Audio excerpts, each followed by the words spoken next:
you didn't allow me to go to sleepovers at other people's homes and made everybody come to our house. Now I see why you left your job, so that you could be the Girl Scout cookie mom and we could be the Kool-Aid house where everybody's friends came.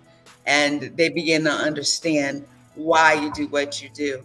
And then and then that transition place, because there's a space where you stop being parenting mom and become coach mom. Well, I did anyway, because I told them straight up, I'm not making your decisions because I don't have to live your outcomes.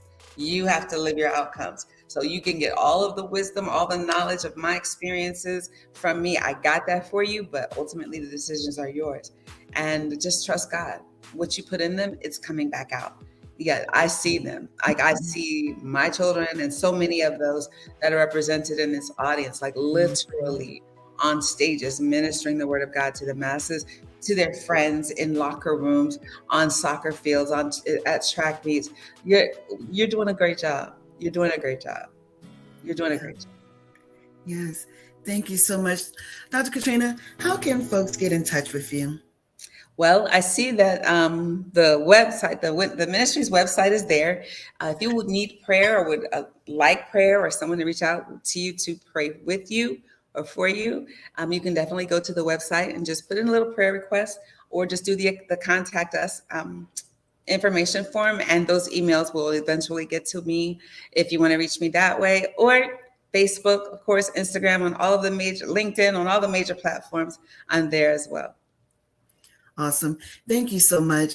Everyone, still hang in with us. We got a couple more hours to go. We're rolling in all the way till 10 a.m. Angie, thank you so much for everything that you're doing behind the scenes. I just want to go ahead and just give you props real quickly. Dr. Katrina, go get some rest. Oh my gosh. Good stuff, everyone. We are here once more. This is Maternal Matters Favor. This is 24 Hours of Favor. This is a fundraiser, a charity event for parents with perinatal and postpartum mood disorders. And we're doing this all to raise funds for our Life Skills program that we're going to be launching this thing in June, right? And so it's a 5-week program in which we provide different skills to individuals, tools. We want to make certain that we are doing our due diligence in here, doing kingdom work, right?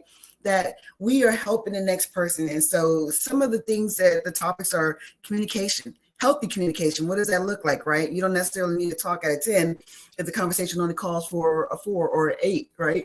We're talking about financial literacy, and it's not just, how to balance a checkbook. It's how to be smart and how to invest money, those kind of things, right? We're talking about self-care. What does that look like? Because it looks like something for everyone different. And so we're with the participants, we're having those conversations and just etching that out and helping them develop a plan. And then that brings me to another topic. We're talking about goals. And so, yeah, you know what you want to do, but how do you get there? What is those steps, those action steps look like? Because at the end of the day, life be lifing. And Lord knows it does. And so we want to make certain that we're able to help individuals. My biggest thing is be the change that you want to see in the community. Don't talk about someone because they got a certain situation going on and you're like, yeah. No, what can you do, to help that person? We look at individuals and we scoff our nose at them and we're like, oh, you've been in jail, you did this, you did what? But what are the underlying reasons why a person did what they did? And once more, what can you do? And so while this message, may not necessarily be something that you need, but maybe someone else who needs some assistance in this element, in this realm of their life, go to mmfavorite.org. Reach out to us. We have a net of providers. You've heard so many of them speak during the past, I don't know, however many hours we've been at it, right? And they come from all kind of pockets. You just heard from Dr. Katrina, right? And there's that Woman of Worth ministry. And you can get on the phone with individuals every morning Right, 6:15. We have a little praise and worship. We're on a Zoom call. Nobody's camera is on. You know what I mean? You can hear someone say, "Praise the Lord." You know, that's that morning voice, right? From 6:30 until about 7 o'clock. You know, the word is being given. Someone is praying and ministering, helps jumpstart in that day, right? And individuals, you know, we're able to speak if that thing touches your heart. And that may be what a person needs. We also have Winning Wednesdays where we get on several times throughout the day. The lines are open. You know what I mean? This isn't a secret club. We're here. We're doing kingdom work. We're pressing forward. We're helping individuals who feel like the pressing is this too much, right? We're helping them. Why? Because this is what we're supposed to do. So if you're not tuned in, dialed in, shame on you. We want to make certain that you are. Reach out to us. Once more, we're here at Maternal Matters Favored. We are spreading the word, God's word, that God is love, you know what I mean? And there are so many different things going on in this world. Why wouldn't we want to help someone that is going through something? Why wouldn't we? Anyway, we are still here once more, and we're grateful, and we're going to be back after these messages. Thank you again.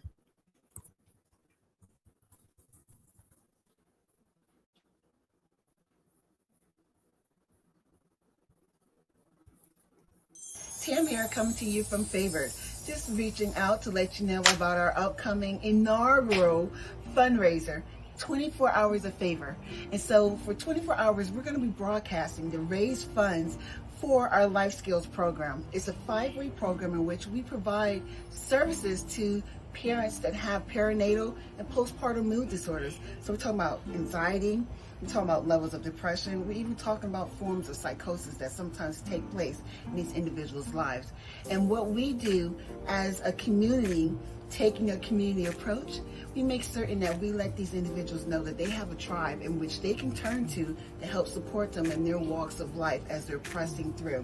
Won't you make it your business to tune in, join us in conversations, even possibly pledge, right? For $35, you can send someone through a 5-week program. We hope to see you then.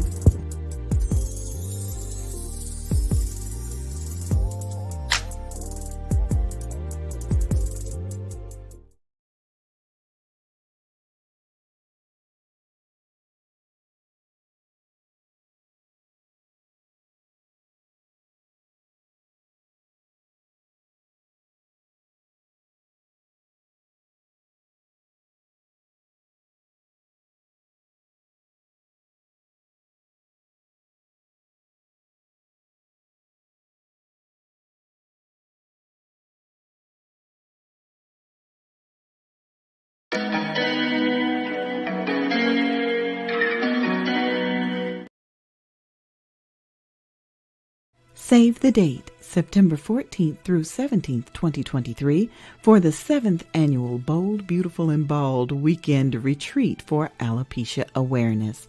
Our travel partner this year is Stephanie Fowler. Call her for your arrangements at 470-331-1788. The 7th Annual Bold, Beautiful, and Bald Weekend Retreat for Alopecia Awareness. Our theme this year is completion, keeping our faith over the struggle. Log on to boldbeautifulandbald.com for more information. Bold, beautiful, and bald. Please allow us to introduce you to one of the graduates of our YUP program. Hi, my name is Jalen. I live in Michigan, and yep, I'm an author. YUP, Youth Entrepreneur Author Program. Our goal is to initiate literacy in students and lead them to entrepreneurship through authorship. Our mission is to identify and invite organizations to participate in this program. Students participate in virtual writing workshops where they are encouraged to write their stories and provide reviews of stories read. we ask you to support our youth. For a donation of only $50, your company or organization will be mentioned as a youth supporter in the next audiobook. Send an email to yup!I'm-an-author@gmail.com to provide a scholarship for a young person to participate.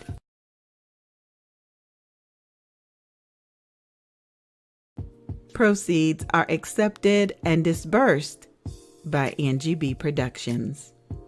And now, these students are authors and entrepreneurs.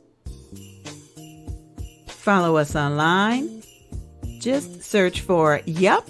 I'm an Author on Facebook. Use the hashtag Yup! I'm an Author. Or call 407-914-6519. That's 407-914-6519 for more information. This program is sponsored in part by NGB Productions. Yep, I'm an author.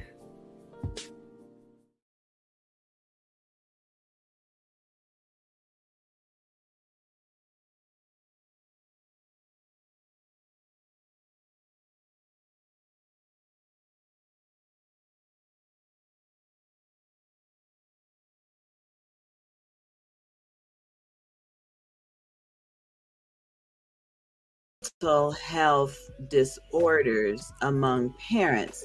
I wanted to have a chat with a mother that may not fit in the box of pregnant women with major depressive episodes.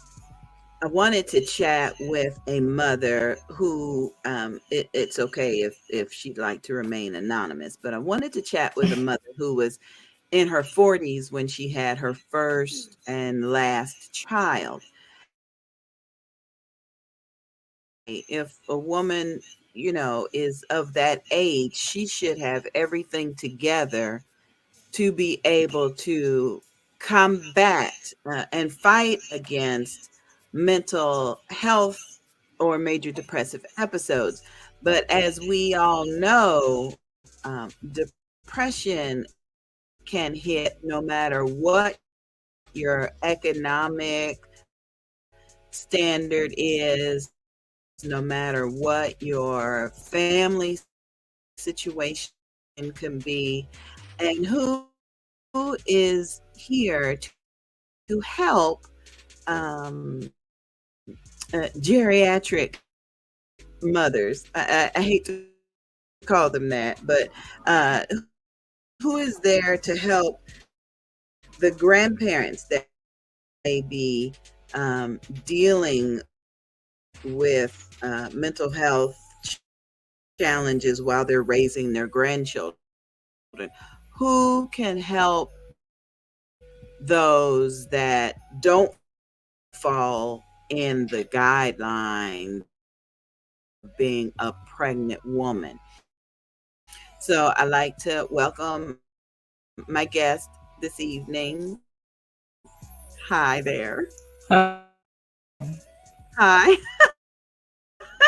Thank you for making plans to join me today. And I don't have to be anonymous. This is Sonia Bennett, Sonia B.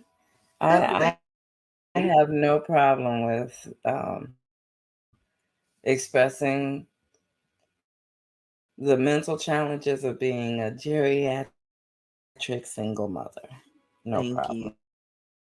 Thank you. I do appreciate that. I do. So can you tell everybody just a little bit about maybe how old you were when you got pregnant and what kind of situation you were in and how it led to the major depressive episodes that you are still experiencing today? So I got pregnant when I was 40 years old. It was a very interesting situation. I came to visit family members, my eldest sister and my niece, out of state, and decided, since here in Michigan I wasn't doing anything, I wasn't working at the time, I was living with a roommate, so I didn't own any property, and my life was really on pause. And I decided that I was going to make a change, move to another state, live with my sister and my niece. And lo and behold, I came back home and was actually packing and getting ready to make this move. And I received a letter in the mail from a religious group, and it basically was asking for a donation. In the letter, there was a kneeler that you were to get down and pray on. Um, I can't remember if it was Jesus's face or Mary's face, but it was something that you were supposed to pray on and send back to them with the donation, of course, and they were going to basically God with you for whatever you prayed for. So, of course, my prayer was, Lord, send me a sign, please. Just send me something, a reason to live, because at that point, I felt like I had absolutely no reason to live, whether I was in Michigan or Florida or whatever. But I need change. I needed something to give me a reason to wake up every day. And a couple of days later, as I was saying goodbye to my then boyfriend, I got pregnant. I didn't understand actually that I was pregnant because I didn't think that I could get pregnant. I was 40 years old, and I had a couple of years previously had the gastric bypass weight loss surgery, which, once your body is healthy, then you are open for all kinds of good things sometimes. And open to receiving blessings. that's right. And that's exactly what happened. I was starting to pick up weight, and so I was working out more. I didn't understand why I was picking up weight. And finally, I went to the Red Cross to donate blood because that is something that I do. There are people out there who need blood, plasma, things of that nature. And they indicated that my iron was very low. And I told them I was a gastric bypass patient and that I have been anemic since then. And they said, this is a little lower than even that. So after sitting there and drinking my orange juice, and they tested me again, it was even lower. And they suggested, is there any way you could be pregnant? No, I'm 40 years old. But I left there, went to Planned Parenthood, and I had a pregnancy test. The first one was urine, and it came back positive. positive immediately. I asked for a blood test and it came back positive, and I was so upset. I literally showed out in that clinic, as they say, and to the point I had to send gift, an apology gift, because I was really upset. I couldn't believe that at my age, at 40, I was about to be a mother.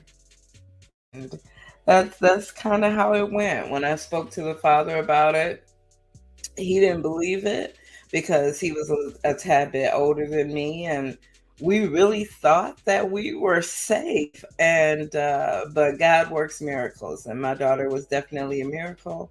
Though he abandoned us at that moment, 6 weeks in, uh, it's been a blessing and an up and down learning lesson for myself and my daughter, and I just thank God for that change that I prayed for and that He gave me. Now that is wonderful. The entire testimony about how they encouraged you to get on your face and ask God for a sign, and because I can imagine there are a lot of people like that just kind of in a place where they're looking for something different, and it sounds like you were receptive. Once it sunk in, you were receptive, but earlier you said you were trying to find a reason to wake up every day. Do you think that could have been um, some of the precursor to depression, or just trying to find a purpose? Can you go more into that, please? Well, definitely. My sister was dealing with depression, and my niece was affected in that living environment. And little did I know, depressive uh, issues as well. My mother passed away at 29. When I was 29, she was 54, from a massive heart attack, and um, I just have been kind of bouncing around since then. I wasn't able to mentally pursue my career that I went to school for. It was so traumatizing to me that it really changed my life. From that point on, I just kind of abandoned my career and jumped from job to job. And at that point, by 40, I had really just decided I didn't know what direction my life was going in. And that can be depressing. It wasn't a matter of anyone giving me any guidance. I definitely was going through some depression, and actually being around my sister, I thought that we could support each other. And that was the reason I was considering moving down to be a little closer to her. Um,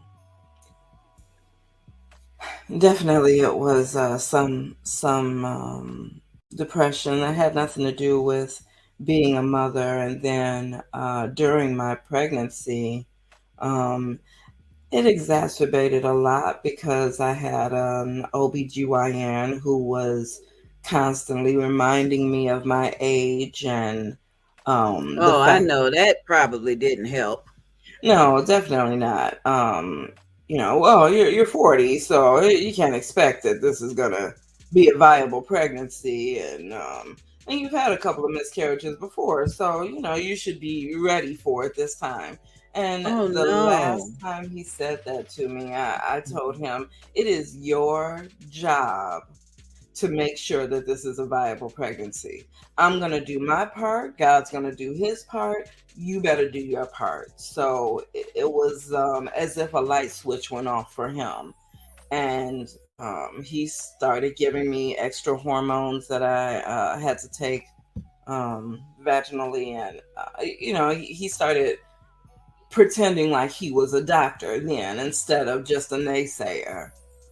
So that helped, which I desperately needed, because my hormones were everywhere. So if I wasn't depressed before the pregnancy, I definitely, my depression after her father, dismissed us, and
Internet radio, the first wave, the best sounds, V108.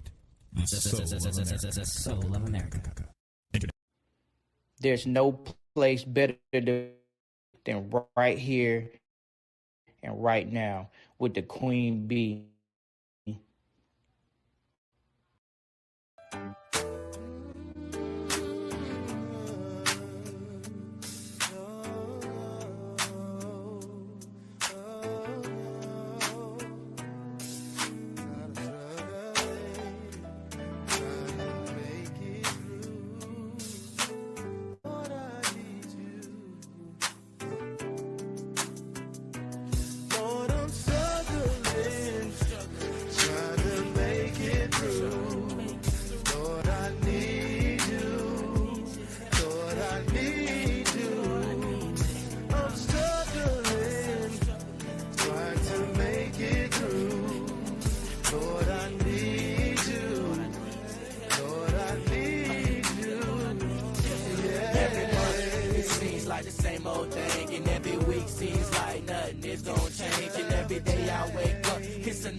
Devil can't win. And that night, I will cry puddles on my pillow. No father mother, no chance, no God. The only thing I can follow is the voice inside. But right now, that voice is telling me to do wrong. Lord, I'm struggling, trying to get through. Lord, I need you. Lord, I need you. I'm struggling, trying to make it through. Lord, I need you. Lord, I need you. I'm changing my life and never going back to what I did last night. To leave that old man behind and forsake everything that has caused me to step out of line. To recommit, resubmit, revitalize, repent and show God that I apologize. I must have made a million mistakes. I guess I underestimated just what it would take to honestly walk godly 24/7. To hold my flesh when my flesh is tested. I woke up this morning with the intentions of being a faithful, sanctified, integral, believing true man of God in spite of just what I'm seeing. A world full of hate, a church with no love. Something's wrong here, man, it don't add up. I'm not encouraged, but I just can't back up. I'm struggling, trying to make it through. Lord, I need you. Lord, I need you. I'm struggling, trying to make it through. Lord, I need you. Lord, I need you. Lord, I'm struggling, trying to make it through. Lord, I need you. Lord, I need you. I'm struggling, trying to make it through. Lord, I need you. Lord, I need you. Lord, I need you, Lord. Help me. Help me. Lord, I need you. Yes. Lord, I need you. Oh, I need you, need you, need you. It sure is, baby. Life is so wonderful, and it's all because of Jesus. Turn your radios up right now. Let's go. Come on. L-I-F-E.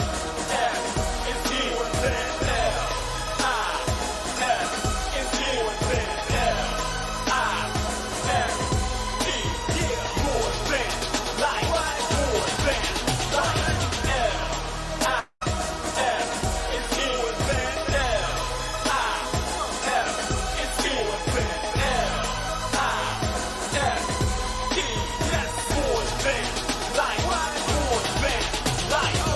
Everything that you got or own, cars, clothes, jewelry, homes. In an instant, we'll be gone. I pray you get this thing you don't.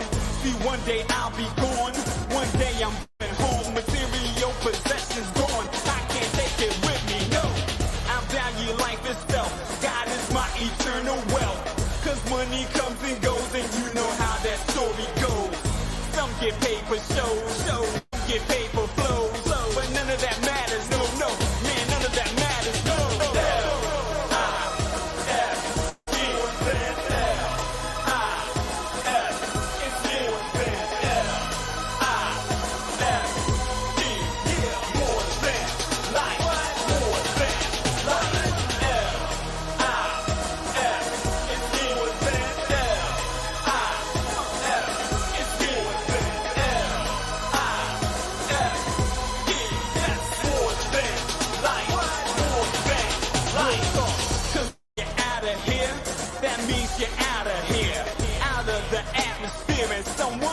Disappear. When Christ reappear, who cares about billionaires? Let's just pull up a chair, take notes, we dropping science here. So get to know the ledge by confessing this Christ who lives. Plus the freedom he gives me a religious fugitive. Yo, that's just how we live. Yo, that's just how we rock. Christians, we don't stop. Yeah, I said it, we don't stop. L-I-F-E.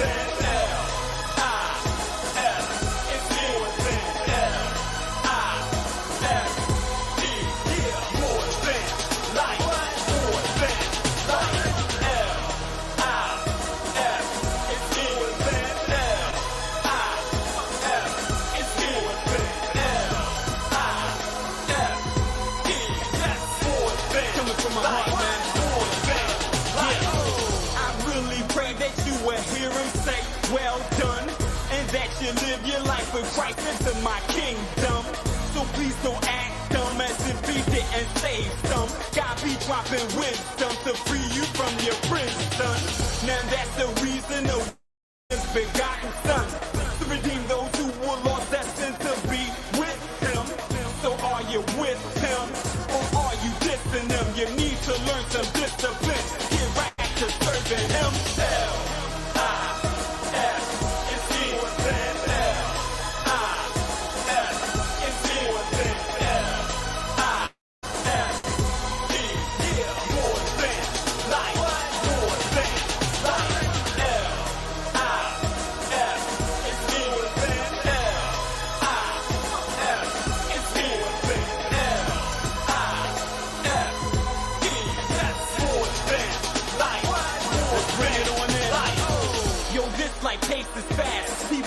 To make that cash, on top of more cash, yeah, on top of more cash. Now how long will they last? It's going faster than a camouflage. When you didn't really do the math, nor consider his righteous path. But now consider his rap is worse than a mafia blood. Final destination after life, you don't have to ask. Talking about heaven or hell, and you may know very well that they exist, although at times we get amnesia with it. No with it, it's coming real soon. When you hit the rage boy or hear them trumpets boom, where are you gonna be? What are you gonna see? I pray you're gonna be down with the Jews, G.O.D. So you can follow me, because I follow Christ. Plus I value my life because of Jesus' sacrifice. It's what makes me straight, so I don't live fake. It's all by his grace that one day I will see his face.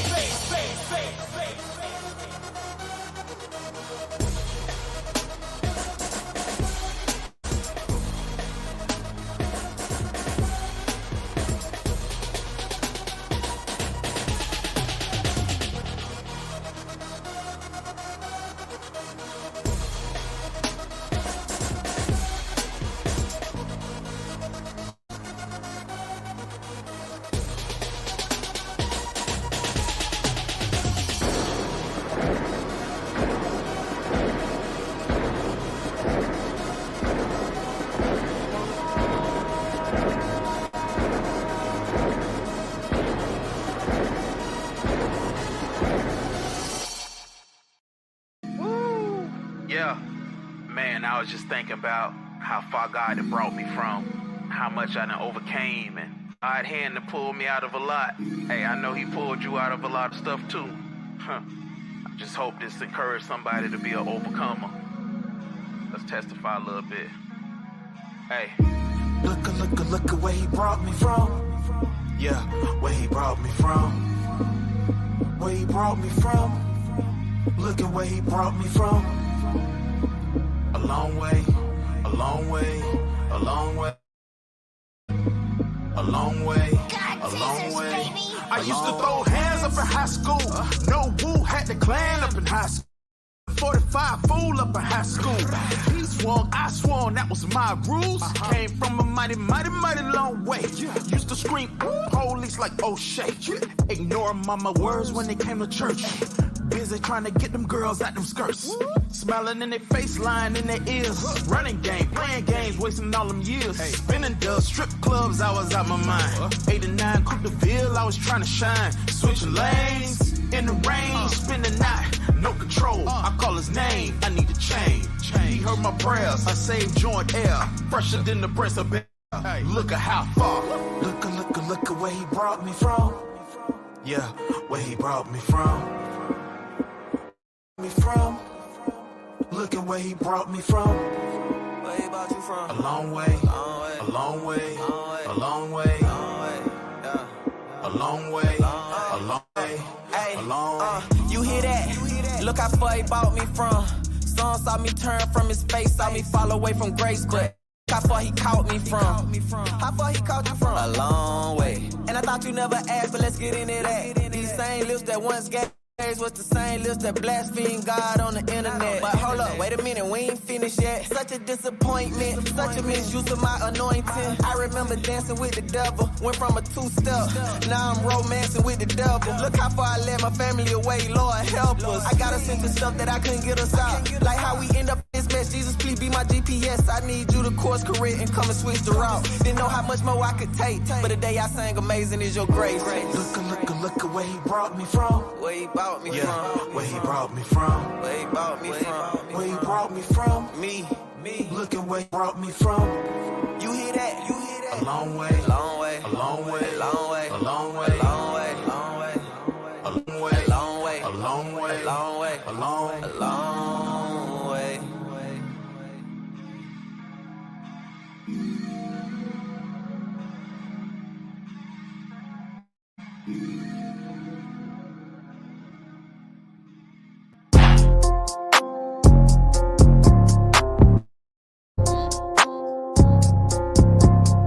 Hey. Yeah. Hey. I go Balena. Know that the game that's a major. I'm in a new season. I like my chicken with seasoning. I'm black and Filipina. I believing in Jesus. Living my life through the pieces. Go double tap on my racing. Put you in shock like a seizure. Other rappers Asia. Spread the word till you like measles. Holy Spirit that me so lethal. I kill them all, but it's legal. Purge for the soul, rolling down the block two-seater. Driven through traffic in a beamer. God got grace, I ain't even need it. Holla at my brother cause he need a reason. Why you say grace if you don't really mean it? With a snake that was back in Eden. Food on your plate, well you better eat it. Put it all to waste, you will never see it. Life is but a breath and you can't repeat it. I do what I say or it ain't even. Get my hair dead so it stay even. Haters tryna kill the vibe but stay cheesy. You ain't with the thing, go ahead and leave it. One way team and it's all I'm needed. Let me switch up, catch me outside. Holla at your brother cause he see me on the side. He been looking at me cause I seem to be his type. If he ain't really better, tell him not to waste my time. I go Balena, know that the game that's a major. I'm in a new season. I like my chicken with seasoning. I'm black and Filipina. I believing in Jesus. Living my life through the pieces. Go double tap on my racing. I was just made with a gift. Didn't know that I would spit. Could never do nothing like this, and now I'm running this race where I fit. Look, I don't even care about looking funny. Everybody worry about following the trend. Let me go ahead and blow your mind. You can get a second deal, you can take it all in. Y'all don't even know me, dude. Yeah, I said my name, but I'm awfully rude. Now I'm just playing. Anybody know me, know I'm sweet like a lamb. And I'm bad. Looking in the mirror like, wow. Look at my style. Stunning on these haters like, ouch. I got bigger, better goals, finna come up on me and he already put me to the top. I've been put up on a certain path, only God knows if I'll ever be the one to stop. I was born in years straight and I'm just getting started like I'm on a date. Got a lot of work ahead, so I gotta put it all together like I'm running out of tape. Satisfied, that's a true feeling that I really like. But that don't mean I'm really gonna compromise. I just know I gotta get ahead in life, sorry, gotta run a light. Anything that's not for the good, gotta curve right.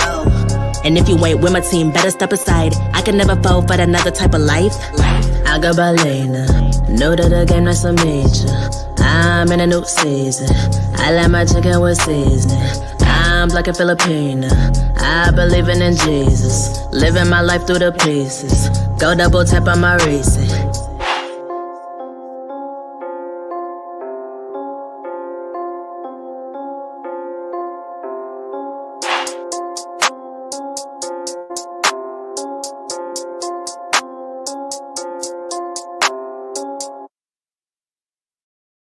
On April 1st, 2023, our Father woke me up to begin this writing.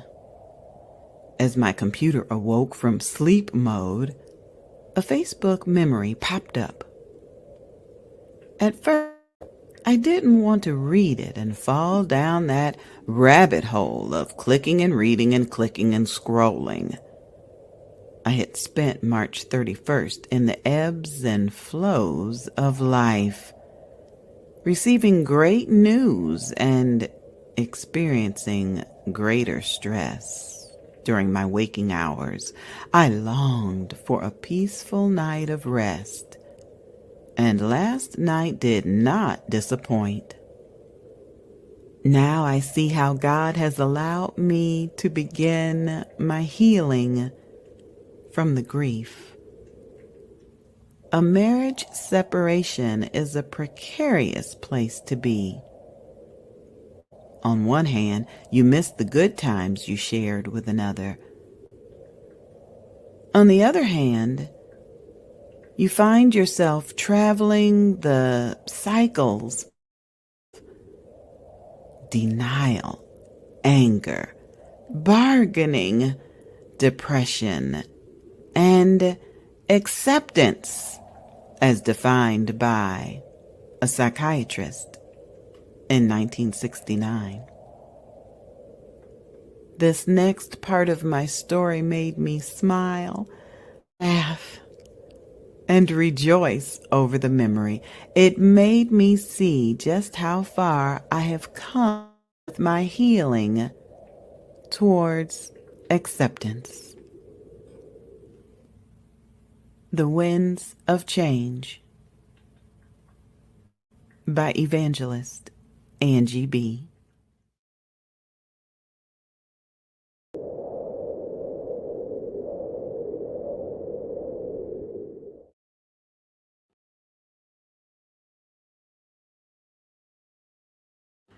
Chapter 5. The Light at the End of Darkness by Kendra Collins. The Root of Rejection. My life started off with a rocky beginning. I was born to a single mother who suffered from postpartum depression after giving birth to me. This led me into a whirlwind of going into the Children's Services system. I was bounced from house to house of my relatives and was molested by an in-law. Eventually, my grandmother took guardianship of me because it seemed like no one else wanted to keep me. My grandmother and I have always had a strong relationship. She is my rock and taught me so many things. She instilled old school values in my conscience as a child. Good evening, everybody. Welcome to Bedside Church of God in Christ. This is Bishop T-Dog. So today's sermon is going to be talking about doing the most. Oh, you got quiet in here now. Amen. Y'all want to street dance, but you don't want to praise dance. Right, huh? Pastor. Y'all dance in the club, but don't want to dance in church. But the parents is not bringing their kids in. The kids showing not. The kids doing a little too much. Son, what you want? Try to preach, huh? Excuse me, Pastor. I don't mean no disrespect, but I think I speak for everybody in the congregation when I say we have no idea what we're talking about. See, that's your problem now. You're not listening. I tell you what, if you think you can do better than I can, come up here and do it yourself.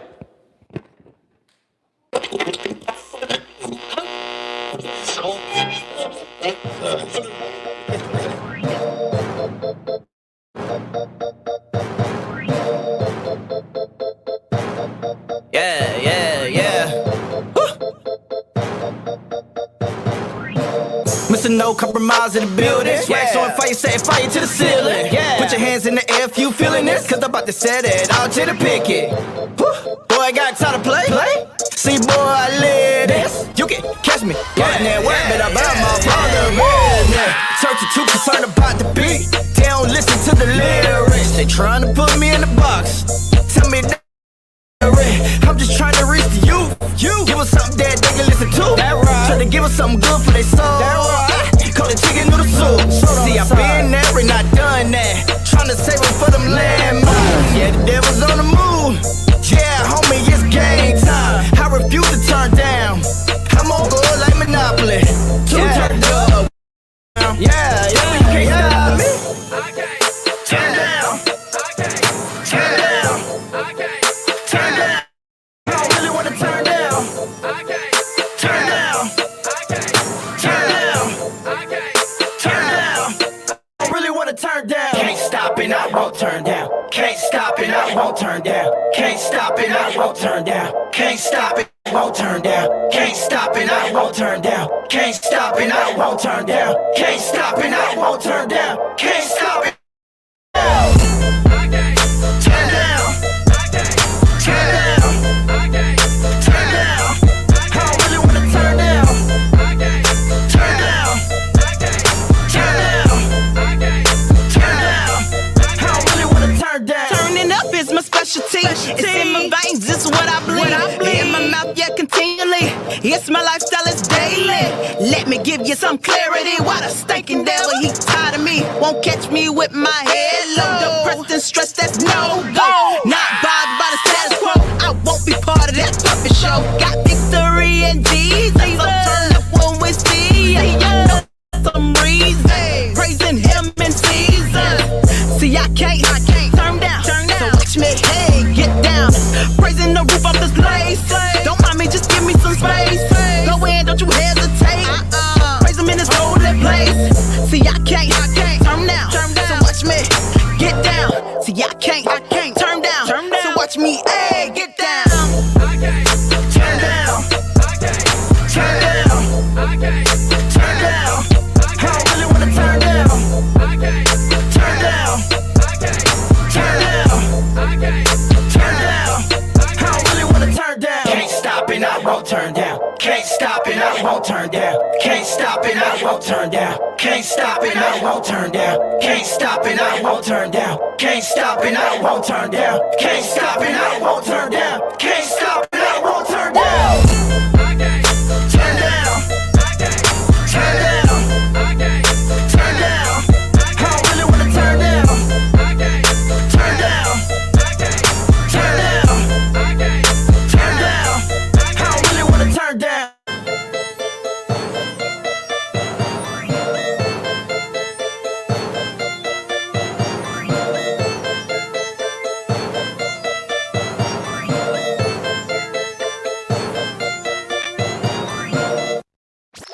Wait a minute. This track is anointed. I'm free. No more shackles on me. No more depression in me. Thank you, Lord, that I'm free. Yeah. Hallelujah, I'm free, I'm free. I'm free, I'm free. I'm free, I'm free. Thank you, Lord, that I'm free. No more shackles on me. Walking with too much weight on my shoulders. Depression sitting on my back like it was a boulder. Nobody knew cause I kept it all to myself. Nobody knew I was struggling with my mental health.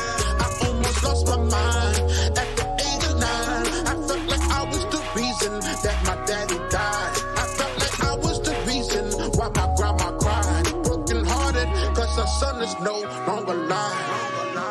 Satan wanted me to live in sorrow, with no hope, tomorrow. So suicidal thoughts, it crossed my mind. I wish that I could just turn back the hands of time. It wasn't till I gave my life to Christ, and that's when I had true peace in my life. I thank you, Lord, for always watching over me, protecting me. Hallelujah, Jesus. Thank you, Lord, that I'm free. No more shackles on me. No more depression in me. Thank you, Lord, that I'm free. Yeah. Hallelujah, I'm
the way.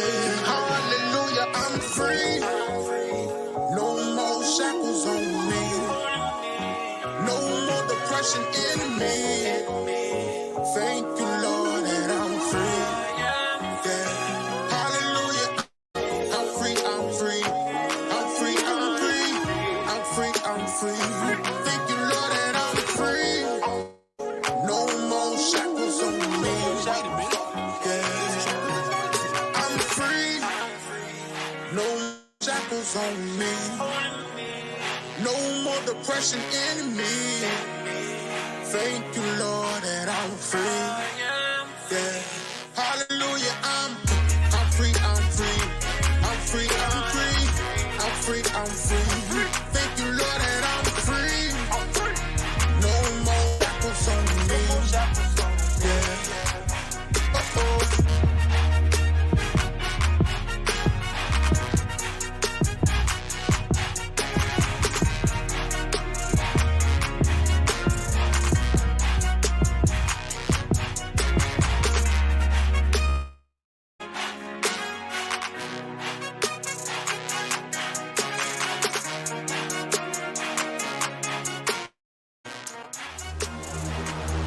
So when I say that it's over, it's over, it's over, yeah. Man, I mean that it's over, it's over, it's over, yeah. The game's over. Lights out, game tight, game ready. You stack the chips against me, my deepest sympathy. Lights out, game tight, game ready. Don't ever bet against me, cause when I say that it's over, it's over, it's over, yeah. Man, I mean that it's over, it's over, it's over, yeah. The game's over. Our Father who art in heaven, it's time for me to share my confession. Been by the flames and I learned my lesson. Took all the pain and death without question. Cause no matter what I did or I didn't do, I can never throw shade or put it on you. My choices were my choices, but I made it out, so I gotta say thank you. You think that you could ever stop me now? Gotta keep it moving, I ain't losing, I'm standing on higher ground. So I say that it is over now, I ain't playing around. Cause when I say that it's over, yeah. Man, I mean that it's over, it's over, it's over, yeah. The game's over. Lights out, game tight, game ready. You stack my deepest sympathy. Lights out, game tight, game ready. Don't ever bet against me, cause when I say that it's over, it's over, it's over, yeah. Man, I mean that it's over, it's over, it's over, yeah. The game's over. Think it's tough, but I had enough, yeah. Shots fired, man, I call you bluff. I'm in it to win it. What a start, I'm going to finish, no question. When I say it's over, meant that. And I don't talk my game, I live that. I'm on another level, never settle, never has that. Better call the reverend, cause I'm gonna need that. You think that you could ever stop me now? Gotta keep it moving, I ain't losing, I'm standing on higher ground. So when I say that it is over now, I ain't playing around. Say that it's over, it's over, it's over, yeah. Man, I mean that it's over, it's over, it's over, yeah. The game's over. Lights out, game tight, game ready. You stack the chips against me, my deepest sympathy. Lights out, game tight, game ready. Don't ever bet against me, cause when I say that it's over, it's over, it's over, yeah. Man, I mean that it's over, it's over, it's over, yeah. The game's over, the game's over, the game's over. So when I say that it's over, the game's over, the game's over, the game's over. So when I say that it's over, the game's over.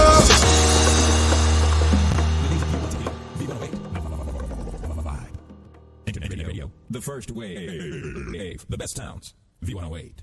The soul of America. The music you want to hear. V108. The vibe. What? Side, feeling the pressure, the best never settle for lesser. I guess you're wondering who's the one that's out to bless you, but don't test ya. My texture comes to rest ya, to wrestle like a wrestler until you come correct. Size the realest, my water stealist. I'm always illest and called to feel this. Kill this spirits, kiss spiritual fists on my diss list. I never miss this, fight wrong, dismiss with clenched fists. In abyss miss, I hiss and see who's next on my diss list. Saddle and straddle the paddle, I'm in a battle, heads on my rattle. Like wolves in the herds be chasing cattle. Check those when the specs roll.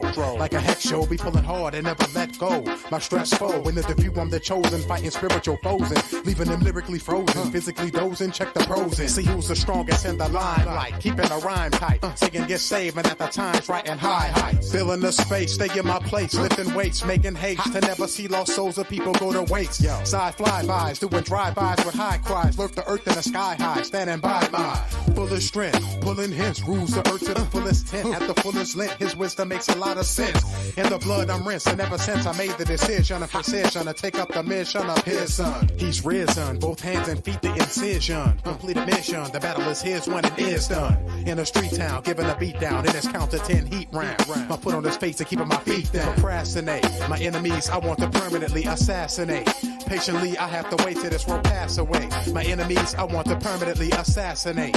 Patiently I have to wait. My life is laid out, writing rhymes receive my payout. So I won't stray out, gotta fight the devil until the day's out. He stays out, mowing in format, walk on his head like a doormat. Because of Christ, I'm really all that. What's the definition of the life some people live in? They hear two voices, but the choice is one voice they listen. God's voice they dissing. Listen, they need to be doped up and sewn up like incisions need stitching. God's voice I'm never missing, never mistaken. I be the one he's using, taking. To shake this world awaken, I'm never faking. The kingdom of darkness I'm breaking, in fact cracking. Never lacking cause I'm stacking on high rack. You come to the rack, you get your ball smacked. Shoot your fiery arrows on my rack, and you gon' fall black, take it all back. Everything you stole, I got a warrant for your arrest by much love, police patrol, unleash the hold, yo. You wanna put down what keeps us soul, the promise told, yo. I be on the microphone remote, it's never fold, throwing forever death blows. I never fascinate past my fate. Some people wonder why they pass the gate, procrastinate. My enemies I want to permanently assassinate. Patiently I have to wait till this world pass away. My enemies I want to permanently assassinate. Patiently I have to wait. I'm in the race against the man, running wild like an outcast. In the devil's face I talk trash. If that's a place I win cash. Ask, you always win? Yeah, I always win. This battle is won until the end, but to permanently kill. Yeah, currency thrill would be an act I never want to miss, but currently still I chill on my endeavors. Hold to wisdom, staying clever, scorching devils and torching them with terror as my error. Me and God don't be liking them, fighting them, smiting them, striking them. The word is light and so we lighten them. God knows, I wish I'm killing them, spilling them. And when they down, I turn around, reverse the healing them. Like helium, they arise back into their old state after a short wait. They just come back to get some more hate. A sore state is what they be in as I attempt to let no sinning. Alongside, on God's side, I'm always winning. Side coming through with the latest, greatest. Yeah, I don't procrastinate. It's just the way I feel.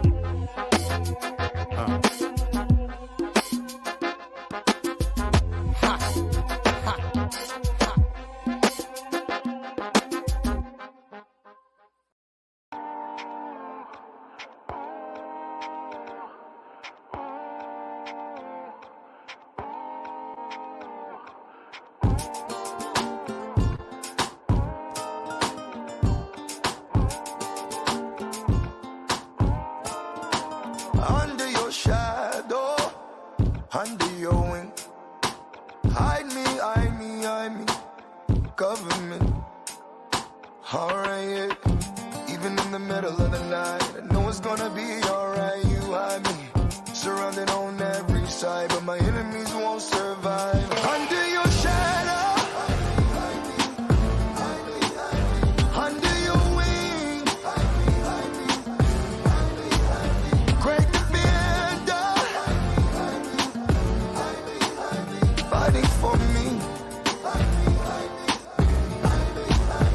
Take my future or my family.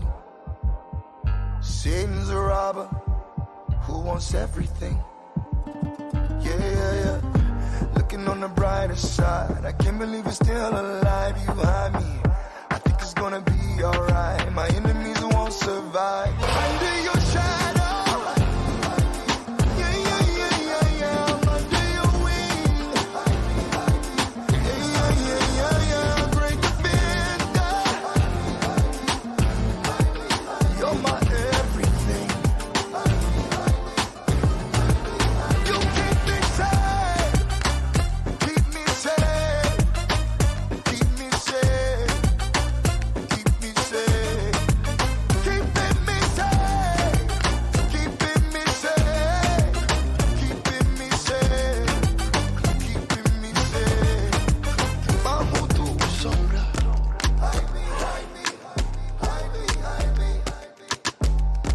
Hide me, hide me. Hide me, hide me. Bajo tu sombra.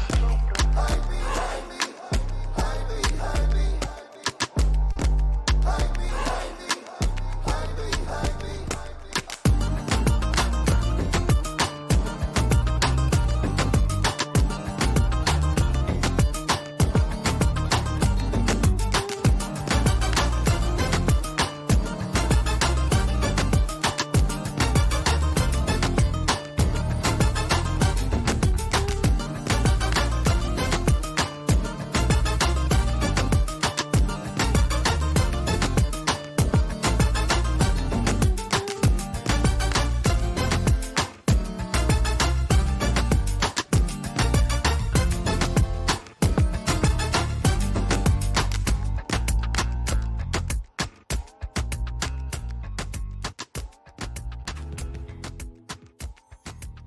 I love my daddy.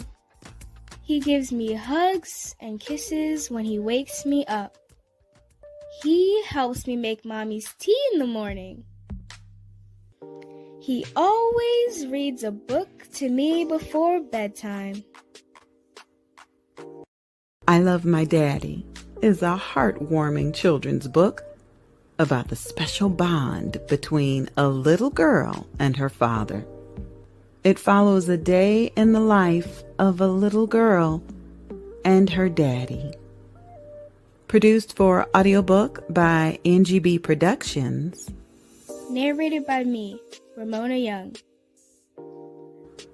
And narrated by me, the Queen Bee, Angie B.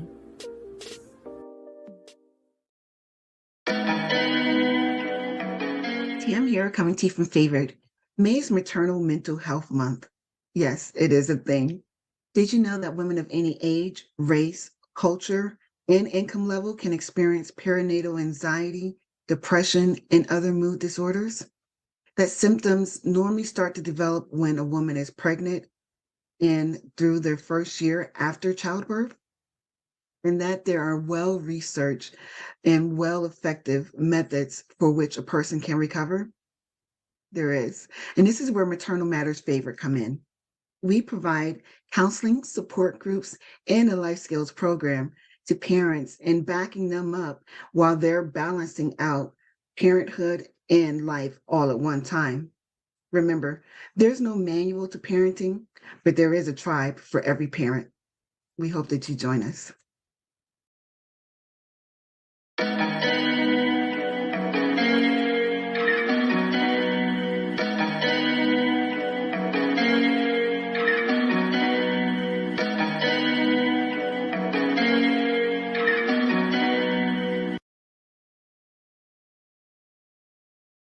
Save the date, September 14th through 17th, 2023, for the 7th Annual Bold, Beautiful, and Bald Weekend Retreat for Alopecia Awareness. Our travel partner this year is Stephanie Fowler. Call her for your arrangements at 470-331-1788. The 7th Annual Bold, Beautiful, and Bald Weekend Retreat for Alopecia Awareness. Our theme this year is completion, keeping our faith over the struggle. Log on to boldbeautifulandbald.com for more information. Bold, beautiful, and bald. See, you might not understand what I'm saying, but if you listen real close, you will get what I'm saying. And you listen to what I'm saying. Understand what I'm saying? Let's go. I'm all up in these streets like I am dope. I stay off in these streets like I am dope. I move that word around like if it's dope. I'm so fresh, so clean, I am dope. Dope, dope, dope.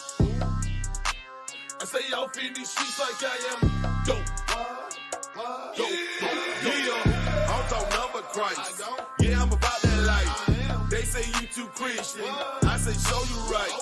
I'm like Dolomite. About to hit the streets tonight and move that word around like if it is some pure white. Some say I'm rude. Some say I'm cool. I'm just dope, dope, dope. That mean I'm that dude. I just spread the word around. That's just what I do. I'm all up in these streets like I am dope.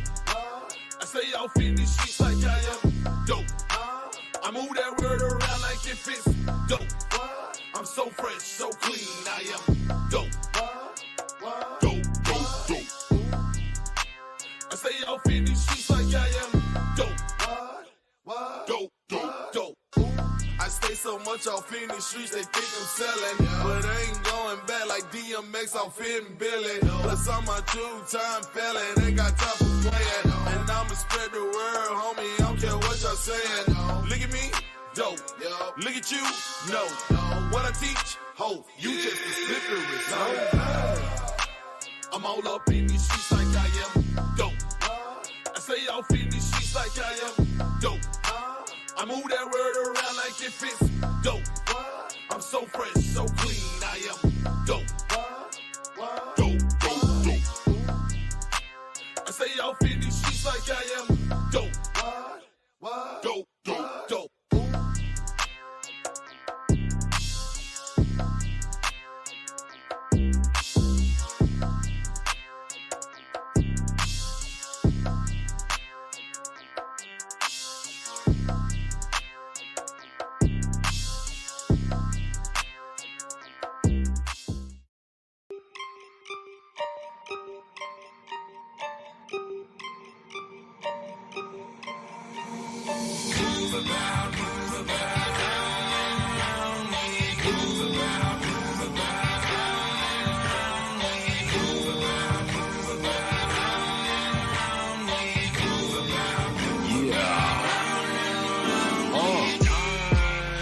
I got trouble in my mind, double for my kind. So deep in the back, both feet are in the black holes, but another hubble can I find me to recover in the mind? Could have bother others with the rhyming, finding I'm covered in a sign.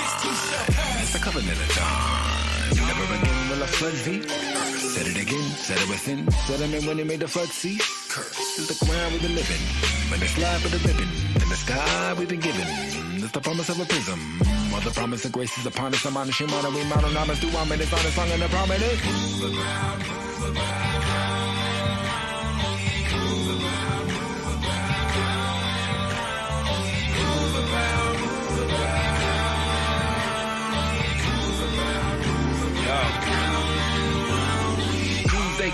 Who they got in a threat level midnight doomsday clock. Soon they thought who stay dropping that West Coast fresh haiku they top. Haiku soliloquies, prose and poems I used for healing me roads to roam. The throne was home that's known by those who proved ability. Move on, you clone. Yo, I really be killing the dealer stealer with no move of their own. I be both the men and be scattered mentally, both the men I be battered. Time after time, leave my family behind. All the men I reach, quote the family matters. Move about, move about.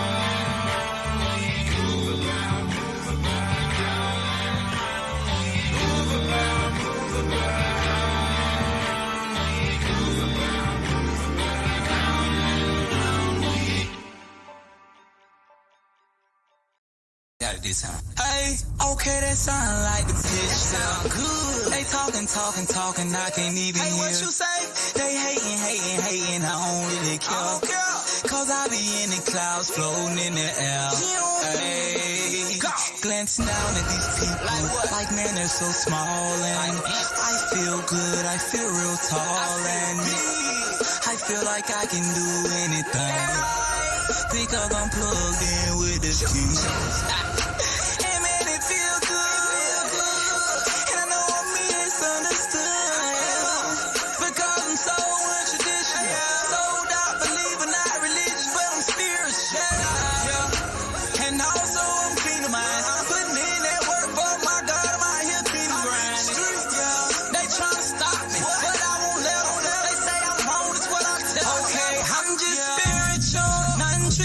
should know. I am not alone, I just thought that you should know. I'm not religious, I'm killing tradition. I'm working for the king, this is kingdom business. And I'm feeling so free, free, free, free, free. It feels good to be me. Man, I'm feeling so free, free, free, free, free. It feels good to be me. Feeling free like an inmate that just got out. Used to be bound by sin, call it that lockdown. That's right. Now I'm plugged in, no turning back. I'm about my father's business, you can quote that. And a lot of these churches, they trying to hold me back. Tell her what I do for God that he don't support that. But ain't nobody got time for that. I ain't got time to listen. Romans 8:31 on my brain, I ain't tripping. Somebody hit the streets with my snapback. They don't wanna come to church, so I'ma take the church away they at. I'm so committed, I'm the same with it. I'm round and I'm getting it. Temperature on 212, no fever, but the sun on me. Be the salt of the earth, that's what the sun told me. 1 Peter 2:9, yeah, it's all on me. Religious blockers on me. Now I'm on fleek, I'm on my Ray Charles. These haters I can't I'm just see. spiritual, non-traditional. I am not alone, I just thought that you should know. I'm not religious, I'm killing tradition. I'm working for the king, this is kingdom business. And I'm feeling so free, free, free, free, free. It feels good to be me. Man, I'm feeling so free, free, free, free, free. It feels good to be me. I'm just spiritual, non-traditional. I am not alone, I just thought that you should know. I'm not religious, I'm killing tradition. I'm working for the king, this is kingdom business. And I'm feeling so free, free, free, free, free. It feels good to be me. Man, I'm feeling so free, free, free, free, free. It feels good to be me. Yeah.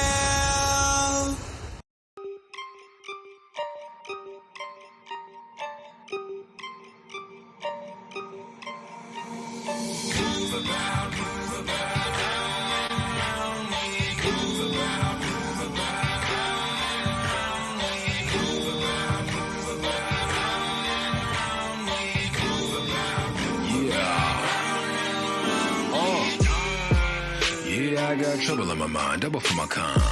So deep in the backbone, feet are in the black holes, but another hubble can I find? Need to recover in the mind, cut up other others with the rhyming, finding I'm covered in a sign. It's a covenant of time. Never again will I flood thee. Said it again, said it within, said it when it made the flood cease. Curse is the ground we've been living, when it's life for the living, in the sky we've been given. It's the promise of a prism, or the promise of grace is upon us. I'm on the shim, on we mount on honest, do I'm in this honest song and the prominent. Move around, move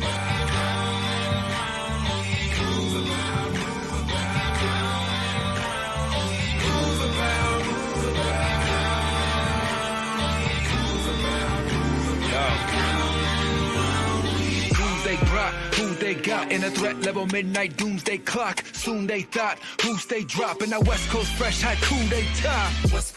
Haiku soliloquies, prose and poems I used for healing me roads to Rome. The throne was home that's known by those who proved ability. Move on, you clone. Yo, I really be killing the dealer still with no move of their own.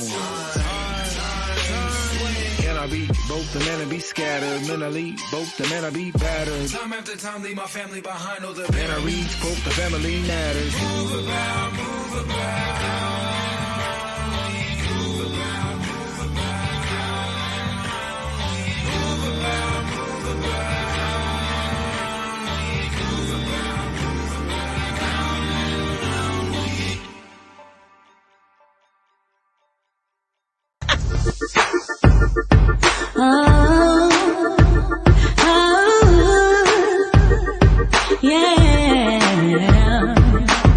Struggle music, struggle music.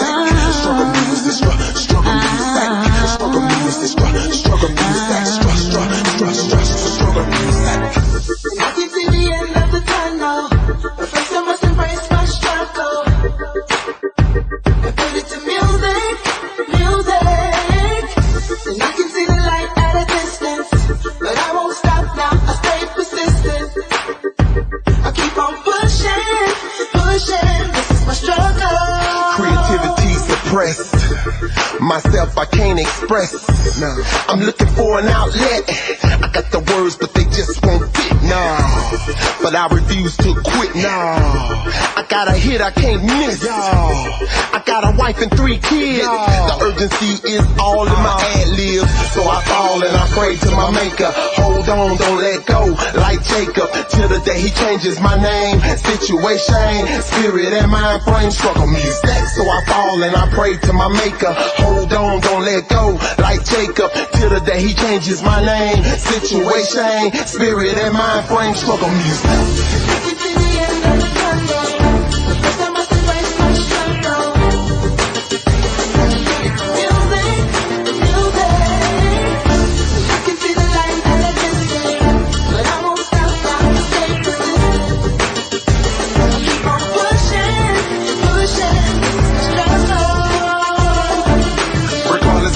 Man, I won't stop.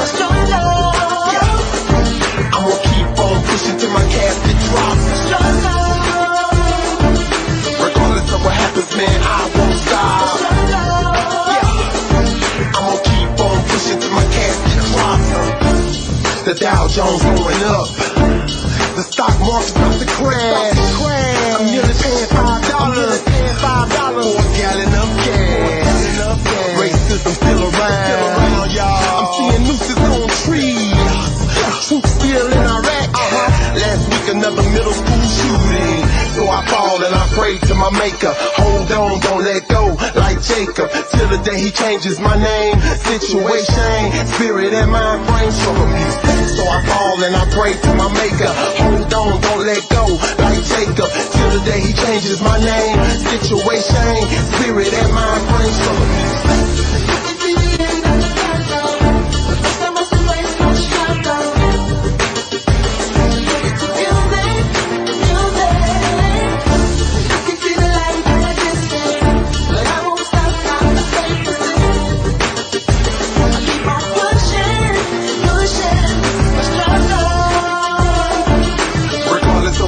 Man, I won't stop. I'm gonna keep on pushing till my casket drops. Regardless of what happens, man, I won't stop. I'm gonna keep on pushing till my casket drops. Sometimes life comes at me like an enemy.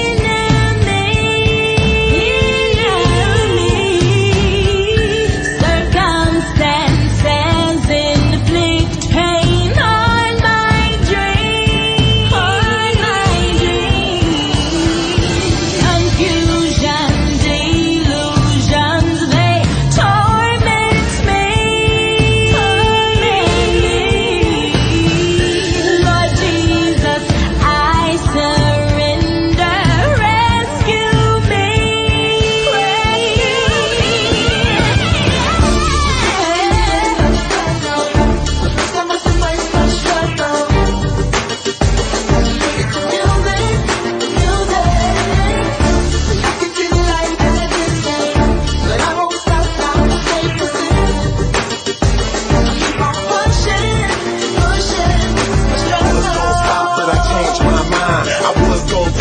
changed my mind. I was gonna quit, but I got off my behind and kept on pushing.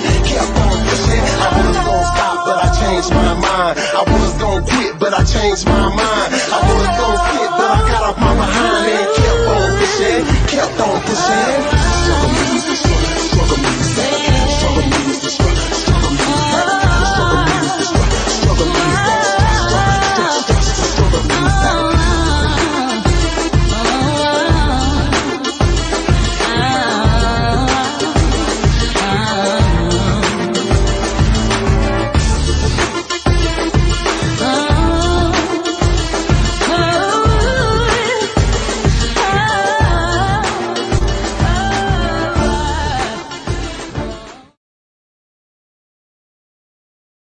The music you want to hear. V108. The vibe.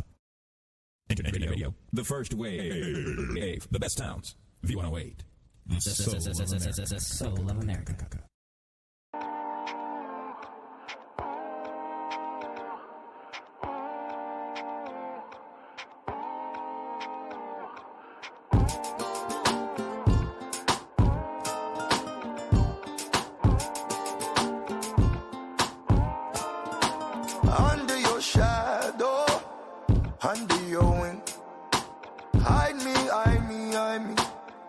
loving me. Alright, yeah. Even in the middle of the night, I know it's gonna be alright. You and me, surrounded on every side, but my enemies won't survive. Under your shadow, under your wing, great defender, fighting for me. Can't take my future or my family. Satan's a robber who wants everything. Yeah, yeah, yeah. Looking on the brighter side, I can't believe it's still alive. You had me, I think it's gonna be alright. My enemies won't survive. Under your shadow, yeah, yeah, yeah, yeah, yeah. I'm under your wing, yeah, yeah, yeah, yeah, yeah. Great defender, you're my everything. You keep me safe, keep me safe, keep me safe, keep me safe, keeping me safe, keeping me safe, keeping me safe, keeping me safe. Bajo tu sombra, hide me, hide me, hide me, hide me, hide me, hide me, hide me, hide me. Bajo tu sombra, hide me, hide me, hide me, hide me, hide me, hide me, hide me, hide me.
Do you remember me? I'm not the girl that I used to be. I always say yes, no, wasn't testing me. You never know who's really free. Always being tested, the enemy or me. I fight alone, the enemy is me. Always in my mind, crisscross release. Mirror image of the girl that's standing right in front of me. Mentality. Mentality. Hello, hello, hello, hello, la, la. Must be the holiday. Hello, hello, la, la, la, la, la. It's mentality. La, la, la, la, la, la. We're all puppets in this little social game. Hoping and wishing, hoping and praying. No, no, we won't be in next tragedy. We got the most high above me. Gotta learn to let it go. So much control. Lift your hands up. Come fly with me.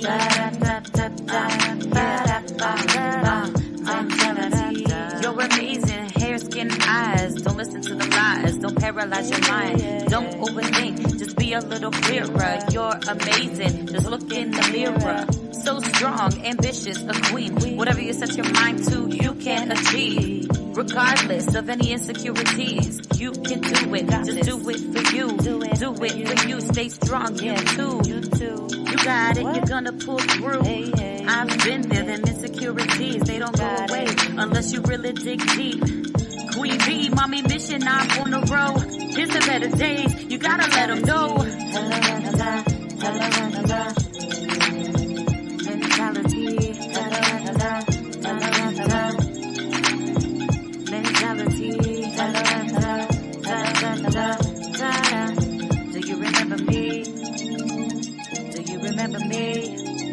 I'm not that girl that I used to be. Do you remember me? Do you? Sun shining bright, ablaze, la la la. Take this pain away, la la. Sun shining bright, ablaze, la la la. Insecurities wash away, sunshine. Helps take my pain away. Hello, insecurities wash away, sunshine. You gotta dig, yeah. You gotta dig deep. You gotta dig. You gotta dig deep. Check out the melody. You gotta dig. You gotta dig deep. Check out the melody. It's away, it's away. Check out the melody. It's washed away. Check out the melody. Sit back, relax. Check your mentality. Sit back, relax. Check your mentality. Sit back, relax. Check your mentality.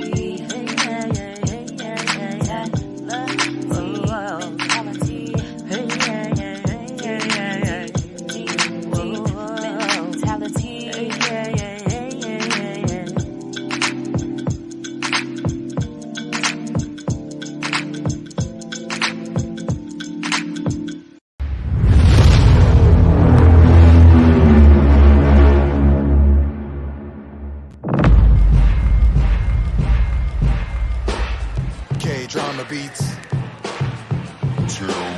Cyclone, gross. Checkmate. Yeah. Verily, verily, I tell it readily. My therapy is get a beat and let it beat in my memory. Yeah. Then very cleverly, I choose my delivery to the melody with incredible flexibility. Let it release from the inner me, bubbling, going all out energy with agility, flexibility. Yeah. That's in the king in the heavenlies. Forget going a wrong route, tendency, sensibly steering with stability. What? I especially move when the pressure is heavily telling me you never excelling to successfully move. I got nothing to prove, blessed with a heavenly destiny too. Endlessly breathless, see eternity's view. Tune into my lyrics so you can sing along. They encourage my spirit more when the beat is on. Drawn away from my limits with my belief in God. Make a move terrific, clearing obstacles like Vietnam. Make a motion. Make a move. Make a motion.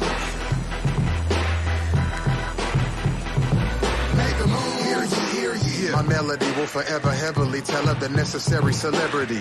Jesus King. I love him terribly. My steps carefully, prayerfully kept while I'm developing. Best to believe I'm a merrily. Give a speech what he telling me on the beat to the best of my ability. I'm with a team who's sincerely serious with the moves. Playing chess or queen with a bishop till you check the king. We serious, kicking witnesses. See, I'm Tim, so call me Mr. T. Amazed by what G.O.D. did in history.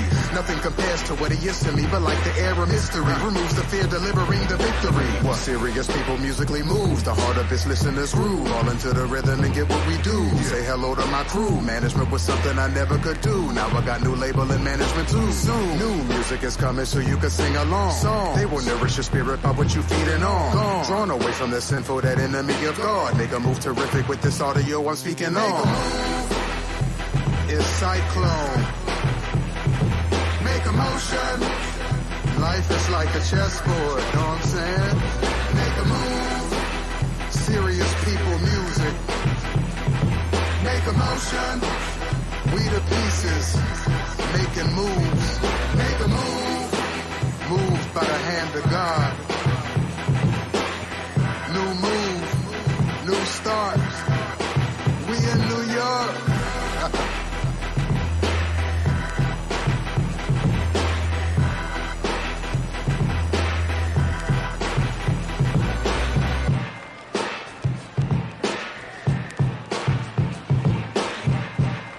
Chapter 3.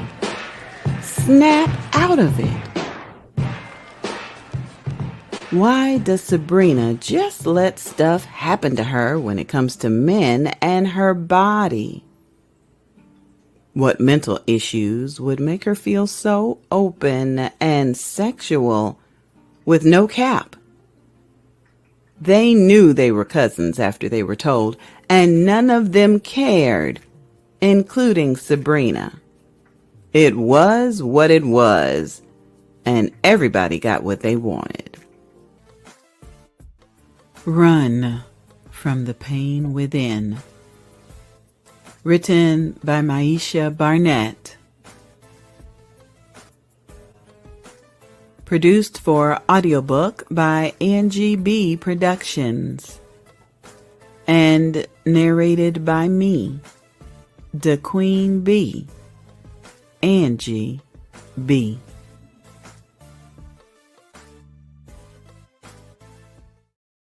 Ma.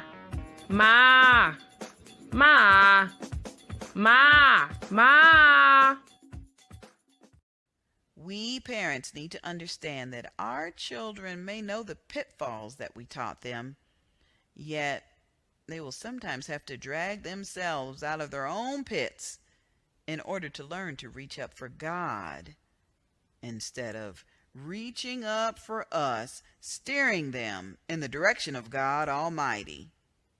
That is the best way to raise an adult child. Why hearing God's voice is essential to motherhood. Written by Evangelist Angie B. and published by Ladero Press. Ma. Chapter 3. Snap out of it. Why does Sabrina just let stuff happen to her when it comes to men and her body? What mental issues would make her feel so open and sexual with no cap? They knew they were cousins after they were told, and none of them cared, including Sabrina. It was what it was, and everybody got what they wanted. Run from the Pain Within. Written by Maisha Barnett. Produced for audiobook by Angie B. Productions. And narrated by me, the Queen Bee, Angie B.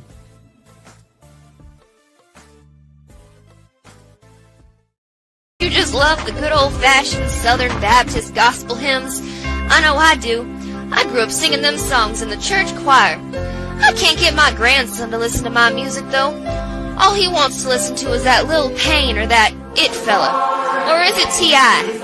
Or who is that dark man that's always disturbing the peace with the bad chickens? Whatever happened to good, wholesome, family-based, having strong ethics and morals, good quality, God-strengthening, relationship repairing, in the church praising on the way home from soccer practice, head-nodding, foot-tapping gospel tunes? I'll tell you what happened to her. This garbage came along. And it's Lil Wayne, Ludacris, and T.I. At least that's what BET and MTV tell me. Oh, this is a nice mix of the two. Holy hip-hop.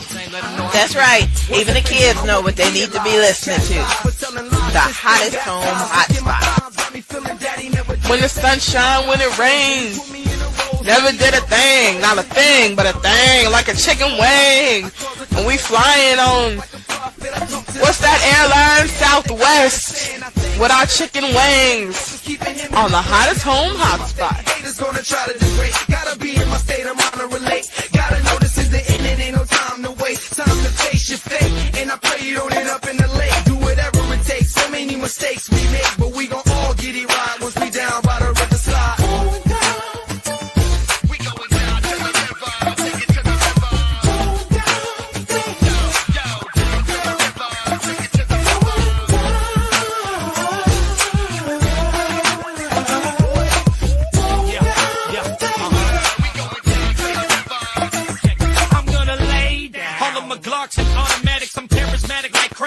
You wreak havoc like road ragers and bad traffic. It gets traffic, but he's fantastic and attracting. No attacking, now I'm fasting. Has no passion, how can I get this life everlasting? Sick of blasting and dashing, flashing like Charles Manson. He paid the ransom, now I'm glory holla dancing. I'm flipping the ribbon and come on with lyrical styles you never heard. Gotta reach some partners that be on them corners flipping birds. Forget the English, spit rhymes para mi gente. Buster and Giovanni bringing beats like Tito Puente. Salsa, merengue, ritmos caliente. Azúcar sabroso pa' ti, pa' mí.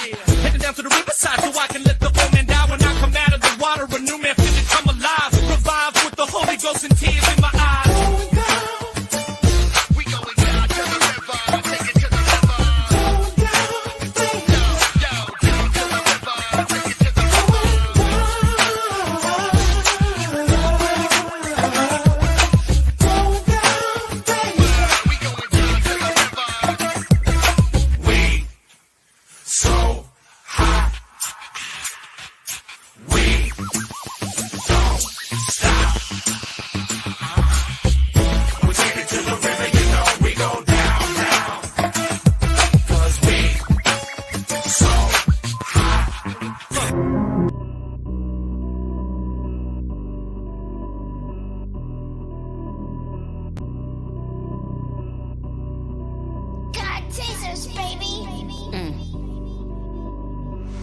Collab with me and Bridge and I am under 5. I've been waiting for a long time. Caught a vibe once I seen the green light. No hype, famous people out of sight. Know it's been a long time coming. Know it's been a long time running. But homie, let me tell you something. God making moves, God favor you. Let him do what he is. You don't need a validation. Waiting for no cool kid. Come and chop it up. I don't care if they are popular. God gave you a gift. That's what you got, bro. There is beauty and contentment. You've been working so relentless. God gave you a vision. And I know that it will prosper. Boy, you've been diligent. Yeah, now that we got the air clear, shout out to the spectators. God see you still in moves, making plays based off of these little labels. God see you still in flow, still in lines. God see you still in swag all the time. Best believe if you steal from me that I'm coming back like give me what's mine. Learn how to be yourself. Stop acting like somebody else. I don't take kindly to rappers that rap and don't do what they say on the track. I hear a whole lot of talking, but I don't see nothing like where you at. I'm about my business, I say what I mean and I do what I'm supposed to. I'm not in the field and you up in your fields, that's not where you supposed to be. I'm posted up where I'm supposed to be. I'm posted up where I'm supposed to be. That's why Lucy can't get close to me. Cause I'm posted up where I'm supposed to be. Yeah. Don't let the ground fool you. This rap game is like high school. They try to steal flows from you. Behind your back, they clown you. But God gonna expose you for who you sold your soul to be popular. Now you old news. I stuck to my guns, I stay true. Yeah. I'm on my favor, activated by the savior. Word of God, that's a saver. Cutting up, that's behavior. Cooking up, that's a cater. Duval to the cater. Custom flow, God's a tailor. Me and 5 got layers. Never said to be a hater, only said to be a sayer of God, holy word. And I'm a consumer of that. Look how the comments react. Waiting a decade to rap, putting the game on his back. I wonder who this gonna try. What they gon' say now? Nothing to prove, not to you. Keep your odds, keep your ooze, keep your words, keep your booze. I rap for God, never lose. He called me, not you. So your opinion is poo. I'ma do what I do. So keep your nose in your biz. This ministry his. They gon' say she slid. They gon' say that he slid. It is what it is. Posted up what I'm supposed to be. Pull them up and get all this free. I don't take kindly to rappers that rap and don't do what they say on the track. I hear a whole lot of talking, but I don't see nothing like where you at. I'm about my business, I say what I mean and I do what I'm supposed to. I'm out in the field and you up in your fields, that's not where you supposed to be. I'm posted up where I'm supposed to be. I'm posted up where I'm supposed to be. That's why Lucy can't get close to me. Cause I'm posted up where I'm supposed to be.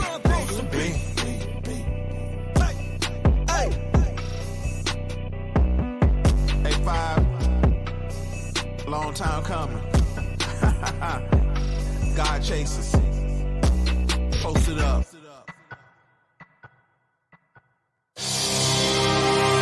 I am the way, the truth, the life. Nobody comes to the Father except through me.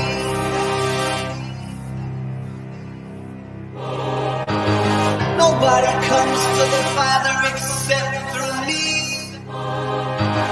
He is the way and he's Jesus Christ. Yeah. Nobody comes to the Father except through me. He is the way and he's Jesus Christ. Yeah. Nobody comes to the Father except through me. He is the way and he's Jesus Christ. Yeah. Nobody comes to the Father except through me. the way, and he's Jesus Christ. Yeah. Nobody comes to the Father except through me. He is the way, and he's Jesus Christ. Yeah. The way, truth, and life, Jesus Christ. God came in the flesh once he comes again. How long will his people keep rejecting him?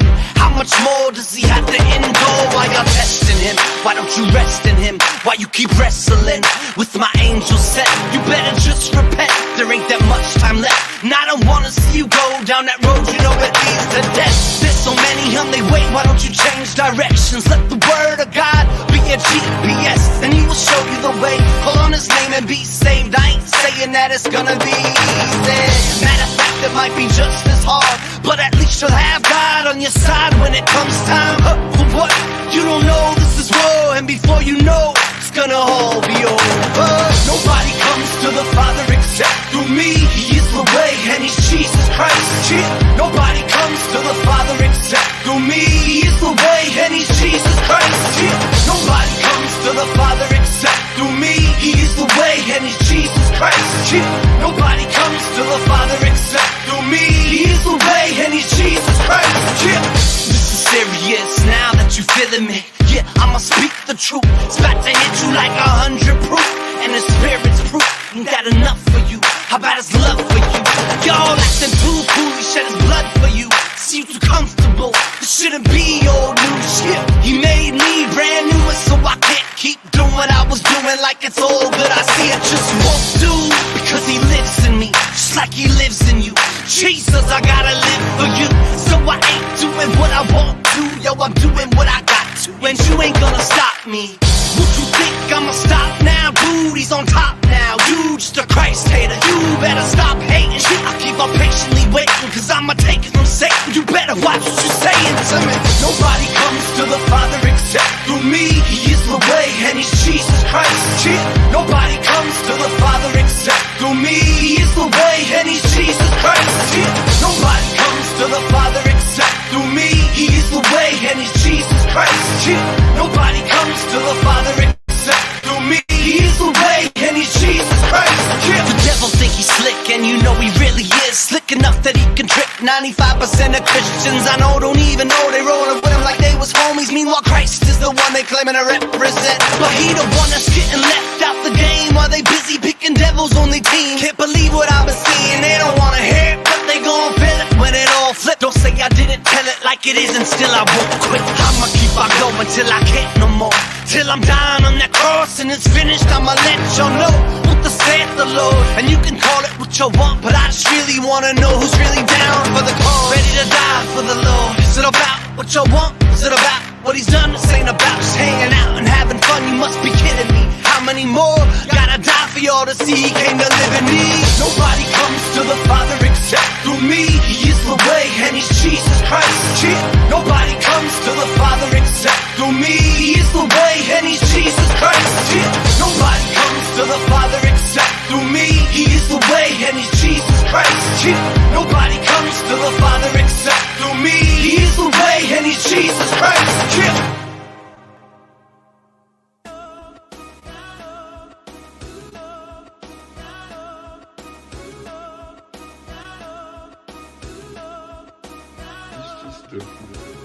In the name of the Lord, I'm going hard. Step closer to the mic. I'm feeling closer to God. Feeling closer to God. Feeling closer to God. Never wanted fame, the money, clothes, or cars, but I'm sitting in this ghost and feeling closer to God. Feeling closer to God. Feeling closer to God. Check it, I'm feeling closer. Everything is kosher. Ride for Jehovah. Died to the culture, could've died in that roaster from the lies that they boasted, but instead I seen the bread rise out the toaster. That's revelation on the resurrection, and that scene God flex in sovereign election. So I gleam when tested in the smoking section. No aroma on my clothes mean I'm so connected. God, you can tell I done been in my Bible. Words pop like a rifle when I start the recital. We don't wrestle against flesh, so the study is vital. Trying to start a revival in them streets full of idols. I'm keeping them close, discern sheep from the goat. In turn, see what they wrote. It's not steeped in its soap, but mine's leaking with quotes. Leave with the ghost, never abandon my banner.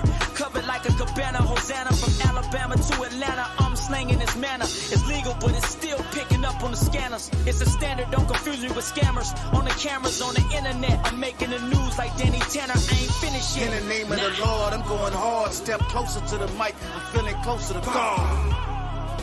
Feeling closer to God. Feeling closer to God. Never wanted fame, the money, clothes, or cars, but I'm sitting in this ghost and feeling closer to God. Feeling closer to God. Feeling closer to God. Feel like God is with me, I hear his voice in the wind. Been lying next to lions, I hear his voice in the den. I am next to I am when in the course of my sin. Triumph, so I triumph, I got no choice but to win. We don't blend. Might take an L, but we don't bend. Ain't no loss when learning lessons, that's the cost of true progression. I profess them through profession of faith, that's what I rest in. Never less than, in his image, call me the best in. Wrestling, full aggression with the Lord for this blessing. Bless him without a sneeze, walk the seas like I'm crippin'. Listen, I ain't playing with this mic, I ain't pippin'. Fishing with these lines, they realer than just the rhymes, amen. In the name of the Lord, I'm going hard. Step closer to the mic, I'm feeling closer to God. Feeling closer to God. Feeling closer to God. Never wanted fame, the money, clothes, or cars, but I'm sitting in this ghost and feeling closer to God. Feeling closer to God. Feeling closer to God. Yo, if Hov did this and Hov did that, if Hov is a god, why can't he keep these hoes off his lap? With a queen like B, her being like Eve, they lied, we be in the sea. Steve's job was spoil the fruit that's on the tree. Now everybody wants the apple. Yeah. A slice of the American pie, just ask the rappers. They tell you put your hands in the sky, way in the rafters. While they conjure up these demonic spirits, don't put it past them. Please take off your glasses if you woke. I only serve one master, that's in heaven, not a boat. I'm hung up on the gospel of the Lord, not a rope. Living H2O, catch my drip, let it soak. I got a feeling he coming back any minute, stay close. In the name of the Lord, I'm going hard. Step closer to the mic, I'm feeling closer to God. Feeling closer to God. Feeling closer to God. Never wanted fame, the money, clothes, or cars, but I'm sitting in this ghost and feeling closer to God. Feeling closer to God. Feeling closer to God.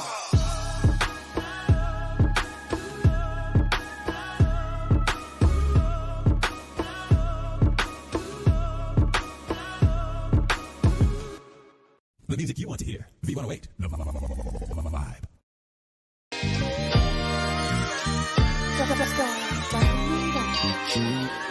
Yeah. Let me talk on for a minute. First the fat boys break up. Now every day I wake up, the cereal and a stereo. Pick my tape up, blasting the Rock Kim. Rapping Big Daddy Kane, years change. From Big and Puff to Jay and Dame. I wanted to see the fame, wanted to see my name in lights. What I write, shout it out by all the kids who recite my every word like I did with Nas lyrics. Not realizing words I was speaking was all spirit, y'all hear it. I remember Pac had me feeling violent. Anti-social, Big said move in silence. We stopped wearing jerseys. Jay told us to grow up and first started smoking when Dre told us to roll up. Snoop told me Jim with the juice, what I should pull up. It's no bluff, I live what they spoke, right or wrong. To them it was just a song, to me it was doing harm. It was what I was standing on until my innocence was gone, huh? I used to want to sign with the Rock until I got a sign from the Rock, and that's stop. I used to hustle hard for a meal until I had to turn down a deal. Now that's real. I used to want the money and fame until I found out it's a game, and that changed. I used to. Thank God I don't do the things I used to. I ain't saying every choice that I made was cause of music. I'm just saying some decisions I made, it helped me choose it. Moving to every word, not dancing but trying to live it. If you think you ain't influenced by music, then you don't get it. The alphabet, it was written with melody. Can't forget it, you thought that movie you watched and acted moved you, it didn't. The soundtrack is what lifted your spirits and brought you down. Tears that you cried came from feeling created sound. Now, what do we do with this?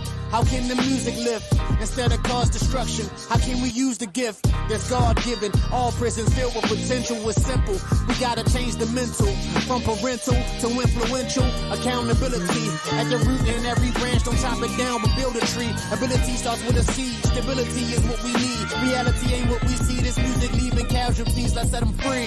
I used to wanna sign with the Rock until I got a sign from the Rock, and that's stop. I used to hustle hard for a meal until I had to turn down a deal. Now that's real. I used to want the money and fame until I found out it's a game, and that changed. I used to. Thank God I don't do the things I used to. Hip hop has a negative, overwhelmingly negative impact on young people, especially young black people, young black males in particular. The reason that it has an especially negative impact on young black males is that these hip hop artists are predominantly black. They're predominantly black males, and so these individuals, these young people, are most likely to personally identify with them. And so the fast life that these rappers talk about a lot of times becomes a fantasy for these youth people, for these young people. And then when it becomes a fantasy, it turns into a reality. And then the fast life in reality, when you really do live it, a lot of times often means a fast death.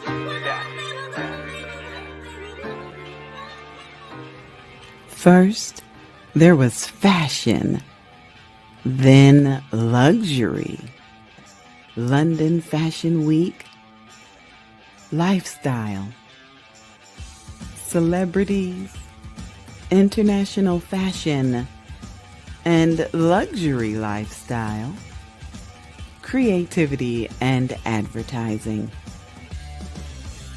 For 9 years, this magazine publisher has connected and inspired readers from around the globe. Now, this daring entrepreneur introduces her newest project, featuring women in business, providing worldwide exposure and empowering them to succeed. It's time for you to experience Contessa's Court, Women in Business.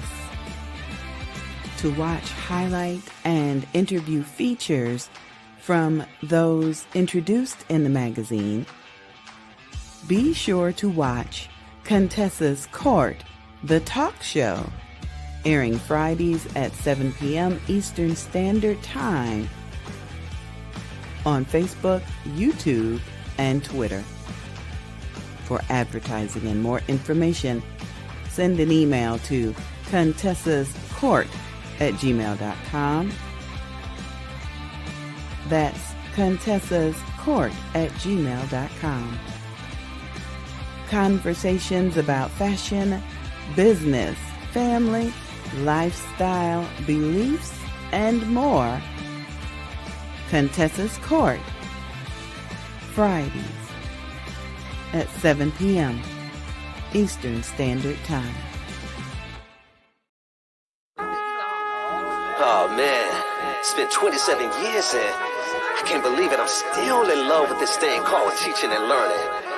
I mean, I never knew what type of impact that I would have on children's lives, but for that, I just want to say, thank God, I'm a teacher. I am a teacher. All I ever wanted to become a teacher. Guess what made a difference in my life? A teacher. If you're proud to be one, let me hear you say, I'm a teacher. I am a teacher. All I ever wanted to become a teacher. Guess what made a difference in my life? A teacher. If you're proud to be one, let me hear you say, I'm a teacher. Step into the room at last. Every student that I teach gon' pass. Yeah, we at a 1 to 23 ratio, but it doesn't matter. I'm committed. You could do the tricky math. How we gonna do that? Enthusiasm. You what a teacher gotta have. Enthusiasm. I ain't even trying to hear anything about who at risk or a bottom quartile list. Coming out the gate swinging, fighting for my students and I'm believing. Ain't no meaning, money, mo, no rock, paper, scissors or a glow. The real ones engage at the door. Hit it with an anticipatory hook. Always intentional, so you know they had to look. I'm committed 180 days, and all my teacher friends, man, they feel the same way. I am a teacher. All I ever wanted to become a teacher. Guess what made a difference in my life? A teacher. If you're proud to be one, let me hear you say, I'm a teacher. I am a teacher. All I ever wanted to become a teacher. Guess what made a difference in my life? A teacher. If you're proud to be one, let me hear you say, I'm a teacher. You can do lesson plans all weekend. Teach a lesson, hope the lesson is speaking. Kill the youth, making sure that it's children proof. I got the formula. What is it? You wanna get it? Pursue. How you gonna do that? Enthusiasm. You what a teacher gotta have. Enthusiasm. I ain't even trying to hear anything about who at risk or a bottom quartile list. Gotta engage at the beginning. They gon' emulate your energy, so watch what you're sending. It could be the end before you get started. Miss whatever you do, don't put the standards before the heart. A gradual release will fall apart. Understand it by design. Backwards planted, that's a vibe, y'all. That's a vibe, y'all. If you know it, then you know it, that's a vibe, y'all. That's why I am a teacher. All I ever wanted to become a teacher. Guess who made a difference in my life? A teacher. If you're proud to be one, let me hear you say, I'm a teacher. I am a teacher. All I ever wanted to become a teacher. Guess who made a difference in my life? A teacher. If you're proud to be one, let me hear you say, where you at? California, New Jersey, Ohio, I'm a teacher. Pennsylvania, North Carolina, and Florida, I'm a teacher. Virginia, Illinois, and Georgia, I'm a teacher. Louisiana and Maryland, Texas, New York, I'm a teacher. That's why I am a teacher. All I ever wanted to become a teacher. Guess what made a difference in my life? A teacher. If you're proud to be one, let me hear you say, I'm a teacher. I am a teacher. All I ever wanted to become a teacher. Guess what made a difference in my life? A teacher. If you're proud to be one, let me hear you say, I'm a teacher. I am a teacher. All I ever wanted to become a teacher. Guess what made a difference in my life? A teacher. If you're proud to be one, let me hear you say, I'm a teacher. I am a teacher. All I ever wanted to become a teacher. Guess what made a difference in my life? A teacher. If you're proud to be one, let me hear you say, I'm a teacher. And I'm the student.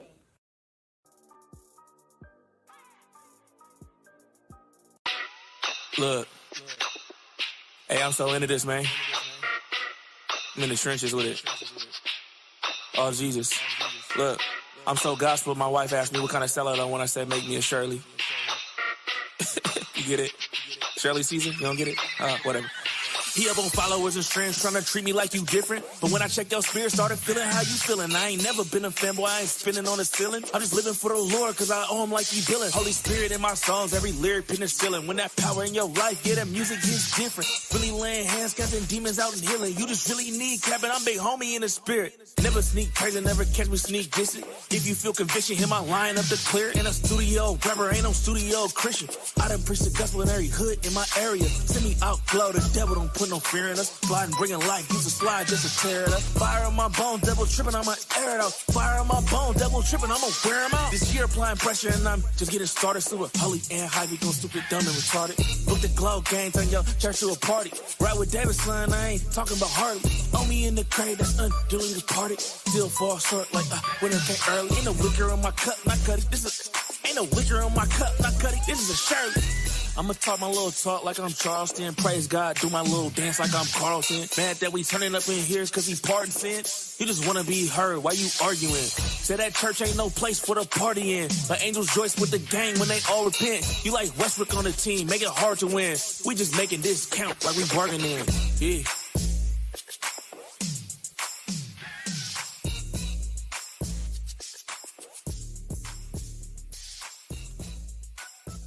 Good evening, everyone. Yea, though I walk through the valley of the shadow of death, I will fear no evil, for thou art with me, thy rod and thy staff, they shall comfort me. Thou preparest a table before me in the presence of my enemies. Living my life, temptation, sin, if it's around me, they found me, secret place of the Most High. That's where I must abide. It's the only place I hide in this cruel world. The devil be coming down with every trick in the book to try me, get us absurd. Though I heard, just speak the word, when they come and try to capture me, Lord rapture me, it spiritually fractures me. Freaking I know it don't have to be. I could be living life lavishly, living in sin, missing my blessings cause they passing me. Why not the Lord coming back and it's like that? Devil, open your mouth, why not try to bite that? Running over you like a freight train. When it's whole gangs taking whole lanes and now we might be taking whole planes. I be the one with my gun strap, toe tapping underground soldiers as I unwrap, unfold evil, try to stick his toe with a stronghold. I'm too swole, take a stroll to the pole and I made whole. Save soul, sin make off as I say no. Continue to lay low with the same flow till I'm gray. No, never fearing no evil. I say to the people, to gain my life, I lost it. Crossed it, then he flossed it. Go against the flow for show, beating sin down to the flow. Cause I know that I know I'm never fearing no evil. Never fearing no evil, fearing no evil. We ain't scared, never fearing no evil, fearing no evil. Never fearing no evil, fearing no evil. Never fearing no evil, fearing no evil. Never showing no mercy when I once was a sin. Using the same approach so my road could begin. God called me in. Into his kingdom and his kingdom would never end. I'm in a war and I'm in a never showing no mercy when I once was a sin. Using the same approach so my road could begin. God called me in. Into his kingdom and his kingdom would never end. I'm in a war and I'm in a win. With a rough race, not enough space, like a song without enough face. Evil invading my life space. I ain't got enough room for a such place. In this whole town, yeah, we gonna kick the doors down. Then it's gonna be a showdown to the low down.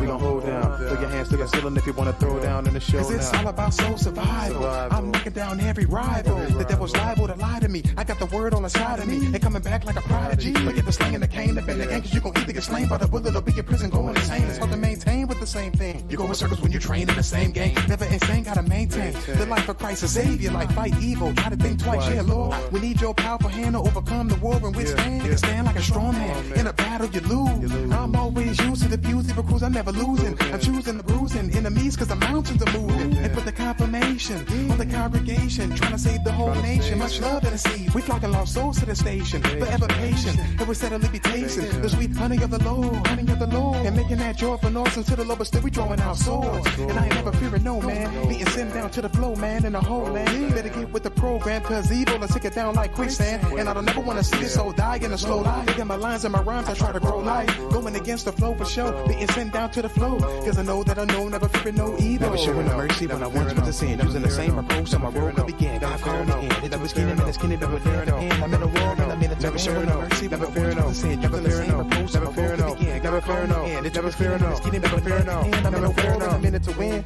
In it to win. Don't be scared. Fear no evil. We ain't scared. Fear no evil. Fear no evil. Fear no evil. Fear no evil.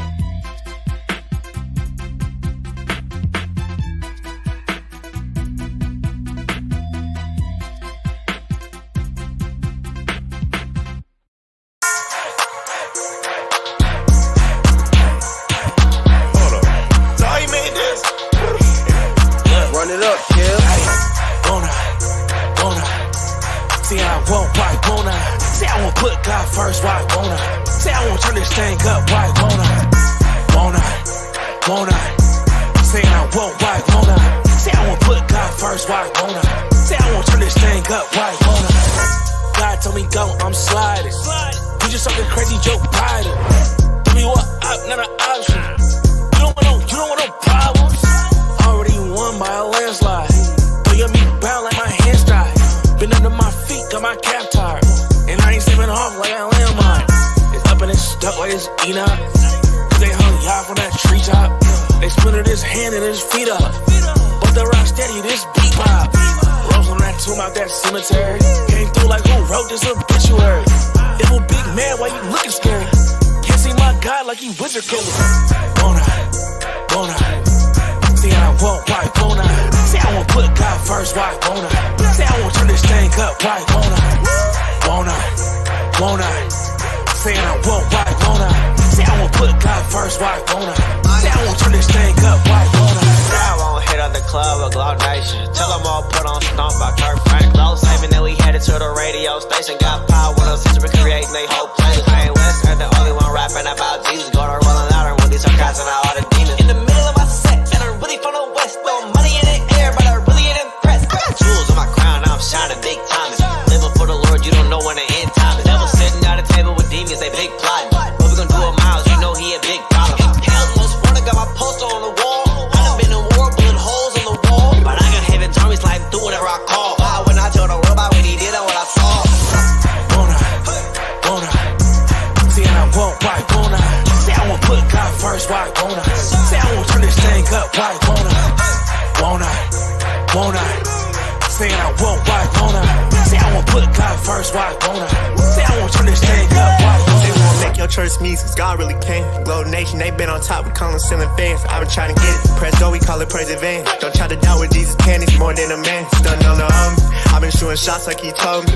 I've been leaning back like I'm Kobe. Darkness came home, still seeking Christ, watching him mold me. Know that these trials, they gon' grow me. I'm still holy stepping, I got holes in my socks. Big weapon, no guessing, got gold, don't need rocks. From heaven, still revving, big sword, don't need glocks. Straight guessing, ain't question, praise Christ, don't make bops. Still on attack, I've been keeping division. We're all living, don't pivot division. Looking to get what the world giving, don't play. Don't care what they gon' say.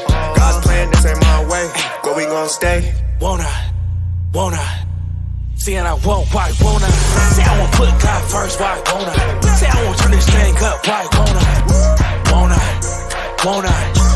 Saying I won't, why won't I? Say I won't put God first, why won't I? Say I won't turn this thing up, why won't I?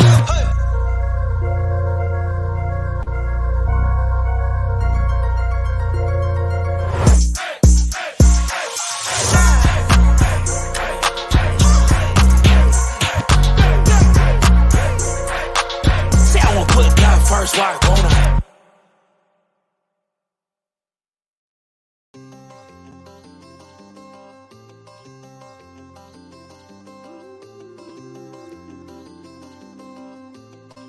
Yeah. Hey, Keith Stunner, what's happening, homie? I got a special friend with me in the booth. Miss Miraculous. Woke up this morning and I'm grateful for another day. Before I get my day started, gotta hit my knees and pray. Psalm 23, yeah, that's how I start my day. Lord, order my steps and please guide the way. The only reason that I'm here is because of His grace. Took my sins and wiped them clean, they didn't leave a trace. When people say they blessed, they usually talk materialistic. If you woke up, you blessed simply cause you breathing. I know sometimes that's the opposite of how you feeling, but manifestation comes by how you speak it. Your attitude determines your altitude. Learn that from Steve Harvey. Taste and see the Lord is good like a cup of coffee. That's why I wake up giving thanks early in the morning. That's why I'm turned up at the church on that Sunday morning. We all blessed, we just got different meanings, different reasons. When you look at your glass, how you see it. Woke up this morning, man, I'm feeling blessed. Woke up this morning, man, I'm feeling blessed. Woke up this morning, man, I'm feeling blessed.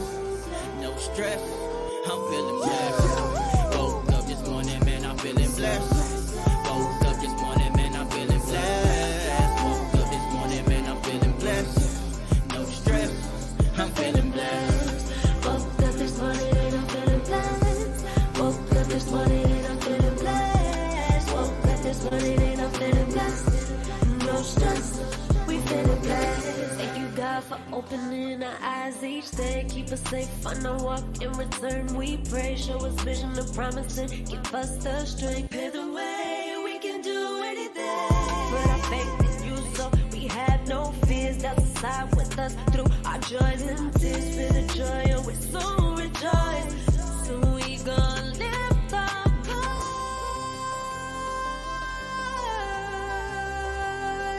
for you. Woke up this morning so grateful and beautiful. Woke up this morning and we feeling blessed. Woke up this morning and we feeling blessed. Woke up this morning and we feeling blessed. No stress, we feeling blessed. Woke up this morning and we feeling blessed.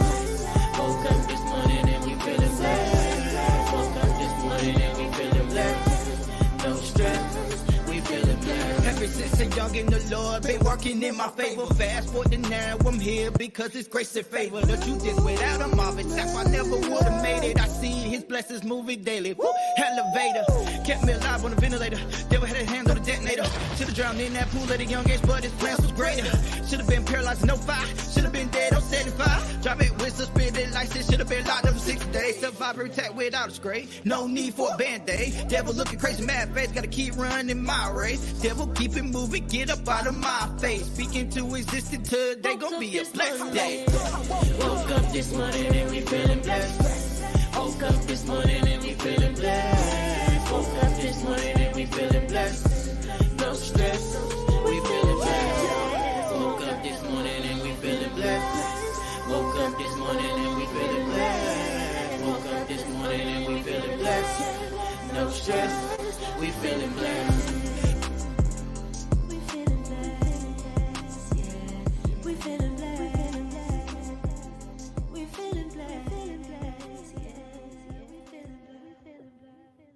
We're feeling blessed this morning. Feeling blessed. You have been listening to Mornings with the Queen Bee. That's me, Evangelist Angie B. And I'm grateful that you woke up with me this morning.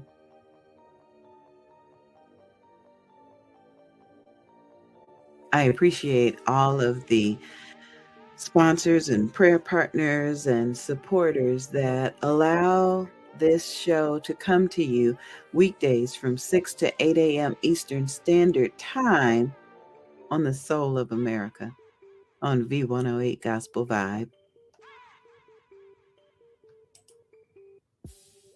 Thanks so much to Roy Evans, the visionary and the founder of the Jericho Broadcast Networks. If you visit the website, myjbn.com, you can find all of the stations that are featured on the website, and you can even download the app. Very special shout out to my family up in Michigan, my extended family in Florida, my family in Texas, and my family in Georgia, who each of them have reached out to me in one way or the other to show love. And I am grateful. I truly, truly am. It is our prayer that there was something in the music today, the beat or the lyrics or the scripture that popped up on the screen, the music videos, the products, the services. We pray that there was something in the show today that allowed you to see the love of God. We always like to say that Luke chapter 8, verse 16 teaches us that no one lights a lamp and hides it in a clay jar. They don't light the lamp and put it under a bed. They don't light the lamp and hide it. Instead, they put it up on a stand so that those who come in can see the light. We want you to see the light of Christ and the light of love. And that is why we do this show. Weekdays from 6 to 8 a.m. Eastern Standard Time. Thank you so much, Lord. Thank you. We played a new song today. Well, it's really not new. It's a classic. It is one that I recently acquired, and it spoke to me because sometimes fear can grab you. Fear of the unknown. Have you ever seen a bug and you're like, whoa, where did that come from? Fear. It can calm down after you realize, oh, that's only a bug. Or fear when, oh my goodness, I got a deadline coming up. Or fear when, what's going to happen to me tomorrow? Where am I going to sleep? And what am I going to eat? And how am I going to get there? Fear. Fear is a dark place. And you have to remember that Luke chapter 8, verse 16 tells us that a light has been lit for us to help us see our way. It's not hidden in a clay jar, and it's not hiding under a bed. It's up there on a stand so that everybody can see it. So fear no evil. Fear no evil. And shout out to my little brother Cy over in Texas for even bringing us this classic. I absolutely love it. And that's how we're going to end the show today, with no fear, no, fear no evil. Fear no evil from Cy. Praise the Lord.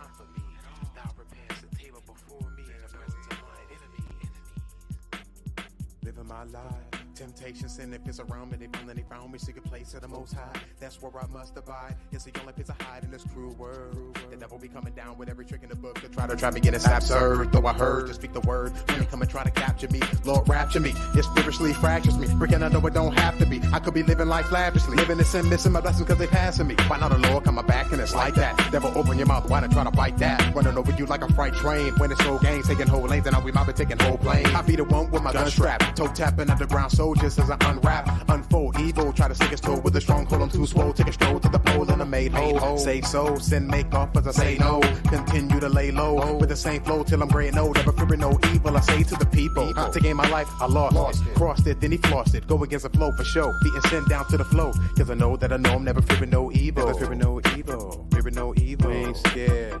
Never fearing no evil. Fearing no evil. Never fearing no evil. Fearing no evil. Never fearing no evil. Fearing no evil. Never showing no mercy when I once was a sin. Using the same approach so my road could begin. God called me in. Into his kingdom and his kingdom would never end. I'm in a war and I'm in a never showing no mercy when I once was a sin. Using the same approach so my road could begin. God called me in. Into his kingdom and his kingdom would never end. I'm in a war and I'm in a place with a rough race. Not enough space like a song without enough face. Evil invading my life space. I ain't got enough room for a such place. In this whole town, yeah, we gonna kick the doors down. Then it's gonna be a showdown to the low down. We gonna hold down. Put your hands to the ceiling if you wanna throw down in the show. Cause it's all about soul survival. I'm knocking down every rival. The devil's liable to lie to me. I got the word on the side of me. They coming back like a prodigy. Forget the slang and the cane up in the gang. Cause you gon' either get slain by the bullet or be in prison going insane. It's hard to maintain with the same thing. You go in circles when you train in the same game. Never insane, gotta maintain the life of Christ, a savior. Like fight evil, try to think twice. Yeah, Lord, we need your powerful hand to overcome the war and withstand. You can stand like a strong man. In a battle, you lose. I'm always used to the fuse, even cruise, I'm never losing. I'm choosing a bruising enemies cause the mountains are moving. And put the confirmation on the congregation, trying to save the whole nation. Much love in the seed. We flocking lost souls to the station. Forever patient. And we steadily be tasting the sweet honey of the Lord. Honey of the Lord. And making that joy for noise until the Lord, but still we drawing out swords. And I ain't never fearing no man. Beating sin down to the flow, man, in the whole land. Better get with the program, cause evil will take it down like quicksand. And I don't never wanna see this soul die in a slow life. Within my lines and my rhymes, I try to grow life. Going against the flow for sure. Beating sin down to the flow. Cause I know that I know, never fearing no evil. Never showing no mercy when I once was a sin. Using the same approach, so my road could begin. God called me in. It's his kingdom and his kingdom, but never end. I'm in a war and I'm in a never showing no mercy. Never fear no. Never fear no. Never fear no. Never fear no. Never fear no. Never fear no. I'm in a war and I'm in it to win. In it to win. Don't be scared. Fear no evil. We ain't scared. Fear no evil. Fear no evil. Fear no evil. Fear no evil.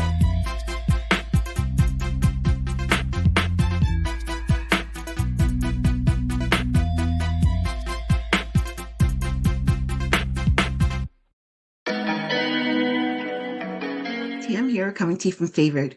May is Maternal Mental Health Month. Yes, it is a thing.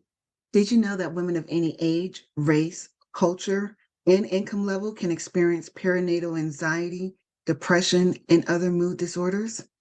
That symptoms normally start to develop when a woman is pregnant and through their first year after childbirth?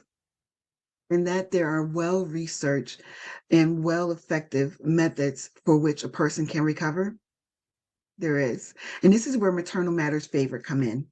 We provide counseling, support groups, and a life skills program to parents and backing them up while they're balancing out parenthood and life all at one time.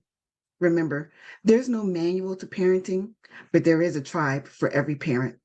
We hope that you join us.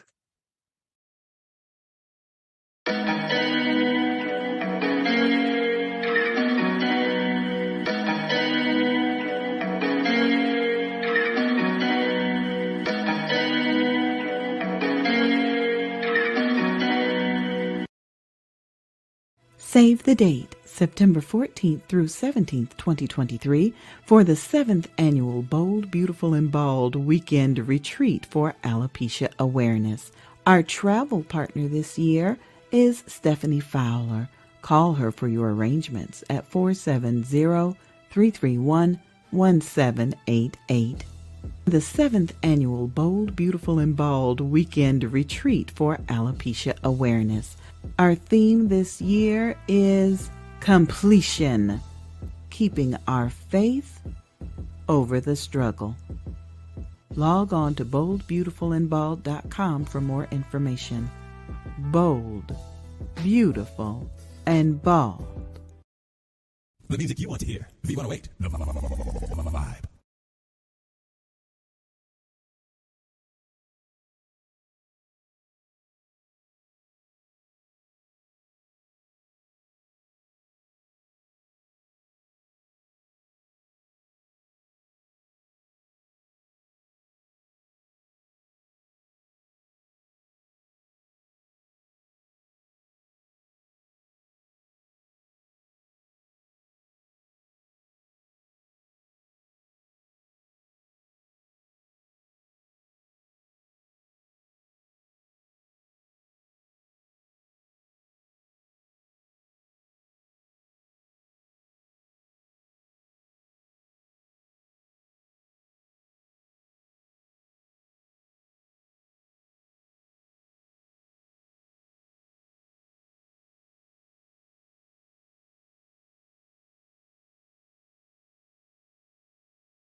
TM here, coming to you from Favored.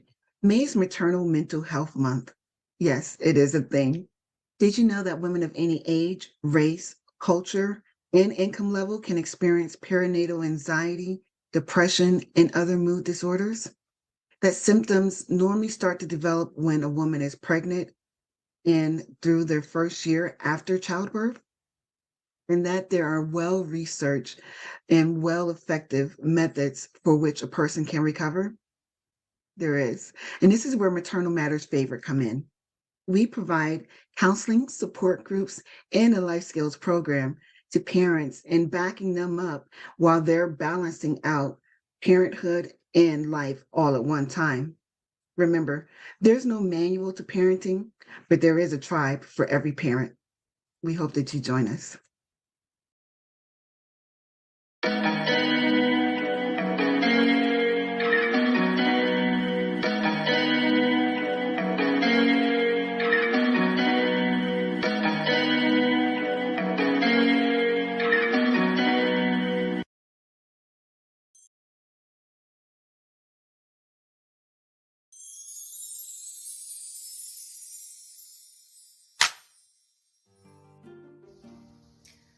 One of the things I wish I had known as a new mom is that it's okay to receive help and it's okay to be new at something. I put so much pressure on myself to know it all or to do the things or not ask questions for fear that would mean I was like an irresponsible adult or that I don't know my child or that I don't know what I'm doing. And the matter of the fact is, it didn't take away from my worth to be able to ask or receive help or research things, join groups, ask questions. So giving myself the grace to just be new and learn something is something that I wish for you, to give yourself permission to not know it all and to be new at parenthood or motherhood.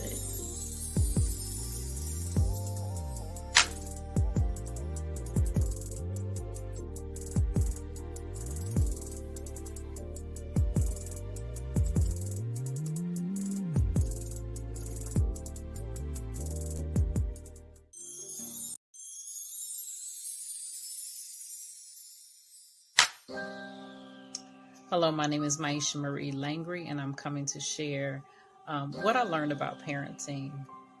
As a mother of one son, I found that the main thing that I needed and I feel is necessary as a parent is to have a great support system.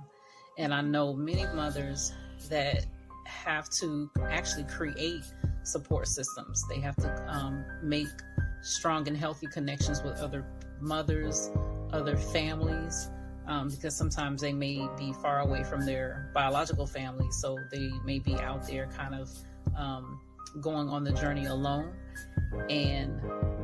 But for me, I was blessed to be able to have my parents and his dad's mother in his life, so that I had someone that I can bounce things off of, to be there. So I didn't feel so overwhelmed. And because I know that's a part of being a mother, sometimes you can feel overwhelmed by the responsibility, first of all, of caring for a whole other human being, right? So that was the main thing for me, is the importance of having a strong and healthy support system, whether it be your biological family or a family that you have come to grow and love. Someone that you can trust. Especially if you're a working mom, if you're not afforded the opportunity to stay home for most of their school life, their life growing up, you want to make sure that you are able to have people in your life also that you can trust. And I leaned on my faith a lot, and really took things in prayer and really just,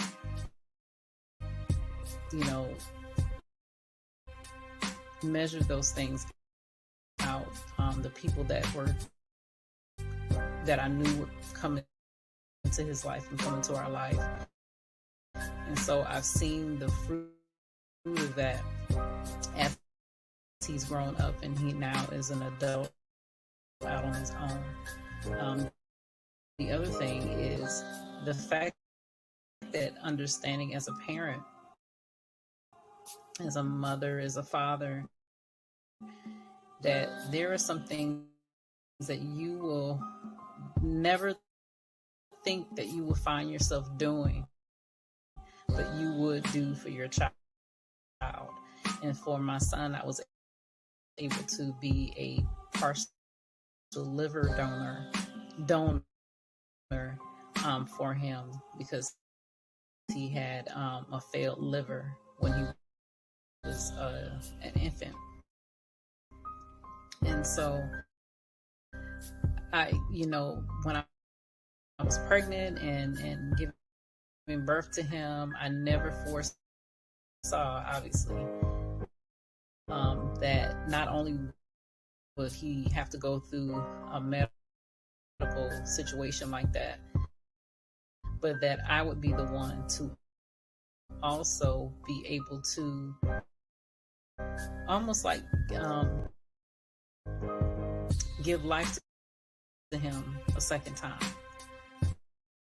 That was a blessing to me to be able to be in position to do that. That everything that the doctors needed, I was able to give. So that was, being a mother is just so phenomenal, and it's such a joy to have the opportunity to do that. And even though I only had one son, I was able to be, like a mother-like figure to other children as well over the years. So, like I said, the biggest thing that I learned as a parent is having a strong support system and making sure that you take care of yourself as well. Because, people rely on you. And you have these children or this small child that's relying on you. So that's the main thing is having a strong support system. Researching the things that you need to research so that you can develop and grow better yourself as a parent. Not for the child, but for yourself, and they gain the benefit of that growth. So I think that's pretty much it. You guys take care.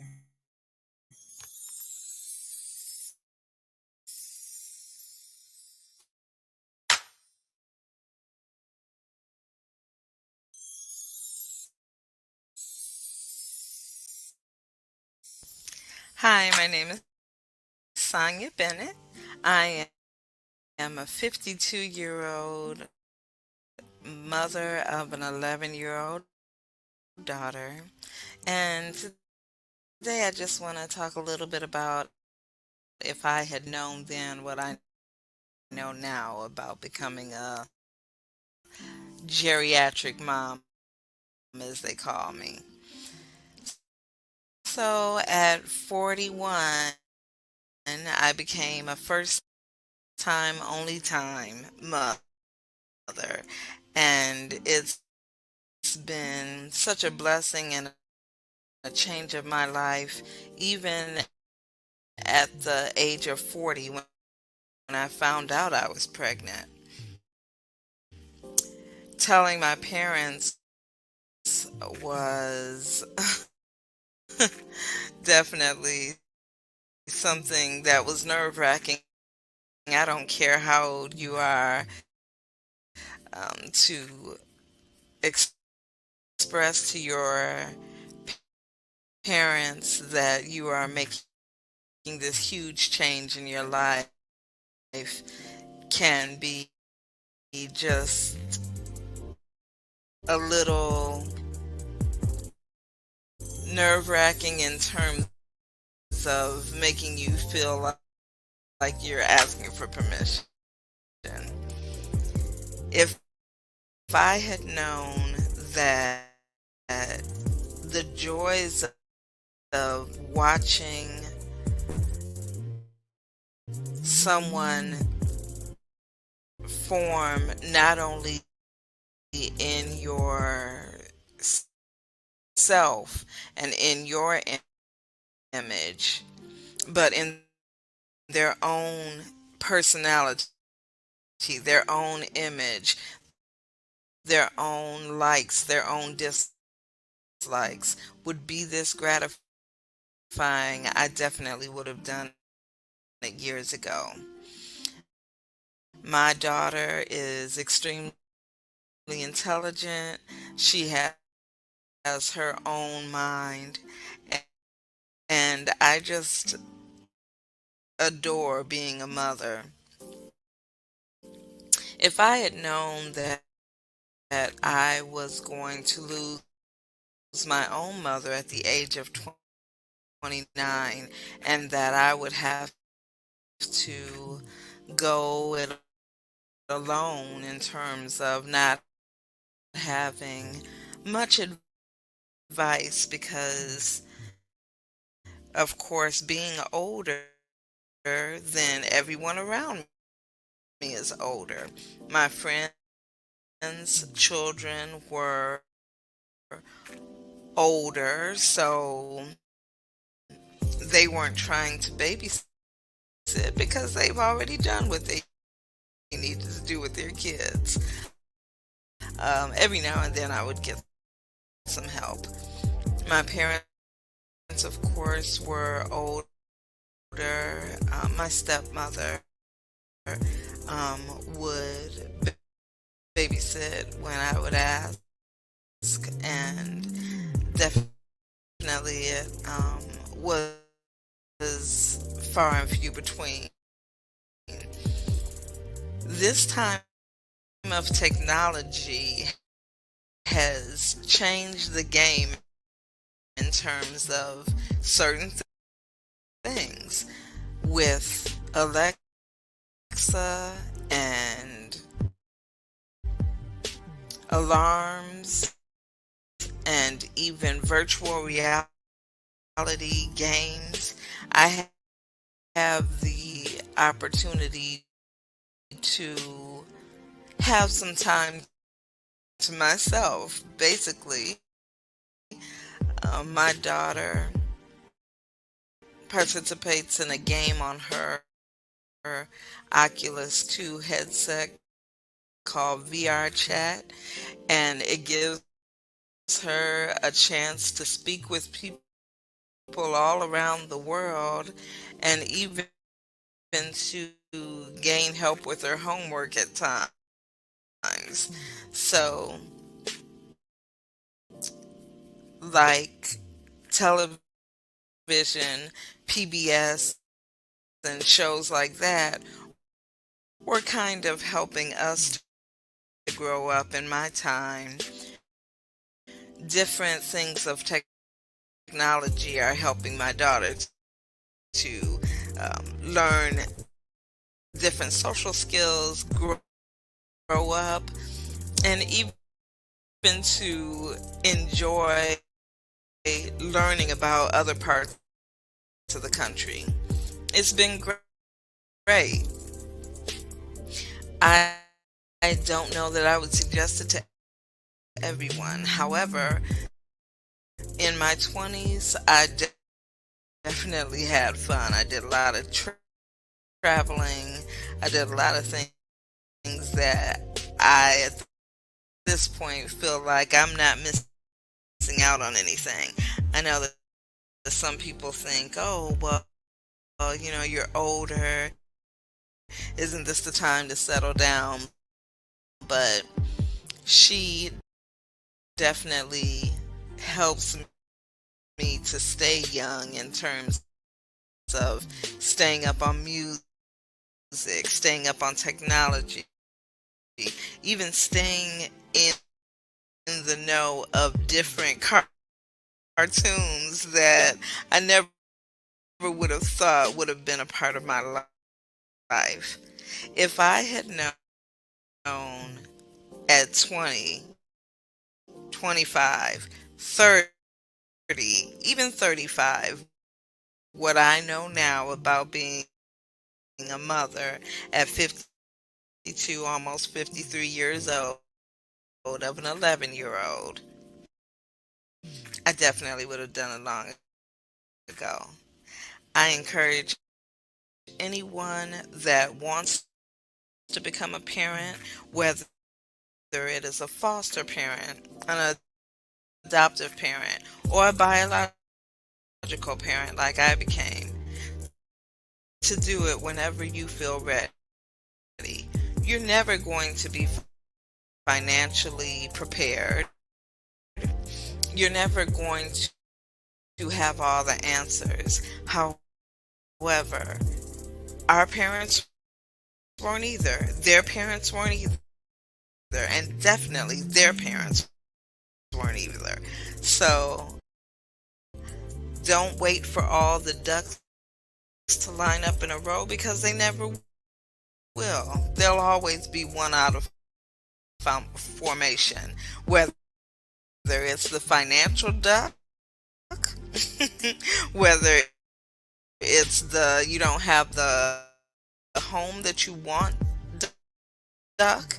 My daughter and I started our joint life together in the bedroom of one of my friends. I was sharing a home with a friend. We were roommates, and that's where we started. Then we transitioned to my dad's house, and I learned a few things, and finally we got on our own. I purchased the house because I wanted to make sure she had a backyard that she never uses. But I just encourage you, if you want to become a parent, no matter what it is, of a fur baby, a real baby, or as I said, adoption, or being a foster parent, it is the most fulfilling thing you could ever do in your life. Again, my name is Sonia, and I hope you enjoyed this video. Have a great day. Good morning, good morning, good morning, good morning, and welcome to the 24-hour broadcast for Maternal Matters Favored. I am the Queen Bee Evangelist Angie B, and I am buzzing around in the background today as we raise awareness and funds for the life skills programs presented by Maternal Matters Favored. The founder of this nonprofit organization is Tam McRoy, and I'm going to bring her in just a moment. But first, just wanted to let you know that if you're trying to watch us on Facebook, there is a technical issue on Facebook's end, and StreamYard is working to remedy that. We are also live on several YouTube pages. Search for Maternal Matters Favored on YouTube. You'll be able to watch the program. search for Live with Evangelist Angie B on Facebook. We are live there. We are also live on Volusia Business Women on YouTube. Tam McRoy and I are members of Volusia Business Women. If you can't seem to find them on YouTube, just log on to VolusiaBusinessWomen.com and look for the YouTube link that will take you straight to us for the next 24 hours. You may also search for Evangelist Angie B on YouTube. We are broadcasting there. We are broadcasting live on the Jericho Broadcast Network, Mornings with the Queen Bee stream. Thank you for the Jericho Broadcast Network for allowing us to do that. And if you're on Twitter, you can check out Angie B Tour. That's ANGIEBEE Tour on Twitter, and you will see us there. We will check back in with Facebook to see if they're ready to receive our 24-hour stream. And in the meantime, we're bringing in the founder, Tam McRoy. Welcome, Tam. Welcome, welcome, welcome. Good morning, everyone. Thank you so much, Angie. Oh my gosh, I don't know how I'm going to make it through these 24 hours without you and your teams. So I'm so appreciative. Oh, we are here. What powerful stories were those that you guys just heard, right? Oh my gosh, this is what it's all about. And so once more, this is an opportunity where you're going to have to save lives of mothers, fathers, non-birthing parents. Why? Because we're going to be here. We're going to be having a slew of individuals, CEOs, individuals that are literally in another country, right? Streaming in, and politicians. We have so many individuals coming from different areas of operations throughout the world to just speak their truth, you know what I mean? Talk about what they're going to be combating to do to help right with this perinatal and postpartum crisis. It's a silent crisis that we're all going through. And so once more, for just a simple pledge of $35, you can help provide access to a parent so they can attend one of our life skills programs. And it's a 5-week program in which we provide these parents with life-changing skills and tools, resources, a community, right? In which they can resource to help them balance parenthood and life, because this thing is real and we know that. So once more, we're going to be hearing throughout the course of the next 24 hours, we're going to be hearing so many stories, testimonies. We're going to be learning some statistics. This is the educational piece, right? We're raising awareness because what we found is a lot of individuals, they're going through it, but society teaches you chin up, head up, shoulders back kind of thing, right? And you're are just so silently sinking, right? And so forth. So once more, keep in mind that this is a community approach that we're taking. More than 10% of fathers, they experience depression and anxiety during perinatal periods, right? I'm going to be reading some information to you. At least 60% of women with perinatal depression have experienced a mental health condition in the past, right? Individuals of the Latino community, right? They exhibit a higher level of perinatal and mental health disorders and are less likely to be identified or receive adequate and culturally competent mental health care.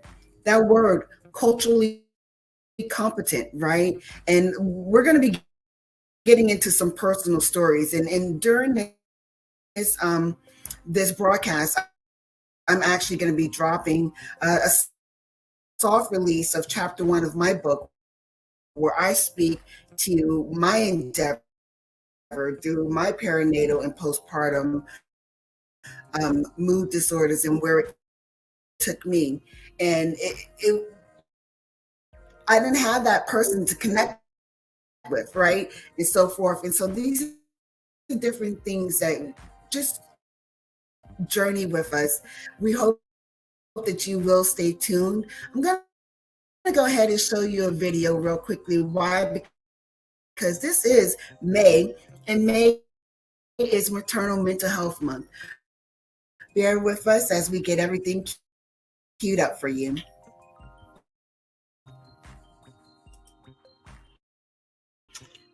Wow, I am so honored and I am grateful for this opportunity to learn and to share. I did a real quick informal study yesterday. Asked a couple of single people and people without children if they had ever experienced or if they knew anybody with these type of parenting mood disorders, and almost 99% of them said no, they had never even heard of it. So it can unfortunately be very distressing. And so I pray that everything we do today is helpful to each and every one of you. I pray. All right, we're getting ready for this video as soon as as soon as they finish cleaning the car. And if you have questions or if you have any questions that you'd like to ask, please be sure to let us know.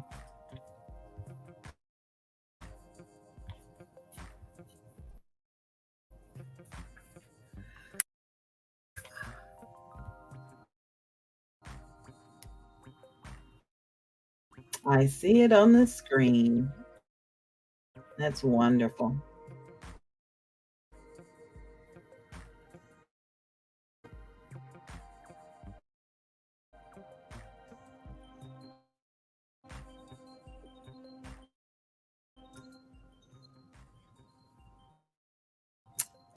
Tam, I think we just be sure the volume is on your end, because it is not on this end. You may need to rewind it just a little bit. and start it again.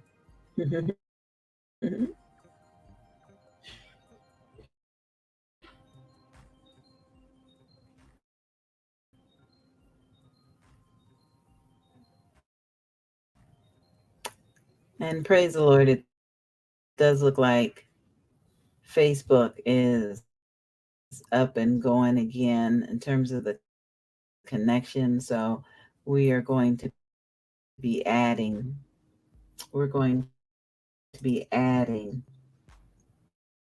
our Facebook, our Facebook destinations in just a moment. I got your message, Tam.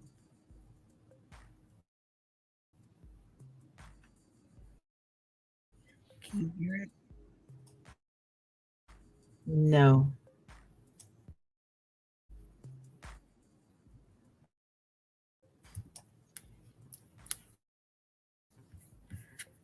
No worries. Okie dokie. No worries. It's only the beginning.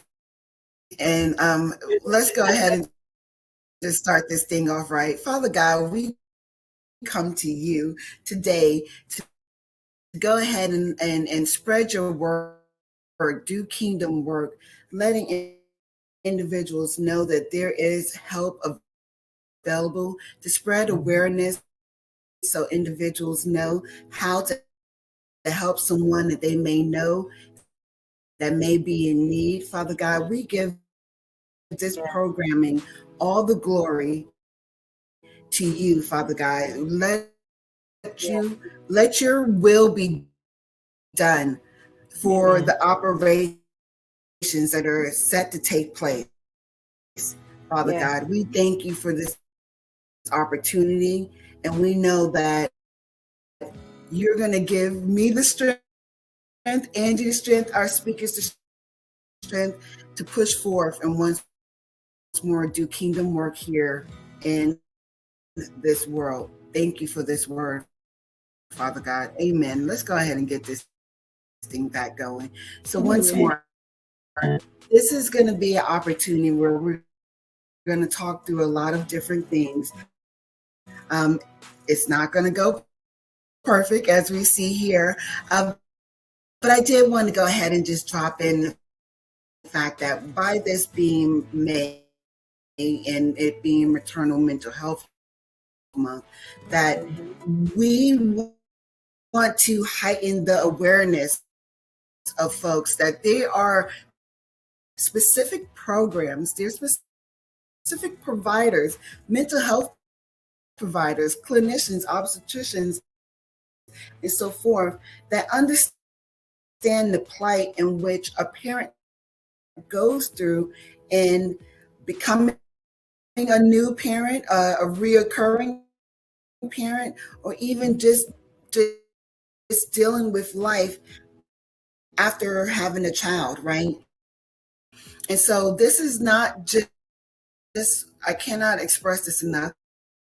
This is not just for mothers, because studies are showing that dads go through it too. It's like, what am I supposed to do? I'm supposed to be the king. I'm supposed to help, and so forth. We have individuals that have to adopt, because they can't conceive. I have a neighbor who right now is scrambling, her and her partner, to prepare to adopt a 14-year-old who got pregnant. So these are real life issues that we're going to be talking about. And she's like, Tam, what do I do? And then it's like, okay, let's breathe. You know what I mean? Let's talk through a plan of operations and so forth and so on. And so once more, throughout the course of this programming, as we start to speak with some of our speakers, you're going to hear so many different testimonies. You're going to hear so many different ways in which perinatal and postpartum mood disorders is rearing its ugly head, right? And individuals' lives and so forth. You're going to hear the ways in which people are working throughout the community in their own space, in their circle of influences to better the lives, whether it's better in the lives of parents, whether it's better in lives of children, because sometimes, when individuals go left untreated, you know what I mean, it becomes a childhood trauma for a child to be in that household, right? And so forth. And so once more, we're going to be speaking to so many different pieces. I hope that you're able to tune in. And then once more, this is an opportunity for you to give. And so there are several ways in which you can do so. I think we even have like a text line where you can actually text to give. Let me see if I can bring that up, right? So if you go ahead and you text 202-858-1233 and you enter in the word favored, you can go ahead and give through that method there as well. $35. Pam? Yes. Where? 202-858-1233. And text with the word what? Favored. Okay. Right. And once more, $35 is a minimum amount, right? We're asking, because why we can spend that on a meal these days. You go to McDonald's and you get 2 meals, and that's a wrap there, right? And so forth. And it's to help another person. We're to be doing kingdom work. We're to be giving back. We are the lenders and not the borrowers, right? And so we want to make certain that we're doing our due diligence there. These programs are designed. I've worked with a team of clinicians to make certain that we're meeting the needs of those in the community. And so when we're talking about life skills, we're talking about self-care. And what does that actually mean to a person? Because not everybody can go to the spa. So, if it means that you get to eat you 5-7 cookies, put your feet up after you lay that baby down, or or after you actually complete a chore, or once you actually get a project completed at work, whatever that looks like, it's just little pockets of moments in which you can give yourself a reward system, right? That is self-care in itself. Another course that we have is what I love is it's not just the usual financial literacy. We're teaching individuals, how to be, savvy. You don't necessarily got to go get that Louis purse, you know what I mean, and that whole outfit. Let's talk about ways in which you can actually invest that money and make that money work for you while you're sleeping. And so it's little things like this where we're to be each other's keepers, right? And so forth and so on. Another piece in the program that I'm really excited about is like, what does it look like to be a responsible citizen, right? We know that in these times, we're living in very, very perilous times. And so, make certain that you're voting. Don't be so easily dismayed. Don't be so easily discouraged. You know what I mean? And if you're voting, make certain you vote down the ballot. And I tell people a lot of times, and you can register to be to have a mail ballot. So this gives you opportunity to actually do some research. I'm like, yeah, no, this person's not going to get my vote. Don't just go and leave it up in the end, up in the wind, right? And so forth. So it's a lot of different tools that we're going to be working with individuals to provide them so that they can have the upper hand in enhancing their well-being. You know, we are that tribe. We are that support group for them. And speaking of, we do have a support group. So on Tuesdays, 7 p.m. Eastern Standard Time for an hour, we get together and we talk about some of the joys and some of the challenges and some of the wins and things to that effect that we go through, right, as parents. And we have this virtually. So people call in from all over the country just to go ahead and link up with someone that can share their same story. And so I want you to know that Maternal Matters Favorite, we're here, we're doing kingdom work. We're providing that opportunity for individuals to be able to voice, vent, right? Receive some support, some guidance, some tools. And I'm talking to you from which I've come. You know, I've been there. I get it.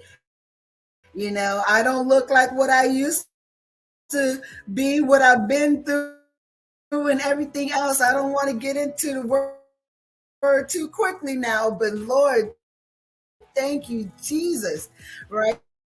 And it was because I did not have those parameters of perinatal and postpartum health. You know, we're talking about where you go to the doctor and they're like, okay, you got your vitals, baby's heartbeat is good, you know, here's some WIC. Not, you know, what's going on in your psyche, you know what I mean? What's going on in your home atmosphere? How are you preparing? So there's going to be a gamut. You know, we have stories from individuals that have gone through miscarriages, and they're going to be speaking to that part.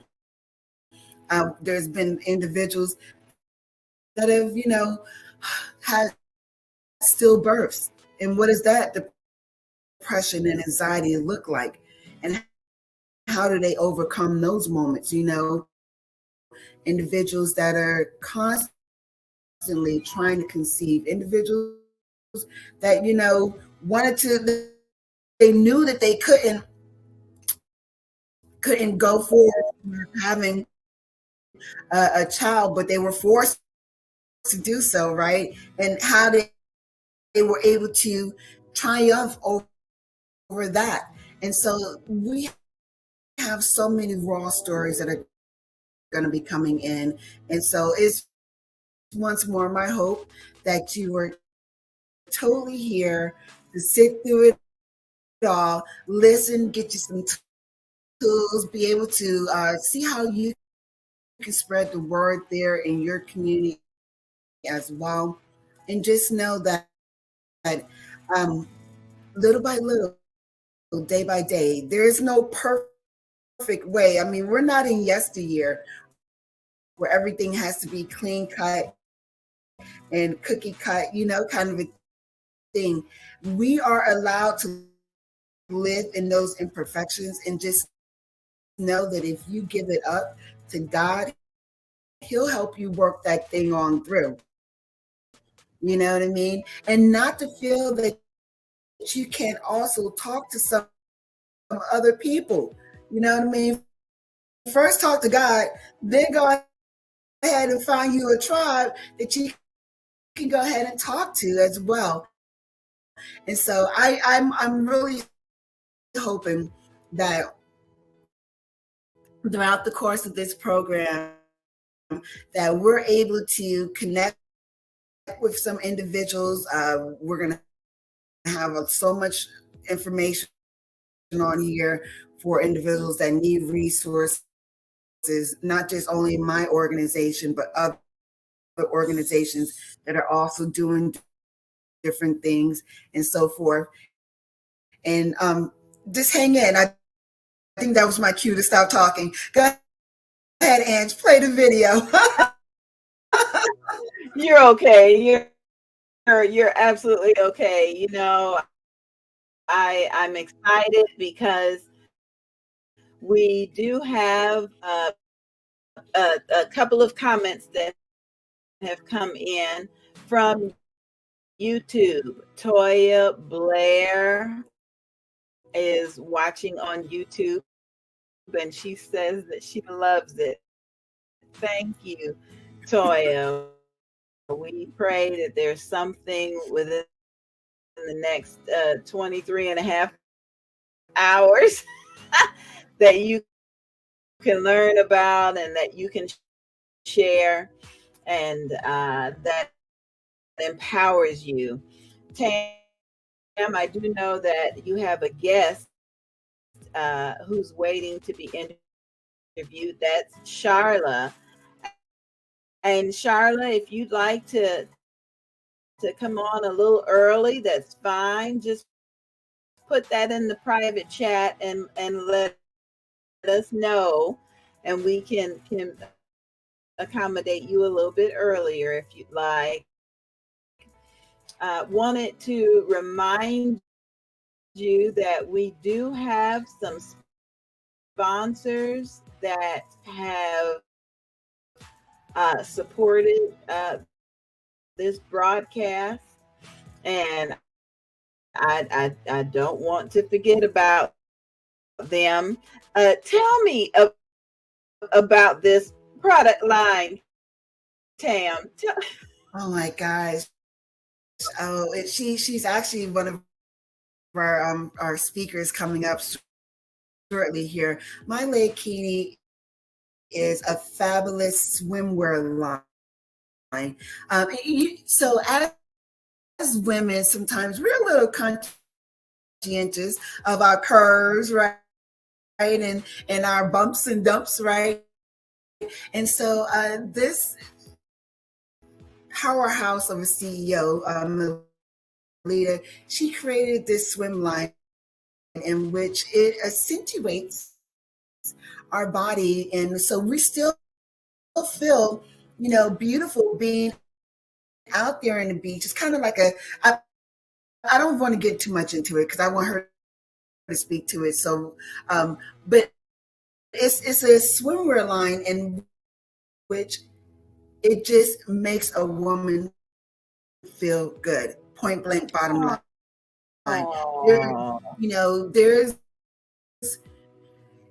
There's so many conscientious pieces in which we go through as human beings. And in these days and times, any little thing that we can create as a body of individuals to help, enhance the mentality of another person, their psyche, their self-esteem is a win.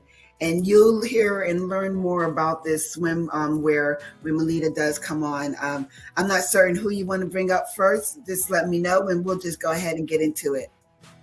We're good. We're good. I think we're waiting on Charlotte to get everything squared away. Charlotte, when you are ready, just wave at me.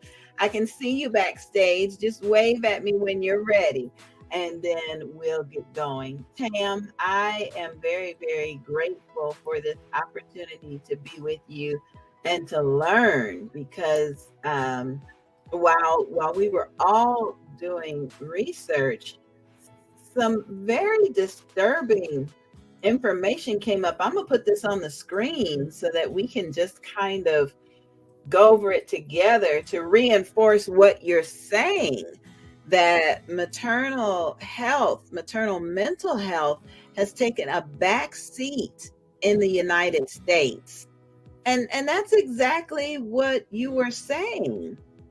There's a project that they're working on to develop a psychiatric care toolkit for clinicians. And I heard what you said when you talked about, get your go get your WIC and vitamins, but nobody asked you about your mental health.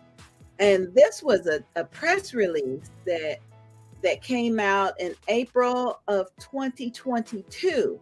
So here we are a year later, psychiatric.org, this press release, unfortunately, is still so relevant. It's truly heartbreaking. It truly is. But I know what God teaches us. The word teaches us that you went through this for a reason, and that's to be able to help somebody else. Yeah, and talk about that assignment and that cross to bear, right? Just keep on trudging along with it. And it's what he does, right? They're called testimonies for a reason. And there's so many different things that are going on in life. You think about how a veteran wants to get counseled by a person that's been in a war or who's a vet. They want someone they could connect to and so forth. And then so with this situation here, it was something that, God laid on my heart to start this organization back in 2018. And mind you, my son, he just turned 20 in December. And so it was something, like I say, decades ago, these conversations, especially in the community, they weren't really being had. And so in 2018, he was like, yeah, you should really start that. And I was like, okay, bet. So I wrote out this business plan and I went down to, the Small Business Development Center. And I was like, and they were like, yeah, this is good. This is needed. Your numbers are going to kind of be in the red. It's like, I don't know, how are you going to make this happen? But let us know. And we're here kind of a thing. And I was like, well, fine. I was there in corporate America. So I'm like, all right, I got this, whatever, and put it on the back burner. And then last year in April, I went to this event with the Eatonville Chamber of Commerce. Shout out to the Eatonville Chamber of Commerce, to Lavonda and Jordan. They're Eatonville, Florida. Yeah. Florida. Yes. And so they had this raffle going on, and they wanted to sponsor the incorporation of a business, and I won it. So I was like, okay. I was like, all right, I got a business because I already had the consulting firm going on. And so I was like, all right. So I went ahead and incorporated it and just, didn't do too much with it still. Not having that bandwidth and just not having the right direction. And God just will keep tapping you on your shoulder. Like, look, I said, I need for you to do this.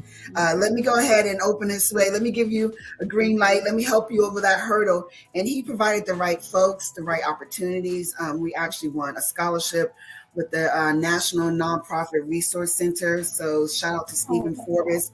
He has been instrumental in helping us build the program out, the capacity, just board development, just everything else in between through the Heroes program. And here we are, we're doing our first fundraiser.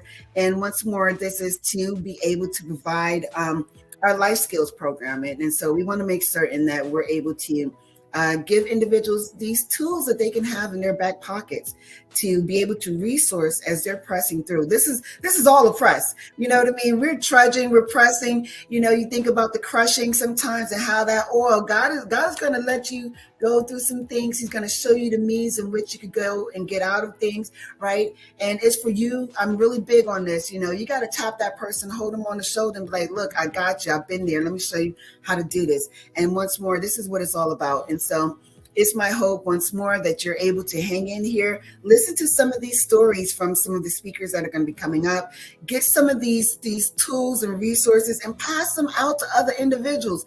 Look, in these present days and times, information is free.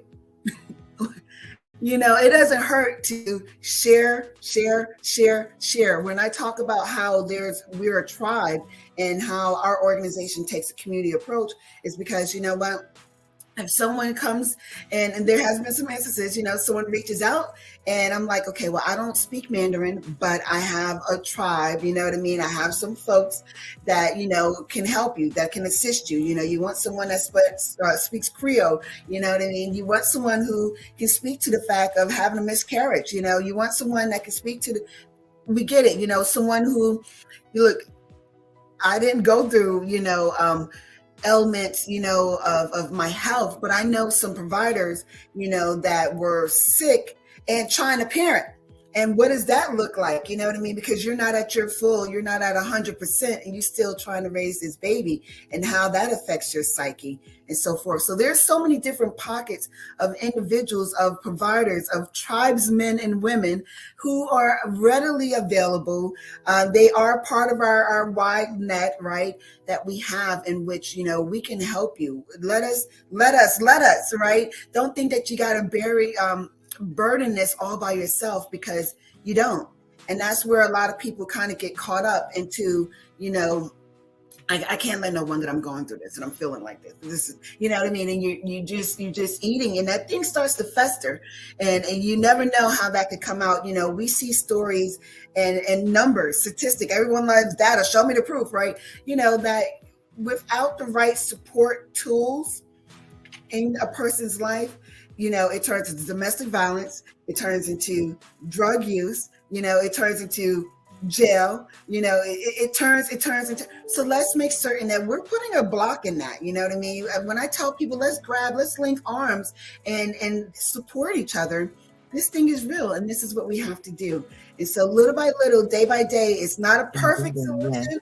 You know what I mean? But it is, and it's an opportunity and a workaround in which we're developing, along with other policies and procedures of individuals, in regards to being able to help individuals' lives.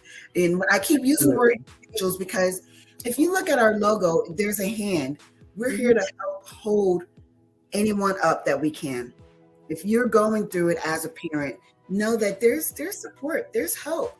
You don't have to through, and you don't have to go into a program that's just widely generalized. You know what I mean? There's specific areas in which we cover that you may not get that necessary attention for. And that's another reason why you want to go ahead and make certain that you reach out to us here at Maternal Matters Favored. That is wonderful. That is absolutely wonderful. We're going to try to bring Charla in just a moment. It seems like she's having some audio issues on her end, so we're gonna. She's in Kuwait, so I'm I can imagine that. Yeah, she's calling in, streaming in from Kuwait. So hopefully you can get on. Thank you so much for your dedication to this cause, Charla. We're going to do our best. Okay, so just a couple of quick announcements. We do ask you to visit mmfavored.org to learn more about the organization, to find out how you can donate, and to find out how you can register to be a part of the upcoming Life Skills program. We appreciate that. Now, our Facebook connection that was giving us a headache when we started at 10 a.m., it seems to have been resolved. So you can search for Angie B Productions on Facebook. You can see that we are live. You can also search for Moms in Ministry on Facebook. That's Moms, the letter N, Ministry on Facebook. That is an outreach ministry that just recently celebrated 10 years of reaching mothers. Just like, the book of Titus tells us the older women are supposed to teach the younger women. And unfortunately, we do have testimonies of older women that have dealt with exactly what you're talking about. And so I think we're going to take a minute and share from some wisdom. She may not be an older woman, but she's definitely wisdom. So Tam, I'm going to put you backstage for a minute, and we're going to hear a little bit from this encouraging pastor.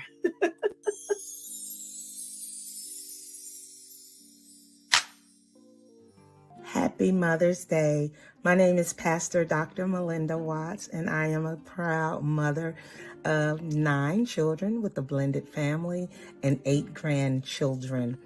One thing that I learned from my grandmother and my mother, I learned determination. I learned how to be a homemaker. I learned never to quit, and that you can do anything if you put your mind to it.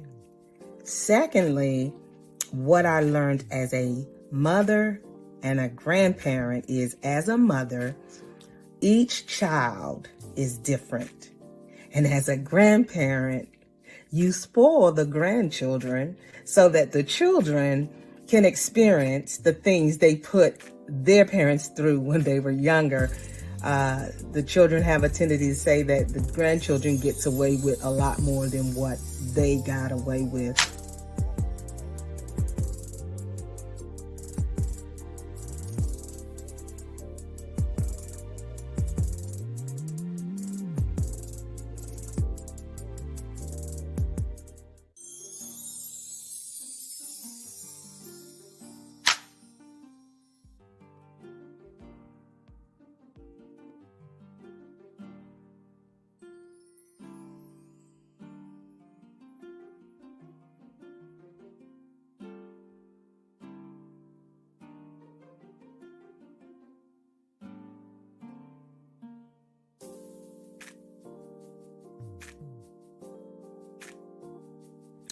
Also, the advice that I would give to every parent, grandparent that is raising a child is love your children unconditionally. For each one of them are different. They are gifts that the Lord has loaned to us, and also make sure we train them up in the way of the Lord so that when they grow old, they won't depart from it. Also, if I could do something different, oh my God, I think I would be a little bit more lenient on my children because they had a hard knock life. I was disciplined. They were disciplined just the way I was disciplined. You spare the rod, you spoil the child. But if I could do something differently, it would be a little bit more lenient on them in the rearing. You have a blessed Mother's Day. God bless.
Tam here, coming to you from Favored. Just reaching out to let you know about our upcoming inaugural fundraiser, 24 Hours of Favor.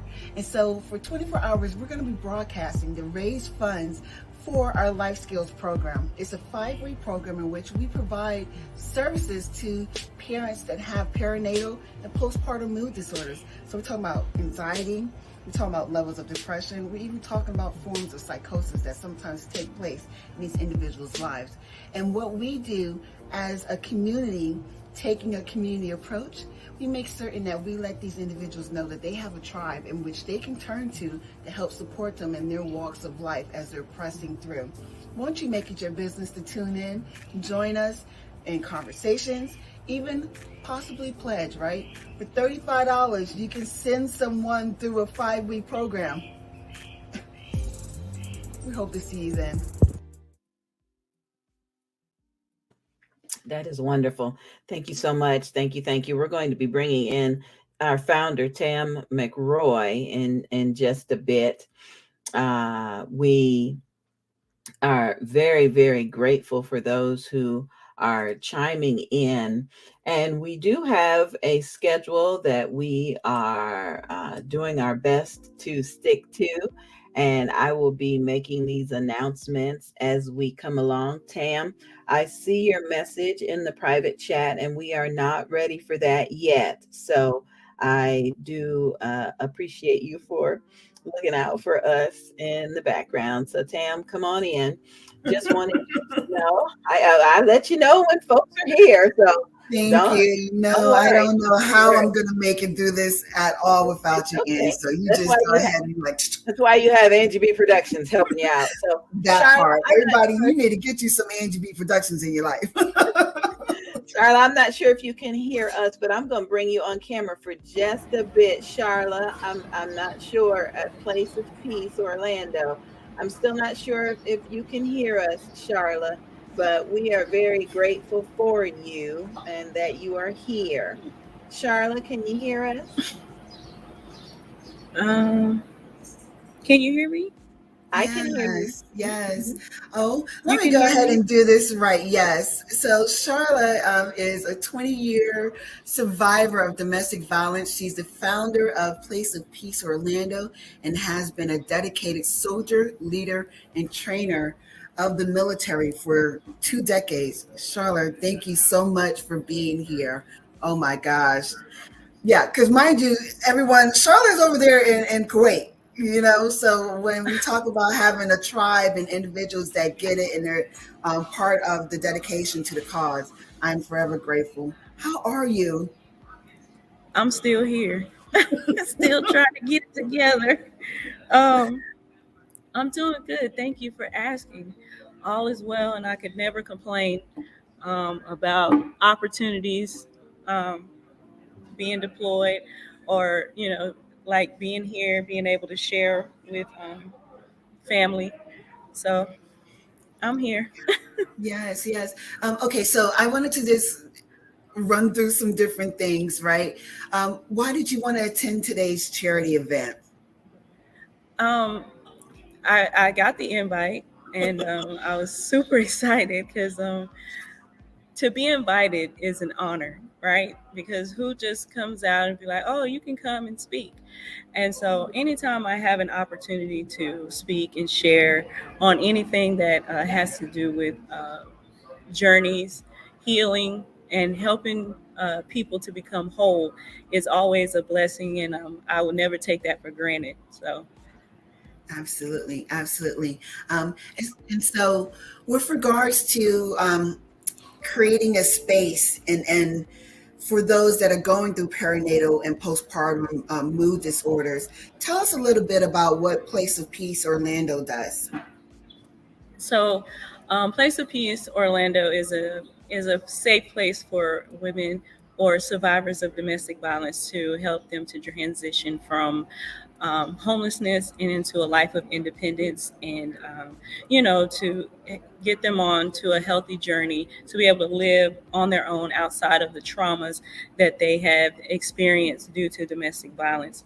When it comes to in regards to what your organization does and why it's important to partner with organizations like yours is, even though domestic violence is a topic all on its own, it doesn't mean that these survivors don't come with these issues.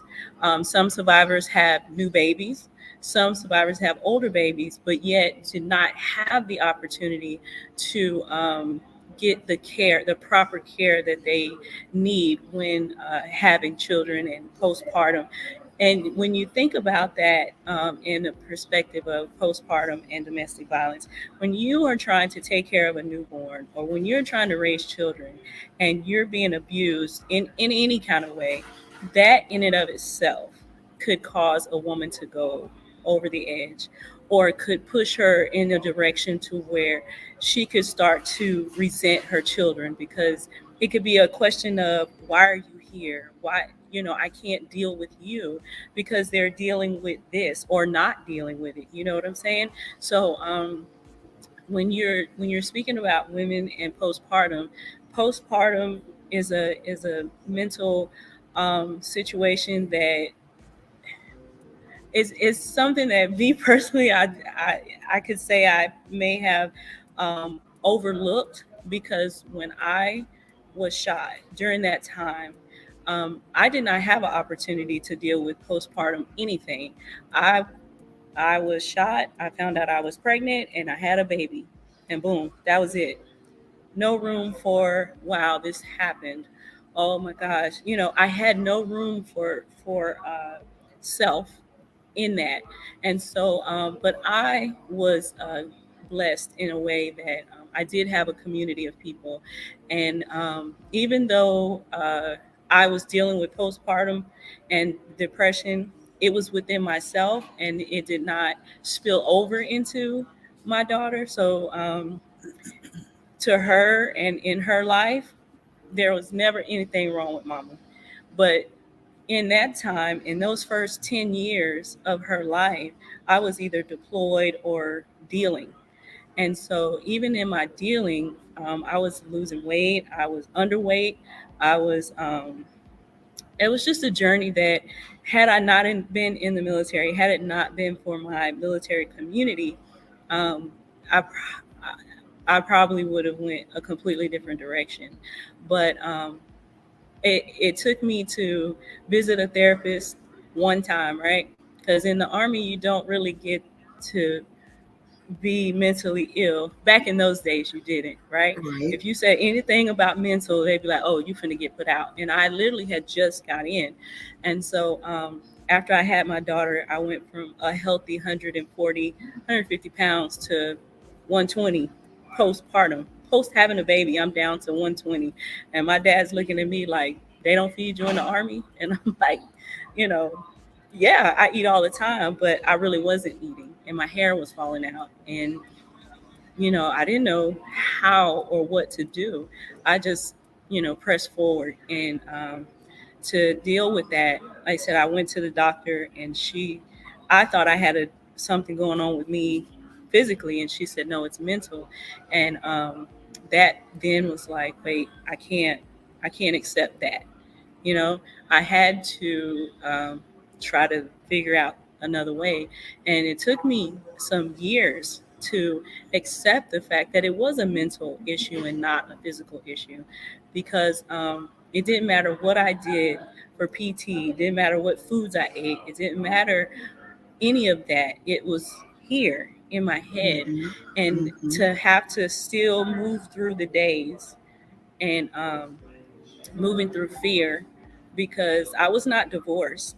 So at any given time, he could have just popped up, and in the military, there is no discretion until you follow through with all the procedures, which I wasn't. Charlotte, so I know your story, and Charlotte's story is deep, but let individuals, if you don't mind sharing who that he is in regards to what you went through and how that all was just a world of a woe. Okay, so when I was younger, I decided to get married. I got married to an older man, and he ended up being abusive. And so for the first 3 or 4 years of us being together, it was about 2 years we were together. He was abusive. He showed those signs of aggression, but I was underage. I was like 16, 17. So I was fearful about reporting him or, calling the police. But then also I felt like I could handle it. You 17, 18, you think you're grown. I was part of that crew, thought I was grown.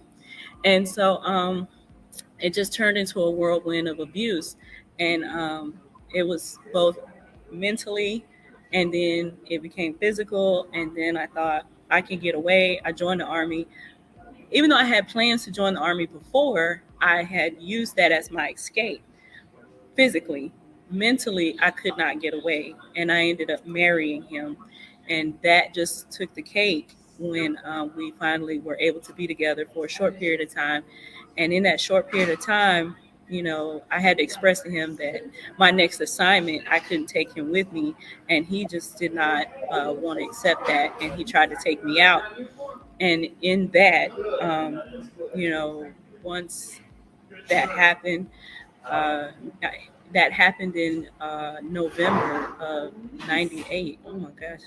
It happened in November of 98. And by the end of, I still left. I could not allow myself to sit in my hometown of Dallas, Texas, and still be in that same space. So I still left and went to Korea. Um, but I was shot in the face, and so I got stitched up the best I could, and I just left. Again, not allowing myself to process it, not allowing myself to work through it. I had several family members and friends that were like, "You should probably go talk to somebody." Wasn't anything I was comfortable with or even good at, because in our community back then, we just didn't do that kind of stuff. You pray about it and keep it moving. And so that's what I did. I just kept it moving. And so with that, I get to Korea, and within 3 months of being in Korea, I found out I'm pregnant. And so I spent my time in Korea, came back, and I was lucky enough to be stationed close enough to home that when I was there, my mom, my family was able to, interact and engage with me, but nobody was able to help me to walk through that process of the abuse after. And then once I had my daughter, the fear, is he going to try to come back and get us? Is he going to try to do anything? So postpartum looks different to everybody. And as a survivor, postpartum is a burden that we choose not to deal with, right? Because we got enough. It's enough. I've been shot.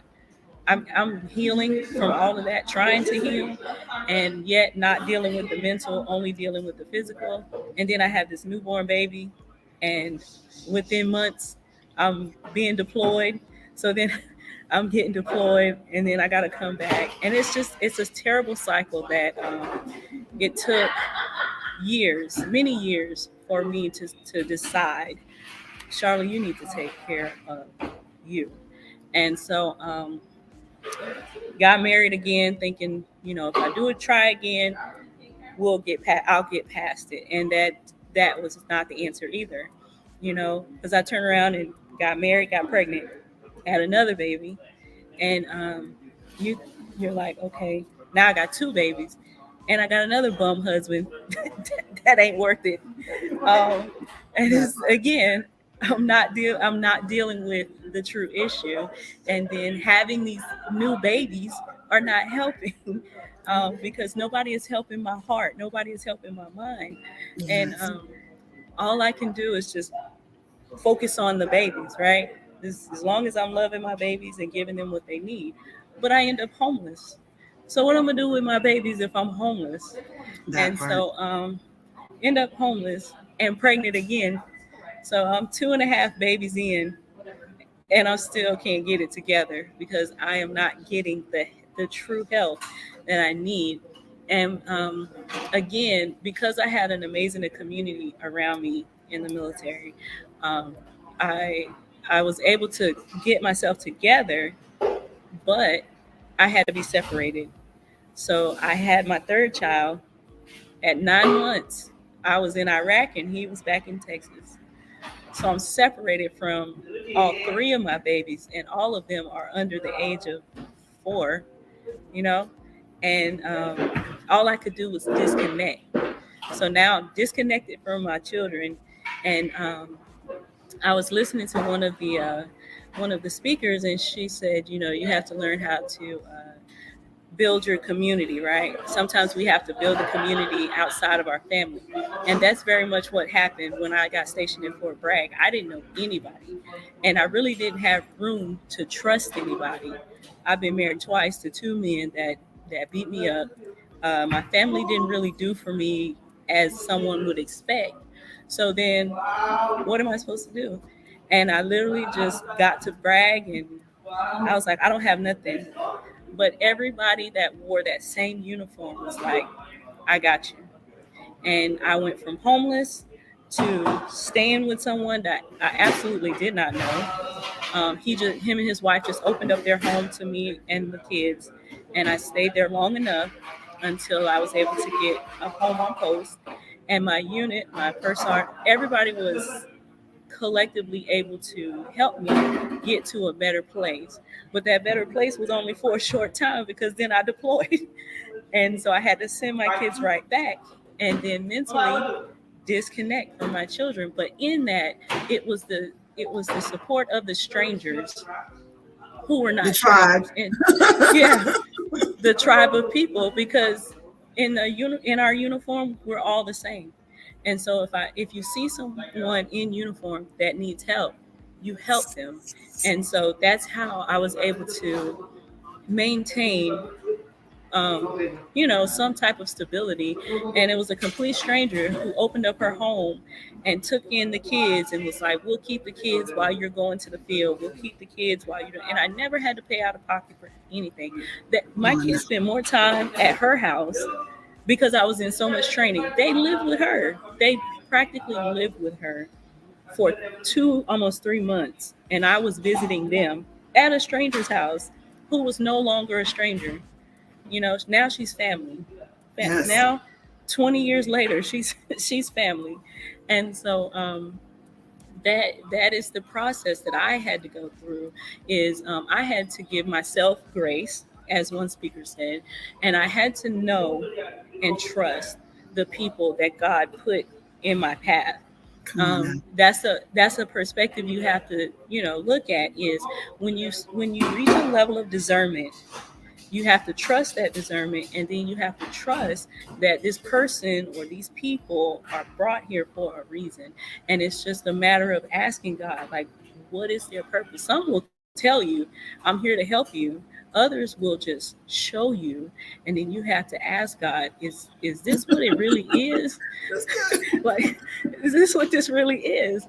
And so that has been my path of being able to process life postpartum 3 times. And so but the revelation did not come, and some moms will catch this later. The revelation of the process will not come until you're on the other side, right? So I'm on the other side of postpartum. My oldest child is 23. My youngest is 19.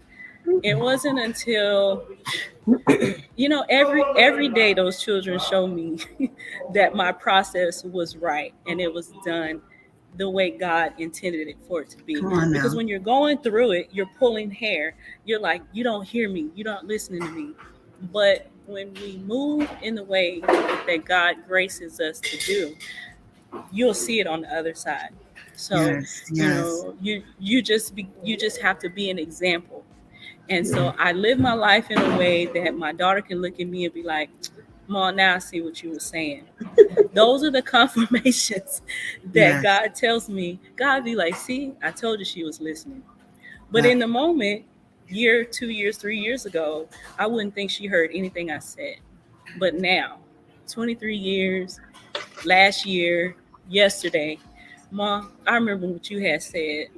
I remember when you told me this. And it's like, oh, thank you, Jesus. She heard me. Even the boys, I just feel like, want to pull my hair. If anybody that has boys, teenage boys, young adults, yes, the boys are 19 and 20 or 21. He turned 21. You couldn't tell him nothing. He grown. So how do you tell? Yes. How do you tell a grown man, 21, how to do life? Yes. And so I asked God, how do I tell this boy that's not right? And that's the way. It's not you, it's God, because those are not your children. They're His. You're just graced to be in the place. And so I asked God, how do I tell this man how to spend his money without spending his money? And we'll have to start a whole nother show for that one, because I'm like, I can't tell my son what to do these days, but I'm like, let me tell you how. Let me suggest some things. Right. Let me let you know how that's going to work out for you. You have to tell them. So I tell them, not in a way of telling. Like you say, I suggest, and you say it in a way where it's like, he believes he came up with the idea. That part. Like, that Mom, part. Oh my gosh. You'll say something and he'll be like, Mom, I had thought about something, and he will verbatim That what part. I said. Charlotte, let me ask you this real quickly as we're getting ready to wrap up. Thank you so much. Powerful story. Like, listen, you know what I mean? When we're talking about perinatal and postpartum mood disorders, anxiety, depression, how it hits, that thing hits differently for different folks. We all have different walks. We all have different assignments. All have different crosses that we're bearing. So what are some of the policy and program changes that you believe that should take place in our communities, in our states? When it comes to opportunities that are presented to parents that deal with postpartum, because I truly believe it's not just about the women, right? Especially women that are in healthy relationships with the father of their children or their husbands. It's a community effort that should be presented to both parents, right? Because mental health journeys are not just individualized. When you have a partner, you should always be inclusive of any mental health journey that you have to, go through. And so with that, I believe for my own organization, even though they come out of a relationship, an unhealthy relationship, down the line, there will be a time they will enter into a healthy relationship. And with that, there should be resources available for them to learn and understand how to build healthy relationships, how to mitigate situations that could trigger them being in this new relationship. And those are resources that should be available to these to the people of the community. Good stuff. Good stuff. Charlotte, tell everyone real quickly how they can get in touch with your organization. And actually, Charlotte, let me interrupt you for a minute. If you can stick around, we have a couple of questions and comments that I'd love to share with you. So, but I understand you're out of town. So if you got to leave us, that's fine. But out of town. If you can stick around backstage for a little bit, I'd like to be able to share that information. I know my leader is here and she's coming up next. So yes, please share how everyone can get in touch with you. Okay, yeah. So my organization is Place of Peace Orlando Incorporated. It's Place of Peace Orlando Inc.org. Or you can reach out to me on Facebook at Charla Edwards Pringle, or you can find Place of Peace Orlando on Facebook. We're always there. I'm always available. All you gotta do is shoot me a text. There's a 7-hour time difference, but I'm always available. I have had no short of contacts being out here. So regardless of if you wake up and you need someone to talk to, you need someone to chat or have a question, I'm always available. If I don't respond immediately, I promise as soon as I see it, I will respond. Thank you so much again, Ms. Tam, for this opportunity. We appreciate you. And Charlotte, I'm going to put you backstage for just a little bit. If you can hang out with us, that would be wonderful. Just so many. Good stuff. Listen, that everyone, that's just the beginning. You know what I mean? That is what it looks like to carry a cross of postpartum for a vet that's gone through domestic violence. I mean, her story, I don't know if you guys caught that. She was in a relationship with someone who shot her in the face. This brother tried to take her out. And when I'm telling you, when God's hand is on your life, can no man do anything to break that. Listen, it's too early. I keep saying it's too early, and I meant to bring some tissues because I was about to tear up a couple times. But yeah, got mine. I got mine. But we're gonna go ahead and roll it. Go ahead, Angie. Angie got me. Charlotte, I just want you to see the comments that have come across while you were speaking. And I just want you to know the text messages that have come across. People have said, "Oh my God, you sound like my friend," or "My sister went through that," or "I'm going through that right now." Toya Blair on YouTube said she definitely hears your pain. And then other folks that are anonymous, what a testimony. This has just been our first hour of the broadcast. Tam, I'm going to put you backstage for a hot second so you can get you a drink of water, because I know this next person that's coming up is just, Myleta Butler. You coming up in just a minute. Oh man, this is our first hour of our 24-hour broadcast. We are bringing you information, we're building awareness, and we are raising funds for Maternal Matters Favored. That's mmfavored.org. You may be able to see it up there on top of my mmfavored.org. This next hour does have a sponsor, and Myleta Butler is our sponsor. She's coming up next, and we want you to like and share this broadcast. So someone sent me a text and said, well, where can I see it? Okay, so this is the list, and then we're going to come back in with Tam and her special guest. You want to search for Favored or MM Favored on YouTube. Just put in 24 hours of favor charity event anywhere on YouTube, and you'll be able to see it. We've got some viewers already that are commenting. You also want to search on YouTube for Volusia Business Women. VolusiaBusinessWomen.com is a business listing and event calendar directory that I'm a member of, and Tam McRoy is also a member of. So they are our YouTube streaming partner, and we are grateful for that. Search for us on Twitter. Look for Angie B Tour, ANGIEBEE Tour on Twitter. And please tweet us out. I mean, everybody knows somebody, unfortunately, that needs to know about what we're talking about, okay? On Facebook, you can look for Moms in Ministry. That's Moms, the letter N, Ministry. Of course, you can find us streaming live on Angie B Productions. That's BEE, like a round yellow bumblebee, like my little bumblebee for Christ, round yellow bumblebee. And you will also be able to catch us again on YouTube. Just search for Live with Evangelist Angie B. Okay, we're going to bring Tam back, and so she can introduce us to Myleta Butler. Tam, I'm so grateful for this hour's sponsor, because I never would have known anything about.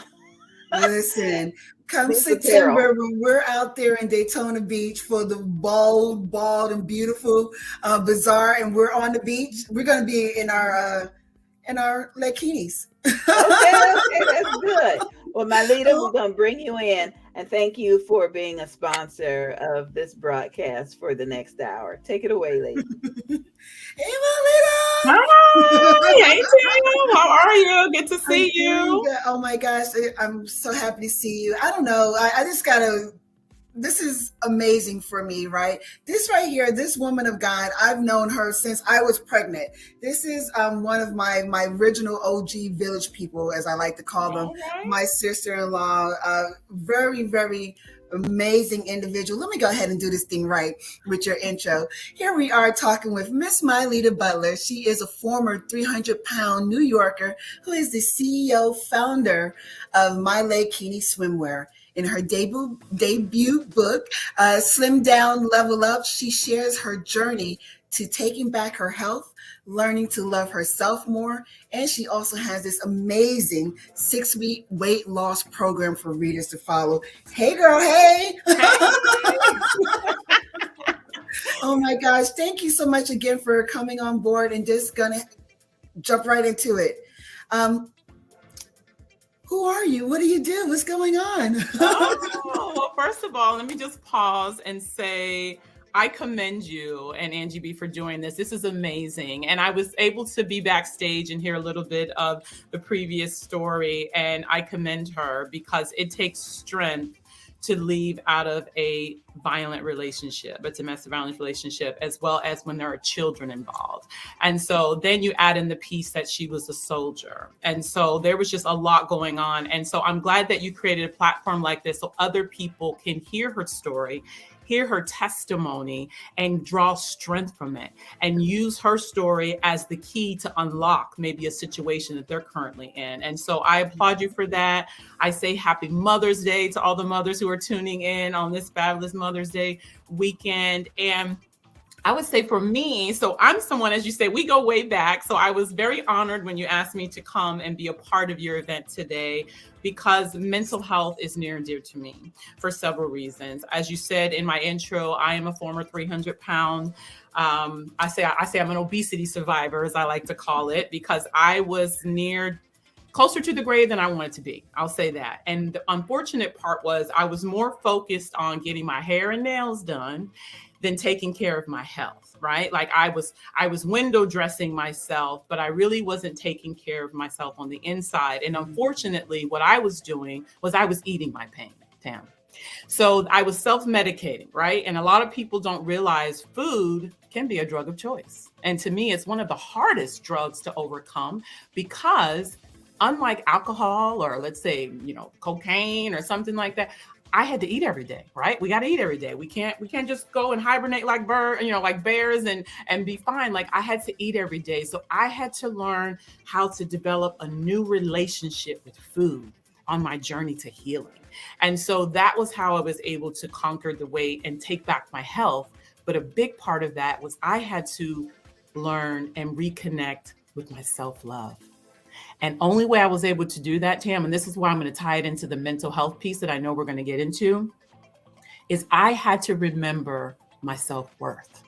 Come on now. And that part I had lost sight of. And by me doing my hair and makeup and my nails, the only thing I was doing on the road that I was going at 300-pound club that I was a card carrying member of, is I was only going to look good in the coffin because I was headed to an early grave.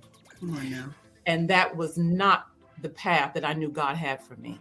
And so I was so happy that night that I cried in the shower. And I share this in the book when I talk about I just uncontrollably cry. You know, the kind of cry where the more you try to stop crying, you crying even more.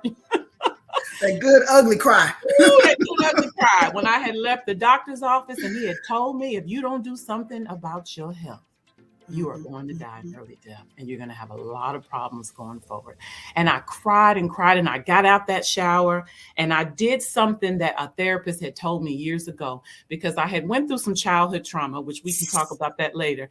And one thing that I did was I went to see a therapist, and I'm so glad that my grandmother at the time encouraged me to, because my therapist said, anytime you're dealing with something, write it down. Right? Get your thoughts out. Like try to just put it on paper so you could see it. And so I wrote myself a note that night when I got out that shower, and I just said, God, I don't know what I need to do, but I know I need to get this weight off. I know I need to get control of my health. And I really need to start fighting for who I am and who I had lost in the weight. And I wrote myself a love note. And it was the note that I needed to write, Tam. It was the note that I needed to hear. And it basically was saying, sis, listen, you're going to get up tomorrow.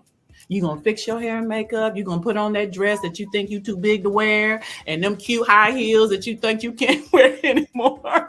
That part. And you're going to get your life together, okay? You're going to put one foot in front of the other, and we're going to figure this thing out. And I'm so grateful that I did. It brought me to who I am today. It has made me the wife, the mother, the friend, the daughter, the sister, who I am today, because of the fact that I got back to the needed self-love. Come on now. That's just the preface, right? That's just, just the beginning, because, you've gone through some personal stories with regards to being a mom and trying to be and not be. And what did that look like in your whole psyche as you were going through those moments? And then you finally made it there. Oh, I'll say this. So I want to back up first so that those that are listening could really understand. So I wanted to I chose career early on in life. I'll say that. So I was one of those people, and my husband laughs now when we have this conversation. I was the president of the No Kids Committee, right? Like I literally was like, I'm good. I'm choosing career. I'd rather focus on that. And so I didn't initially see myself as a mom, right? Like I was auntie of the year. I had niece and nephews. That was great. But I understood the responsibility, as they say, like I understood the assignment that it takes to be a mother. Right. And I don't care if the father is great. You could have a great husband, but children want their mother. Right. There is a connection to mom. I mean, we are the givers of life. Remember, they are the first connection to them. And so I knew that responsibility. And initially I didn't want to. So then when I met my husband and you fast forward, we fell in love. And I'm like, you know what? I want a piece of him and I to walk around on this earth, for us to leave a part of us here. And I got pregnant. And I remember that was the first time in my life I hadn't worked since I was 13. And now I'm home with a baby. Right. Like, that was hard for me, Tam. And I'm going to tell you, as somebody who was very aware of mental health, mental wellness, I saw how women suffer from postpartum depression and how easy it was. And I'm going to tell you what I mean by that. I had lost my identity like this. All of a sudden, I wasn't my leader. I was my son's mother. I was Sammy's mommy, right? Like I didn't have a name. You know what I'm talking about. You go somewhere. I see my mom.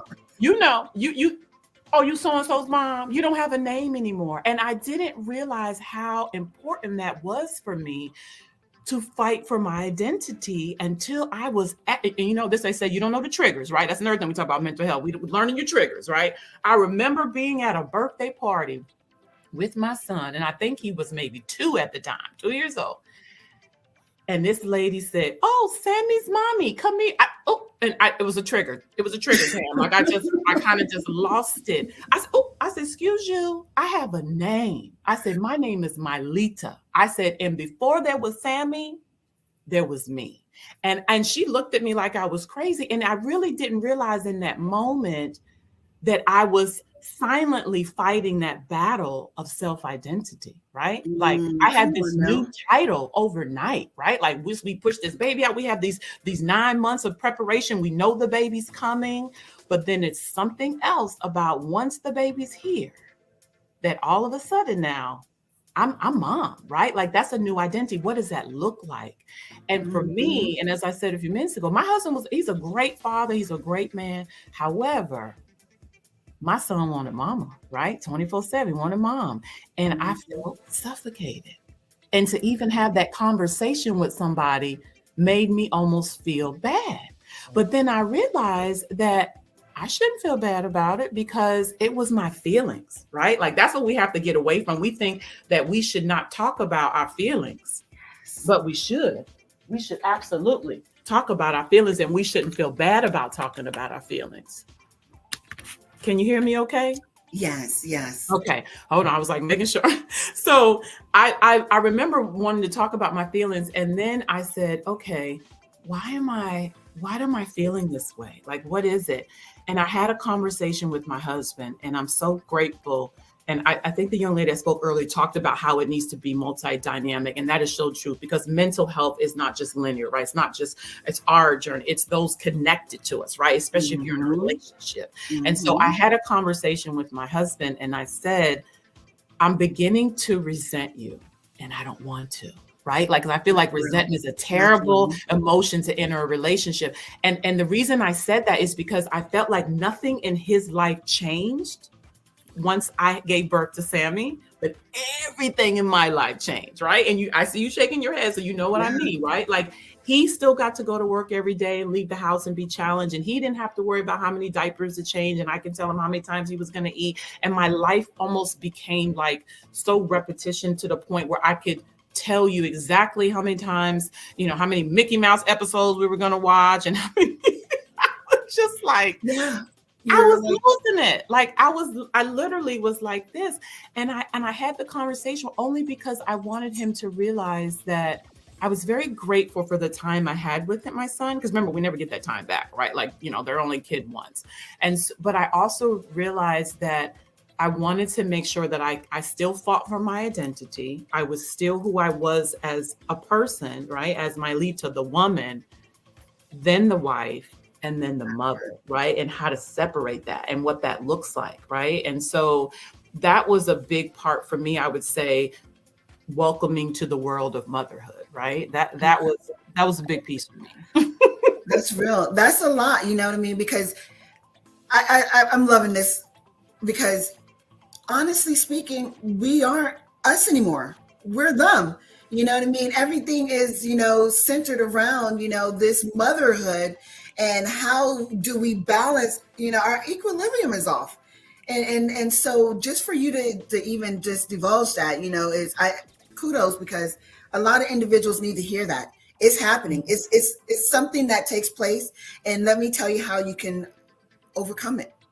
And being raw and having that conversation with your husband, like, hey, let me raise this thing up the flagpole, call the flag on the play kind of a thing is what needs to happen, and regrettably, as women, we've been told to stuff it. You know what I mean? Like, this is what you do. Get out there. There's no crying in baseball, right? I'm trying to throw humor to it. But, regrettably, it's what we've been told, is what we've done historically for generations after generation. So when we think about how we're trying to unpack the mental health of parenthood, you know what I mean? When there's so many fundamental layers of us being taught to just swallow, go, you know what I mean? This is brand new. Individuals still have a hard time with that release and just being fully vulnerable and transparent to say, hey, this thing is kind of heavy. How do I do this, right? Heavy. And this is the part that I realize is that when I hear the word parenting, right? Like when I talked about earlier about how I was the president of the No Kids Committee initially, because I understood the assignment, right? Because to me, when I hear the word parenting, the very next second I hear preparation, right? Because our job as parents is to prepare our children to be individual, self-sufficient, and just follow what it is that is in their heart and God has created them to do, right? All while helping them and shaping them. But while we're parenting and preparing them, we're also growing as a person, right? So everyone talks about their growth, right? But what's happening to our growth, right, Tim? So depending on how old you were when you gave birth to your child, you think you're still growing. You're still learning who this person is. You're still evolving, right? So you have this little person who is now 100% dependent upon you, which that in itself can be a little scary, right? Like, yes, I remember locking myself in the bathroom for my only alone time to have just a moment to myself, because again, and I use this word because that's how I felt. And I'm honest with it. I felt suffocated at times. I love my son. I love that we have a great connection and that we're very close. I nursed him, as my husband liked to say, for almost 2 years. That's why he's so healthy and strong and never been sick. So we had a bond, right? But the thing was, I just remember thinking like, okay, he's growing, but no one's thinking about my growth, right? Like, my not just my physical growth, right? Like my emotional growth, my spiritual growth, my all these, my mental health, everything that's going on. And I think personally, it's even harder when we're talking about Black and brown women, right? Historically, we are told, as you say, suck it up. There's no crying. We're built, we're built for this. We can handle it. We're supposed to take it, and we don't talk about it. And that's when where the problem lies, because we begin to self-medicate, as I did, right? I said, everybody's got a drug of choice, right? Everybody has some type of outlet that they use to deal with things, right? Those two. And so then it becomes a numbing factor, right? Because we're just trying to numb the pain. We're trying to just, avoid our own emotions and our feelings because we're told to just push it down, press it on, and keep going, right? And that's not healthy parenting. We know that. That's not healthy as individuals growing and as women, as mothers, as wives, all of that. So that was big for me, I'll say, figuring that part out. Definitely. And, a lot of the societal pressures that are on us, we're supposed to be perfect. And, we're once more going back to the headstrong kind of thing. I want to go ahead and roll into my Lakini, right? And how, you know, when we don't have those perfections, you know, we're not flawless kind of a thing, right? What does that look like? And how did you come about with this swimwear line? And it's just revolutionized the way that women feel about themselves and being out in the public. And that's something, you know, that as a new mom, you think about, oh, my body, you know what I mean, is not there, you know, but I still want to be out and about and enjoy life with my family members. Yes. Well, let me just say this. So I would say, first of all, I applaud women because we can birth, you know, a whole human being out of our body, right? Like we create life, life comes through us. And so it's just amazing what we can do. But we know our bodies go through a lot to go through the pregnancy, right? There is weight gain, we're stretching here, we're pulling there, all kinds of things are going on to create this life, which is a beautiful thing. However, part of my depression, and I think maybe some other women can relate to this, was because I looked in the mirror and I didn't recognize that body that was staring back at me, right? Like my boobs were hanging, you know, you add in the stretch marks, you add in the cellulite, all the different things. But yet I wanted to feel good about myself still, right? And I was proud of those things, meaning, you know, it wasn't that I didn't love my body. And I think sometimes people mistake when you prefer to have certain things covered up, that it means you're insecure and you don't like your body. And I don't think it's that. I just think as women, we feel amazing in certain things, right? Like we know what makes us look good and feel good. And it may just mean we're not comfortable letting everything hang out. And listen, I applaud the women who do. Like, I'm like, there is nothing better than confidence. I'm like, girl, yes, but I'm gonna need a little bit more help. Like, I'm gonna need a little bit more fabric to help me feel a little bit better. So how the concept came up, after giving birth to my son, and I live in the fabulous sunshine state of Florida, as you do. And so, 10, 11 months out the year, Tam, we can be outside, right? Like we're on the boat, we're going kayaking, canoe, we can go fishing, we can go to the beach. We can just be outdoors and participate in water sports. And so I thought, I don't always have what they say, the perfect beach body, but yet I want to feel good in my own skin without needing to show all my skin. So how can I figure this out? So I remember losing all of my weight. And I remember standing in the dressing room. Here's one of them crying sessions again. And crying can be very releasing, if you will, and very healing. But I was crying in the dressing room, Tam, because I had tried on probably 15 different swimsuits and neither one of them was helping anything on here look right. Like I was like, and I should have been happy looking back at the body that I was looking at, because this body gave birth to my baby. This body, nursing for almost 2 years. This body was, empowering other women to do things in life. This body was doing great things, but yet I was mad at her, if you will, for how she was looking back at me in the mirror. And I thought, I shouldn't be mad at her. I'm trying to keep making these curves fit in this stuff. I need to design something to work with my curves, like instead of working against them. And so I've always felt women look amazing in leggings. So I thought, I'm going to take something that women may not like 100%, which is a bikini usually, versus something they do kind of like wearing leggings. And I thought, what, I'm gonna figure this thing out. And I'm not a seamstress, but I remember I took like a couple of bikinis, bottoms, and some leggings, and I started cutting them up and putting them together. And I thought, you know what? This is kind of cute. I might can make this work. So I then got with the seamstress. I thought, okay, I'm my homemade, creation is not really going to we can't mass produce this, right? So got with a seamstress, long story short, found manufacturing. And the whole reason behind it was I wanted to feel comfortable in my own skin without needing to show all of my skin, but also to feel sexy and confident in swimwear. And I also wanted it to be multifunctional, right? Because running up behind my son, I don't want stuff falling out, popping out and here, there, and everywhere.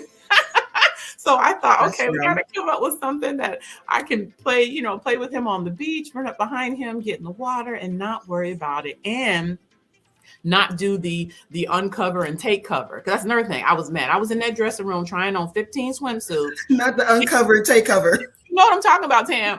I would pick one, and now I'm going to find a cover up. So now I'm gonna spend more money to cover it up. And when I get to the beach, I'm gonna take it off real quick, uncover and take cover in the water, or I'm gonna take cover, lay down, and drape something over top me, the areas I don't, you know what I'm talking about. Because we've done it. You know we've done it. You know, the areas we don't want anybody to see, we draping something over it real quick. And so I thought, no, I don't want to keep hiding my body. I wanted something that's just gonna accentuate my body and make me feel good. And so when I never forget, I was sitting in my room on the floor, you know, doing my little stitching. And I'll be honest, the only needle I had in the house at the time was my weaving needle, right? So I had that big old with the hook. I remember. The big old hook. I've been delivered. But I said, I'm gonna figure this thing out, you know. So I'm stitching together and I'm sitting on the floor. And I go, oh, if this makes me feel good, it's gonna make other women feel good too. Come on now. And I thought, you know what? Because at the end of the day, but you know, that was nothing but God. This is why I tell people all the time. Sometimes we go through pain to get to our purpose, right? Like where we tie it into, where we utilize that pain and we use our power and it turns into our purpose, because it was nothing but God. I remember lying in bed after the whole crying scenario in the dressing room and at home. And of course I had the one swimsuit that, you know, halfway made me look decent with the cover up that I paid for as well. And I just remember thinking, and I could see the Lakini in my mind. Like I literally could see it. And I got up and I started to sketch. And I'm not a sketcher. I'm not an artist by any means. But I could see it, right? Which then allowed me to then start cutting and stitching. And I said, you know what? I said, only God could. He just gave me this vision. And I could see other women like me, right? Feeling good. Feeling good after having that baby, you know, after maybe just, I even had burn victims, you know, who said I had scarring from, you know, a situation. I had a skin disorder. I had a motorcycle accident. I have these huge, you know, marks on my, and I just haven't gone on vacation in years because I'm uncomfortable showing other people that. And so, or telling me that they would cancel any invitation or decline any invitation if it meant wearing a swimsuit. Any activity. Like if they got invited to a pool party, you know, a family cookout at the lake, whatever, if it involved having to put on a swimsuit, the invitation was declined. And I thought, no, we're going to return to life. We're going to return to fabulousness. We're going to return to sexiness. We're going to wear something that's going to make us look and feel good and confident. And we're going to love our skin. And the skin that we're in. And because all of those scars, I said, them scars make stars, honey. We are fabulous, honey. All of us. Come on with it. Oh my God. And you know, and this right here, everyone, is part of what we're talking about when we're saying that we're a tribe of folks. And this thing, perinatal, postpartum, you know, anxiety, depression, psychosis, there's so many different elements. You know, we come together collectively in our own spaces, in our own walks of life and our purposes to make certain that we're doing our due diligence. Melita, tell me some of the, like, the testimonies that individuals, moms are having now because of this, because this right here blows my mind because it changes lives. And we need certain just little reward systems for ourselves because we are the birth, the giver of life, right? In a sense. Yes. So first, before I do that, I want to say this, because I know you have the ladies that are listening, and when it comes to parenting, especially prior to giving birth and then after, it can seem very overwhelming, right? Like it is, and I know you and I've talked before about there's not one handbook, right? There's not one good parenting handbook out there that's going to be a one size fits all. But the key for me was, and I know you mentioned earlier about having a tribe, is to stop thinking you have to go it alone, right? Like that part is so huge for me. And the thing is, and I think back to my grandmother when we talk about going it alone in life. And she said, baby, even Jesus had a team. Like, what he had the disciples. Like, why do you think you have to do it all by yourself?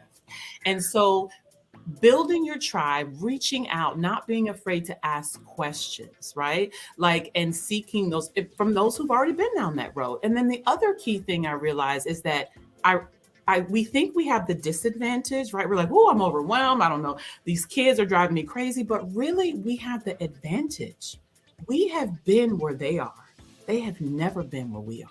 right? So as our kids are growing and they're experiencing things and we're like, oh my goodness, what's going on? If we would think back to the age that they are and think of when we were there, what could somebody have said to us or have done for us that would have been impactful to change our lives? And the only way that that's going to happen is communication, right? Like, and I'm doing this with my hands because when I think about communicating with anyone, and especially my son, I'm building a bridge, a strong foundation, because I want him to feel comfortable to walk across that bridge at any time and be able to communicate with me. But there's a second piece to that puzzle, Tam. I have to be ready that whatever he asks me on the way over on that bridge, that I'm ready to respond, right? Like, because sometimes kids will ask and we freak out, right? We panic and we haven't already played in our minds. Like, for instance, I had one parent tell me first time she asked her son, was he having sex? She almost had a stroke. And I said, well, why? Like, that's a natural thing. You know, at some point he's going to have sex, right? Like that's it's going to happen, right? Like, so, but what happened, because of her reaction, she later on realized she thinks she had weakened that bridge, right? Like he no longer he didn't feel comfortable coming off and asking her. So I think if nothing else from the conversation I'm having with you today is that parents, number one, you're doing an amazing job, right? Give yourself credit. That's the part you need to realize. You are doing the best with what you currently have and your intentions are good, right? We all just want our kids to be happy, healthy, and self-sufficient one day. But how you empower them is by empowering yourself with seeking out other information, right? Like I call it the tool bag of parenting, right? You want to add a hammer up in there, you need a drill, you need a measurement, all those different tools that we can add to our parenting, our tool bag of parenting is going to help us and also help them so that we don't feel as though we don't have the tools to be a great parent when we do, right? We have access to them, right? Like we're living in an information era. We can, at our fingertips, can find it. So if you're not a part of a network, like let's say like a Facebook group, or you've connected with someone through one of the other social media outlets, then I joined Mommy and Me. So remember now, I was not a mom. I was in corporate. I was working prior to, then became an entrepreneur. So I didn't know other moms. So I was like, what, how am I going to do this mom thing? Right? Like I'm kid you not, Tam. I was like, I didn't even know the moms in my neighborhood, right? Because I would hit that garage button, pull in, pull out, go to work, come back. You know what I mean? So I didn't know them until I needed to know them. So then I Googled. That's a word right there. Listen, I Googled Mommy and Me and play dates. Like I'm like, is there any mom groups in my area? And I joined moms clubs. And that was so powerful to me because it allowed me to be around other moms who had already gone through what I've probably getting ready to go through, or who we also could do. We could share stories, right? Like we could share, so we can compare notes, if you will, and give each other advice and tips. And so that was huge for me because we know they say, stop trying to do it alone. Let's say 1 can send 1,000 to flight, 2 can send 10,000. There is power in some numbers, right? There is power. Tell us to stop trying to go it alone because we don't need to. But some of the stories I heard to answer your question is, which again, it makes me realize that when God put this vision in my heart and in my mind, that it was bigger than me, right? Because some of the stories I've heard is, I've given birth to 2 kids, or I've given birth to 3 kids, and I don't even feel comfortable. I wear my husband's shorts when we go on the cruise, or I wear oversized t-shirts and I just don't get it in the water because I feel insecure, or I had one lady, which her story was so touching to me. And I didn't even think about how my swimwear would help her. She was a breast cancer survivor.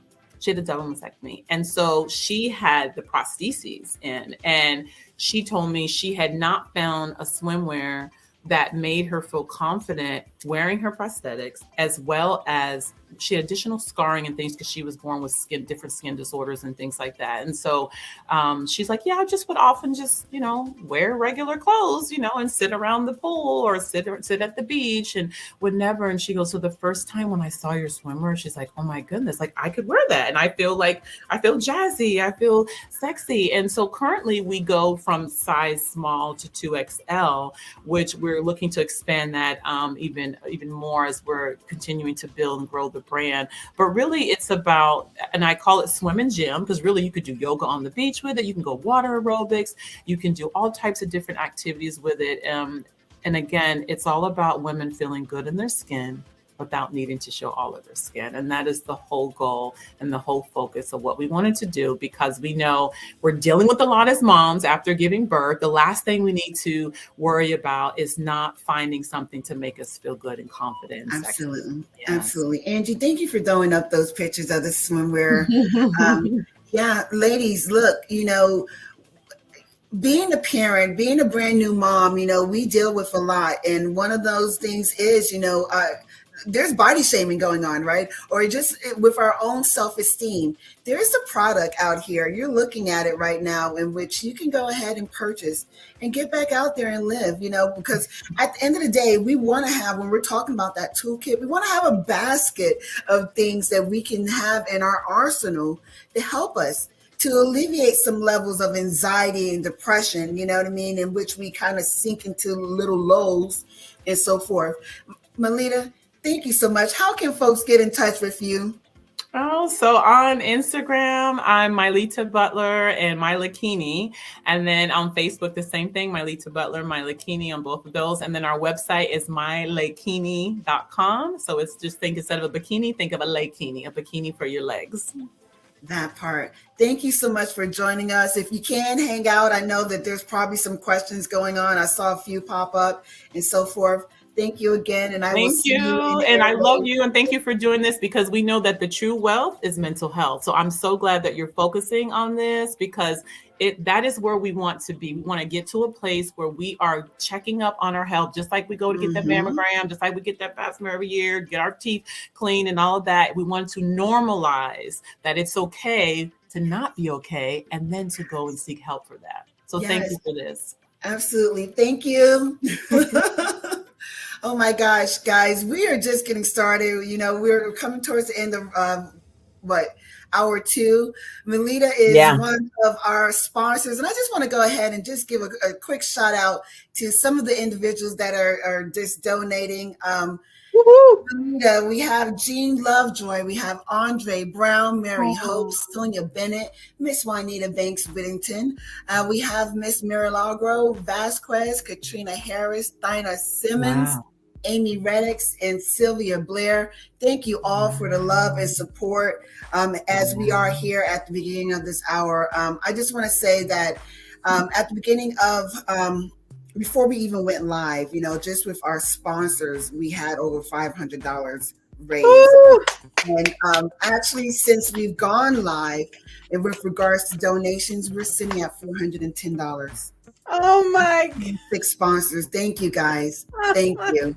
Let us continue on pressing forward here, doing kingdom work. Once more, we're having a healthy, robust conversation where we're talking about perinatal, postpartum, mental health, what that looks like for different people, right? Some of these crosses that we've been, told that we have to carry. It's our assignment, right? And what that looks like to be a community support to someone else. And at the end of the day, when we're tying that back, Maternal Matters Favored, our mission is to provide counseling, support groups, life skills program, one-on-one services, wraparound services, and we have so many things that we're working to provide to parents, to provide them with resources, provide them with a tribe in which they can resource. Melita just gave so many great examples of how we're not to work in a silo by ourselves trying to live life. Life is life be lifing, point blank bottom line, right? And in these present days and times, we don't have to do things like they did back in the day. You know what I mean? We take this thing to God, and then we take these things to individuals who can have a healthy impact in our lives. You know what I mean? And that's what we're all about at Maternal Matters Favored. We're here. We want individuals to know that we care, we get it. You know what I mean? Like, we have providers that have been there in your shoes. So you know what I mean? They're not talking above you. They are talking to you. They get it. They've been there. We have so many more individuals that are lined up to speak. Ooh, my goodness. About what God is going to do during this broadcast. Tam, I'm sorry. I'm still drooling at them outfits. Look at this one. I could do this one. that part. Oh my good. And I didn't mean to be distracted, but look at the vibrant colors. I'm thinking about, like, for the Bold Beautiful and Ball Beauty Bazaar in September, we can come out in the all white pool party with some of the, oh my goodness. Yeah, and you heard it. Look, the sizes go up to 2X, and the material of it, look, we could stretch. You know what I mean? And so forth. And what did so she yeah, say? She ain't even have a needle and thread. She ain't even know. Look, when God right gives there. you a vision, He'll show you how to put it together. She said she didn't even know how to stitch. Oh my goodness. Oh my goodness. Thank you, my leader. My leader, check that private chat. I need you, girl. I need you. And Charlotte Pringle says she needs this outfit for her cruise in October. So there you go, my leader. Just keep checking the private chat. Tam, I'm gonna put you backstage for a minute because we got a long time to go, and I don't want you to get worn out. I need to do some housekeeping because we're coming up to the top of the hour. Can you believe this? Can you believe this? We are broadcasting live in several different areas. On YouTube, search for 24 Hours of Favor charity event. Search for Mornings with the Queen Bee on YouTube. Search for Live with Evangelist Angie B. That's me on YouTube. Then on Twitter, you can search for Angie B Tour. That's Angie B B-E-E, Angie B Tour. And please tweet us out. Don't just keep all this information to yourself, because the Lord has allowed us to survive these issues so that we can help someone else. We can be helpful to someone else. Now on Facebook, you can search for Angie B Productions, ANGIEBEE. And you can also search for Moms in Ministry on Facebook. That's Moms, the letter N, and Ministry on Facebook. Thank you so much for the comments that we've been getting. Thank you to Pastor Mary Hope for calling in this last hour. She has us in her prayers. Her ministry is in St. Augustine, Florida. And she has been supporting us all the way. We've got a couple of videos that we want to play for you, just to give you some breathing room. We know that all these testimonies are just so powerful, but we would not be broadcasting if it were not for some of the folks that you're going to be able to see coming up in just a little bit. We do understand that the prayers of the righteous availeth much, and so we are thankful for the prayers, the support, and of course the financial support, because for your $35 donation, that will allow one parent to participate in the Life Skills program that will be kicking off very soon. So here's Tam, just to talk a little bit more about it. Here's a video from Tam, and then we want to hear a little bit from our sponsors. So we'll be back in just a bit. Tam here, coming to you from Favored. May is Maternal Mental Health Month. Yes, it is a thing. Did you know that women of any age, race, culture, and income level can experience perinatal anxiety, depression, and other mood disorders? That symptoms normally start to develop when a woman is pregnant and through their first year after childbirth, and that there are well-researched and well-effective methods for which a person can recover? There is. And this is where Maternal Matters Favored come in.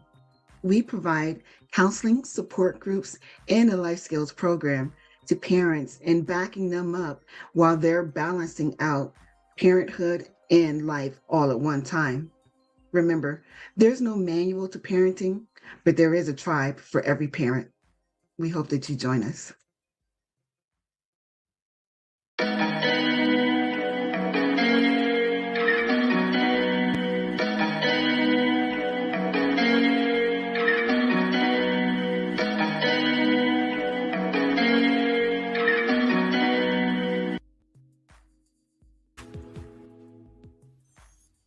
I love my daddy.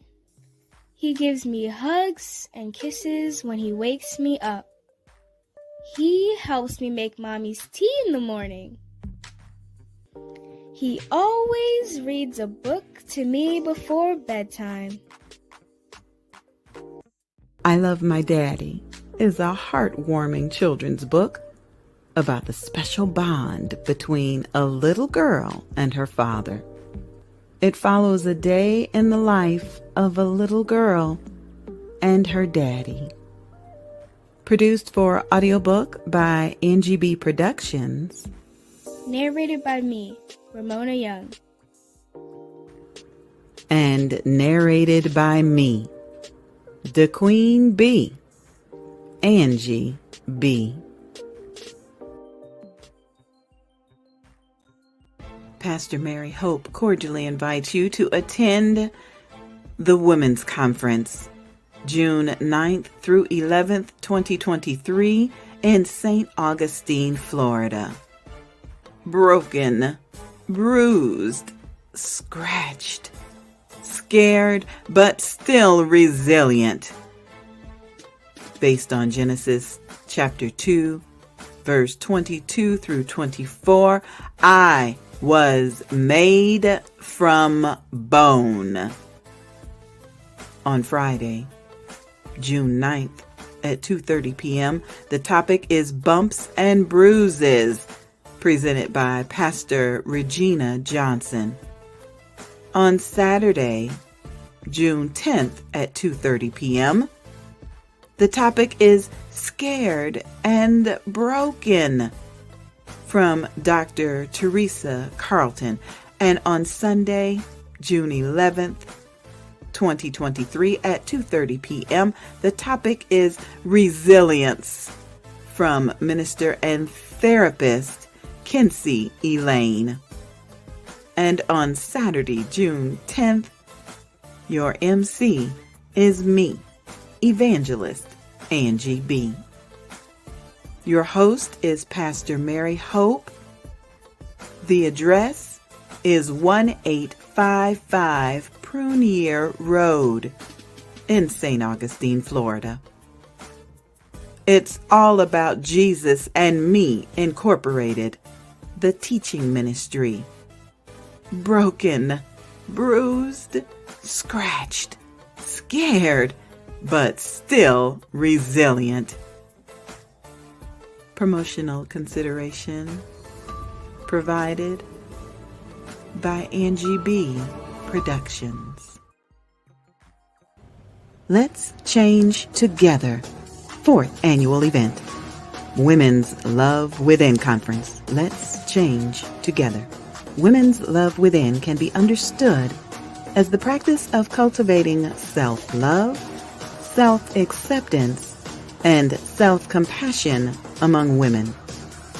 It involves developing a positive and nurturing relationship with oneself, embracing one's strengths, weaknesses, and imperfections, and treating oneself with kindness and respect.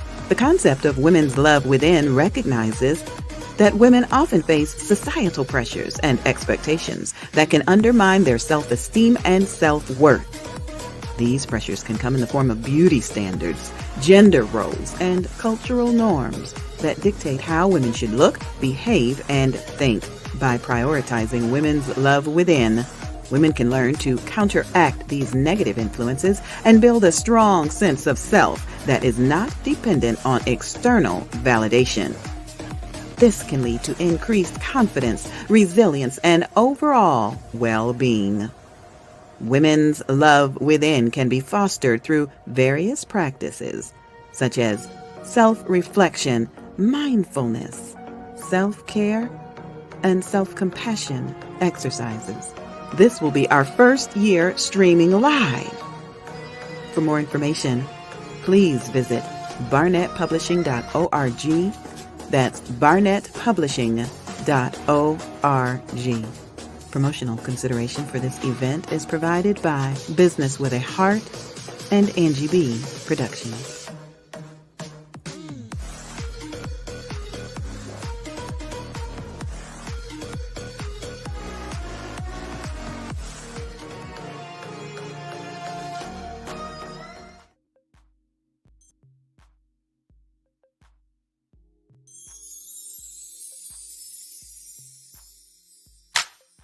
Hello, my name is Kiana Diane Long Hargret, and I am the founder and CEO of the Levi Long Sickle Cell Association. And I am here to do a specific task in reference to mental health as well as being a parent with sickle cell. The question was asked, how is my nonprofit able to help those mothers or even parents as a father as well with dealing with mental health with sickle cell? Sickle cell is an inherited disease, and it comes from the parents. It comes from the mother having a genetic gene and the father having a genetic gene coming together, creating children, which causes a genetic disorder called sickle cell anemia or sickle cell disease. A way that is very mentally disturbing and hurtful for a parent is the fact that if they come together because they love one another and then they have a child or children, in some cases, more than one child, having the crippling disease. And I say crippling because it affects not only the body, but it affects the mentality of a person dealing with this disease. It affects the core of a person dealing with this disease, because a person that has the disease has to live life dealing with being ridiculed and looked down upon by doctors and nurses. Those that have taken an oath to help, they look down upon those that have sickle cell. They are called drug seekers and drug users. So that alone is mentally disturbing and mentally challenging within the person that's living in the body of a sickle cell person. It's important for support services that I help to make sure those that have sickle cell disease get, so that they won't stay in the hospital, because that's what happens when a person has sickle cell disease. They go into something called a crisis, which is a series of pain. And when they're in a crisis, they have to immediately go to the emergency room, get an IV put in their arm so that their cells that are shaped like this can go back into shape like this. We that are living that don't have sickle cell anemia, our cells are whole and round. And the description of those cells are smooth, round, and soft. Unlike those that have sickle cell, their cells become sticky, hard, and sickle cell shaped, which when it goes through our veins, it's hard for the circular shape to go through. And when they're like this, they get clumped together. And so that is what causes the pain. A person that is suffering with sickle cell mentally, they suffer with pain, fatigue, and sleep disturbance that are linked to depression for those that have sickle cell disease. And depression can worsen sickle cell disease complications and lead to substance abuse, all kind of abuse, because they don't know how to cope. So when a person is suffering with sickle cell disease, needing mental health and mental care, me as a case manager with the Levi Long Sickle Cell Association, it is my duty and my responsibility to match them with services that will help them to cope and to maintain their life and their livelihood in the body that they are in. My name is Kiana. I am the owner and founder of the Levi Long Sickle Cell Association. I am the lead case manager, and I just want you all to know that a person that has sickle cell is really battling in their body, mentally and physically. So if you know anyone that has this disease, please speak to them and let them know that they're strong warriors and they can make it. Give them the encouragement, uplift them. And I thank you so much for this time. You'll see me again because I have much more videos to show. But thank you for this time in reference to mental health. Have a good night. Bye-bye.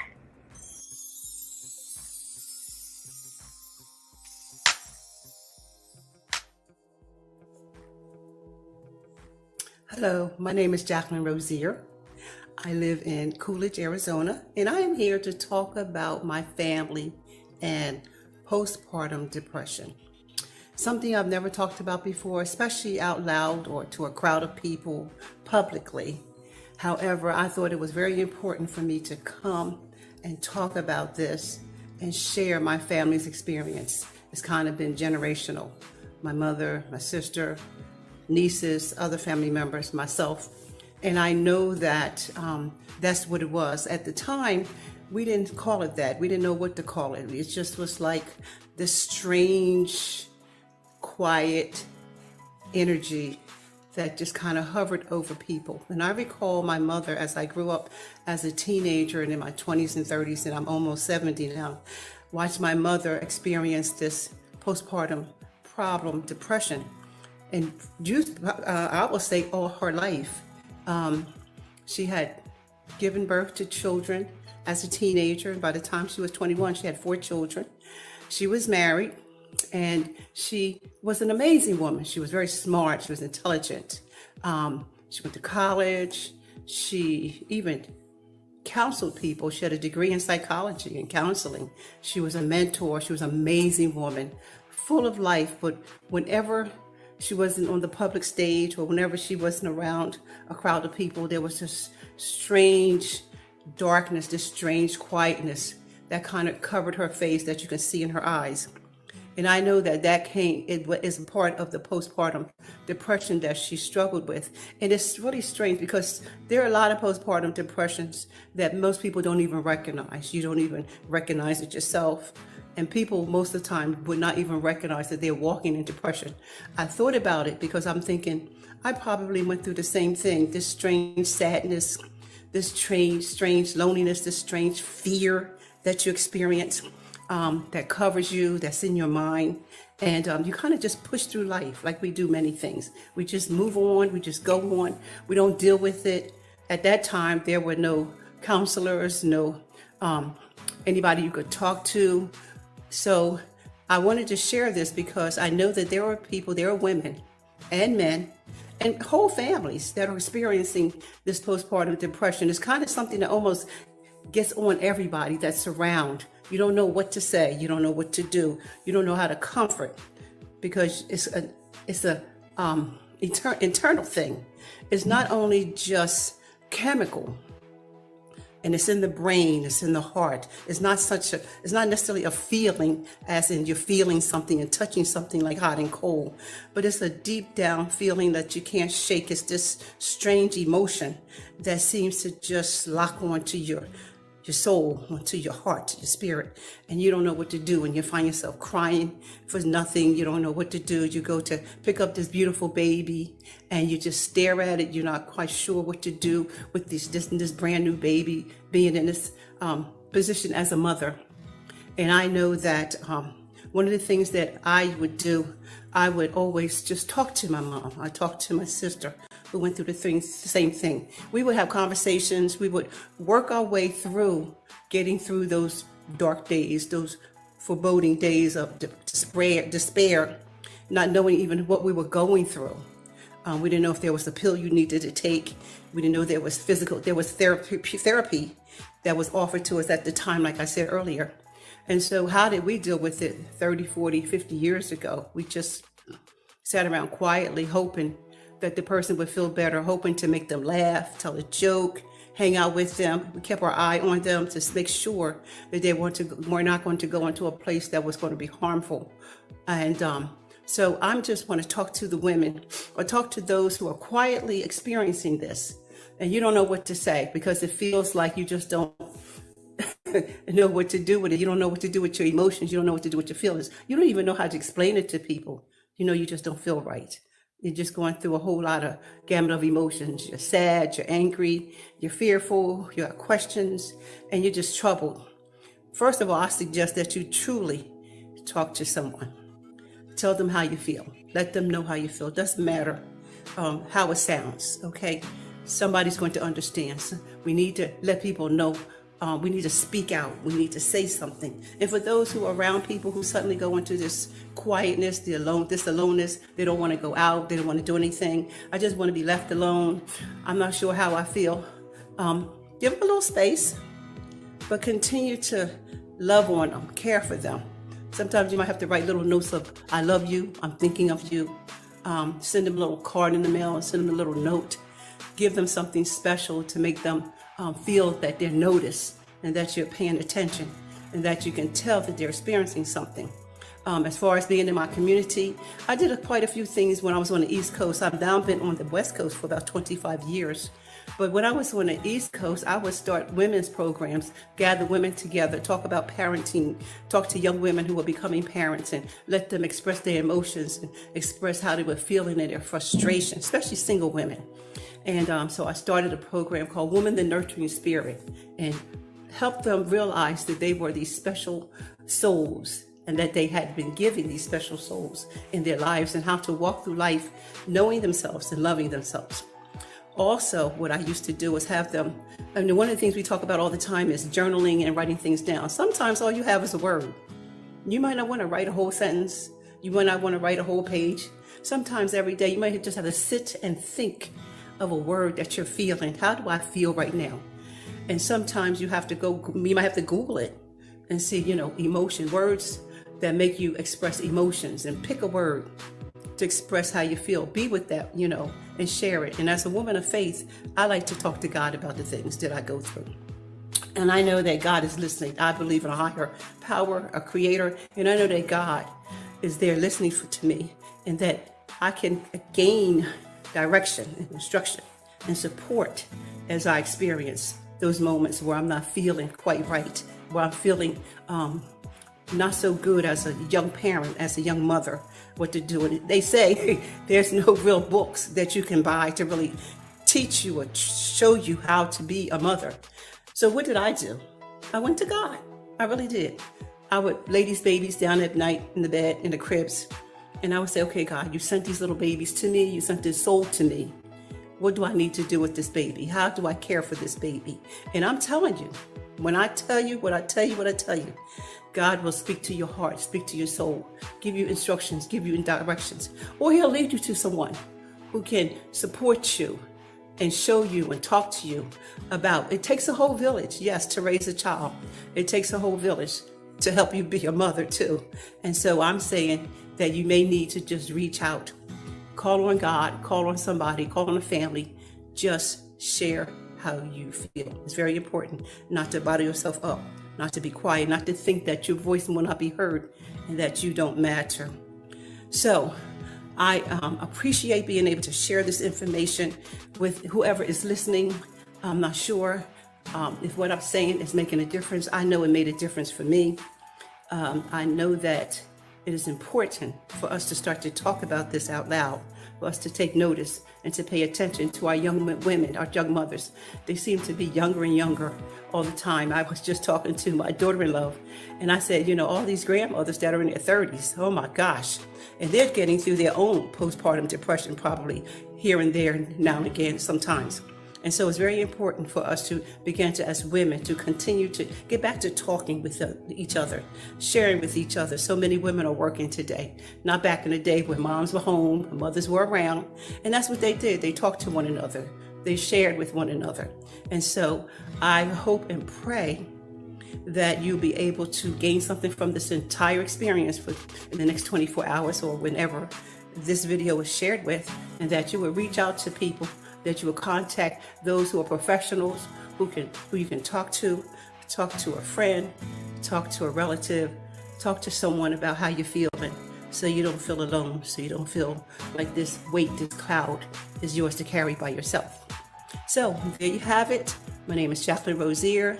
Should you want to contact me or ask me questions or even experience going through the love journey, that's fun. That'll help you with something like this as well. Contact me on Facebook at this time. I'm prepared to put up my website and introduce everything. Introduce the love journey to you. At this time, you can contact me at Jacqueline E. Rozier. Jacqueline E., middle initial, Rozier, Jacqueline, middle initial E, last name Roz, as in zebra, IER.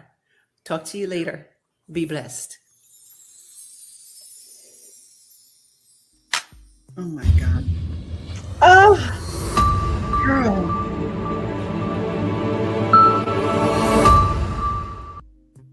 Mother Jacqueline says she is almost 70. Listen, when we're talking about, the older women teaching the new women, she dropped so many jewels. Like, I was like blinking. I'm like, don't drop that tear. Don't drop that tear. That was Booker Titus. She said they didn't know what to call it back then. They just toughed it out. And that's I love what your friend Mylita said. She said nothing in the man's life changes. He may take a couple of days off or whatever, but he still gets out. He still goes to work. He still that part. Just groundbreaking. My heart is overwhelmed. Just listening to some of these conversations. I don't want to say they're stories because these are conversations, like testimony, right?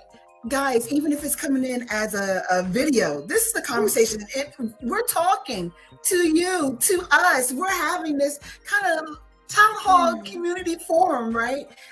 Know that this thing is real. We hear you, and we are here. There are pockets of people and specialized walks. I mean, when we talk about God's will and his work and doing kingdom work, we all have different assignments.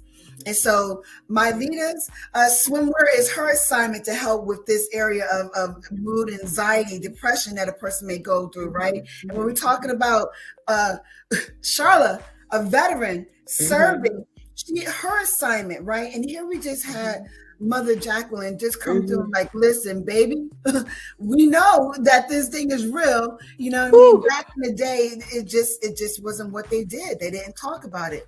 And her being able to provide that content is truly groundbreaking because just think about it, Angie. I imagine so many women back then was like, what is going on with me? Yeah. How do I make it through? Yeah. And I love the fact that she said sometimes you just got to lay that baby down. And Tam, I know you've got a video that you're getting ready to show us, and I am grateful for that. And while you get it ready, I just want to say I don't like to give shout outs to TV shows, but the TV show Accused, that's a series. I watched an episode last night where a deaf mother was a surrogate for a couple that could not conceive. And when the baby was born, the baby was deaf, and the parents wanted to do a surgical procedure so that the baby could hear. Well, the deaf mother kidnapped the baby, and I'm not going to tell the whole thing, but when the husband of the deaf woman realized that she had kidnapped the baby, he was like, oh no, we got to take this baby back. We just going to tell him it's postpartum depression. We just gonna tell him it's anxiety, and she's like, "Well, how do you know what any of those things feel like?" And he's like, "Well, I don't know, but that's just what we gonna tell him."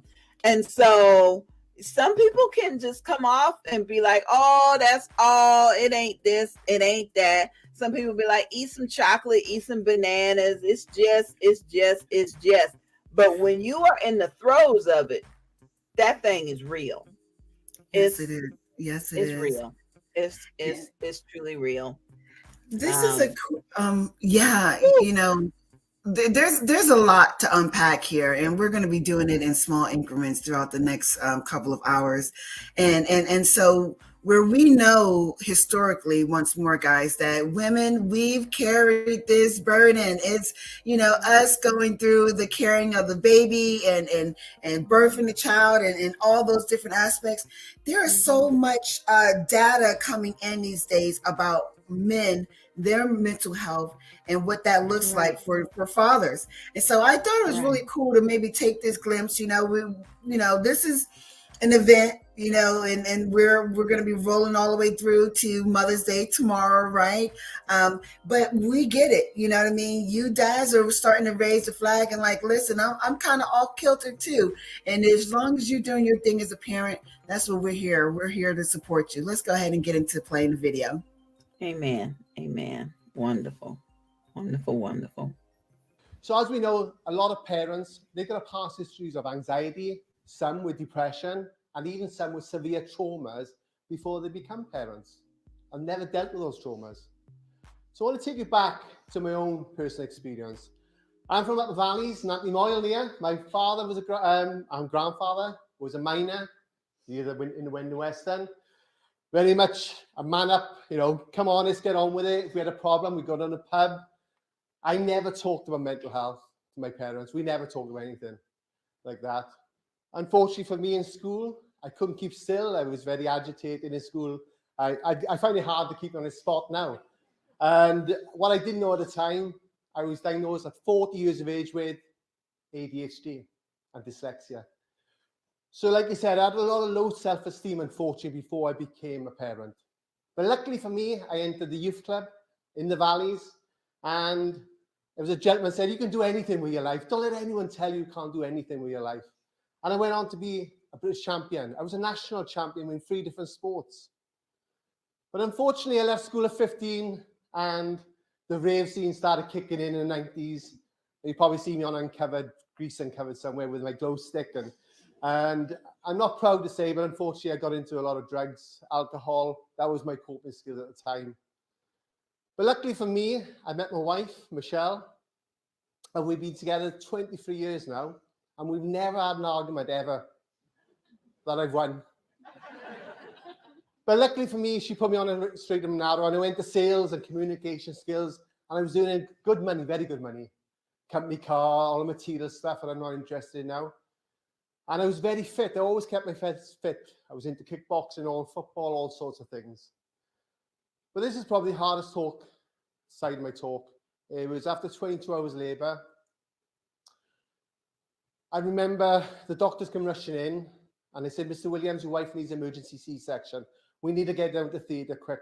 The words emergency, I honestly thought my wife and baby was going to die. And when I see Michelle in the theatre, I honestly thought, oh my gosh, I've never been in a situation before. I felt helplessness. And what I know now is PTSD. So what is PTSD, guys? PTSD is an anxiety disorder, either witnessing or experiencing a life-threatening event. And that's from mild, moderate to severe end. Nothing worse thinking your wife and baby's going to die in that situation, yeah? And I've worked in secure units, I've worked in some horrific things in my life. Nothing worse for me personally thinking they were both going to die. Michelle went on to have severe postnatal depression. We believe it was a lot of birth trauma, PTSD. And I was expected to be back in work in 2 weeks. All of a sudden, I was home with my wife. I was actually in a place where I couldn't tell my friends, couldn't tell my family. It was crisis team. My wife didn't want to be here anymore. My personality was starting to change. It got to the point where my mother-in-law came to live with us, and I'm still getting counselling for that now, for honestly. But on a serious note, I had a lot of family support. A lot of families, as you know, haven't got that support. During that postnatal period, like I said, my personality changed. I remember punching a sofa, bust my hand. I was avoiding situations. I was using alcohol. I didn't initially get a bond attachment with my son, but I think that grew because I was skin to skin. That oxytocin, I think, helped me with that bonded attachment. I remember starting fights with bouncers, not because I had a chance of beating them. It was when somebody's hitting you, it's another form of self-harm.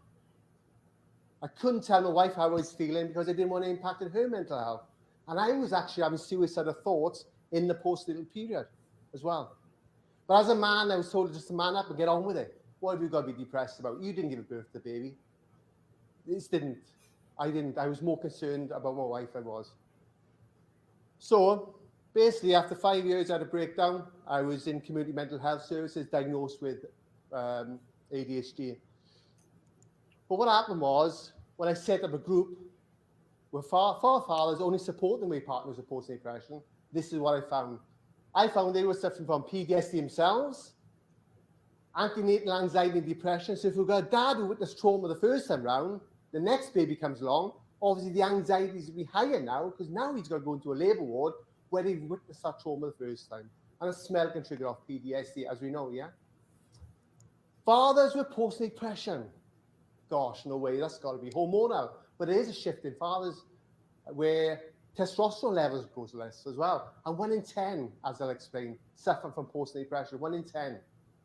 And the importance of this talk today is, what's the biggest killer in men under 50 in the UK, guys? Suicide. And we're not screening fathers for their mental health at the moment. So this is why it's important. Paternal OCD, dads get the intrusive thoughts they could do something to the baby. Dads get these thoughts that social services are going to take the babies off them. Dads worry about some thoughts that mums get as well. So many fathers like myself are undiagnosed with bipolar, schizophrenia, clinical depression, ADHD, ASD, before they become dads. And they self-manage that. And then the baby comes along, the lack of sleep, wife or partner with postnatal depression. There's loads of reasons why fathers suffer in the postnatal period, the first 12 months. And like mums, they struggle to bond with their children too. It does look different with fathers. So many fathers saying they're not good enough as well, that low self-esteem. And as we know, fatherhood has totally changed from when my father was a minor. The pressures are different today. There's more single fathers, there's more stay-at-home dads, dads feeling totally isolated. And sometimes it's only the dad who is suffering, and that impacts on mum's mental health as well. And of course, that has an impact on our development of the child.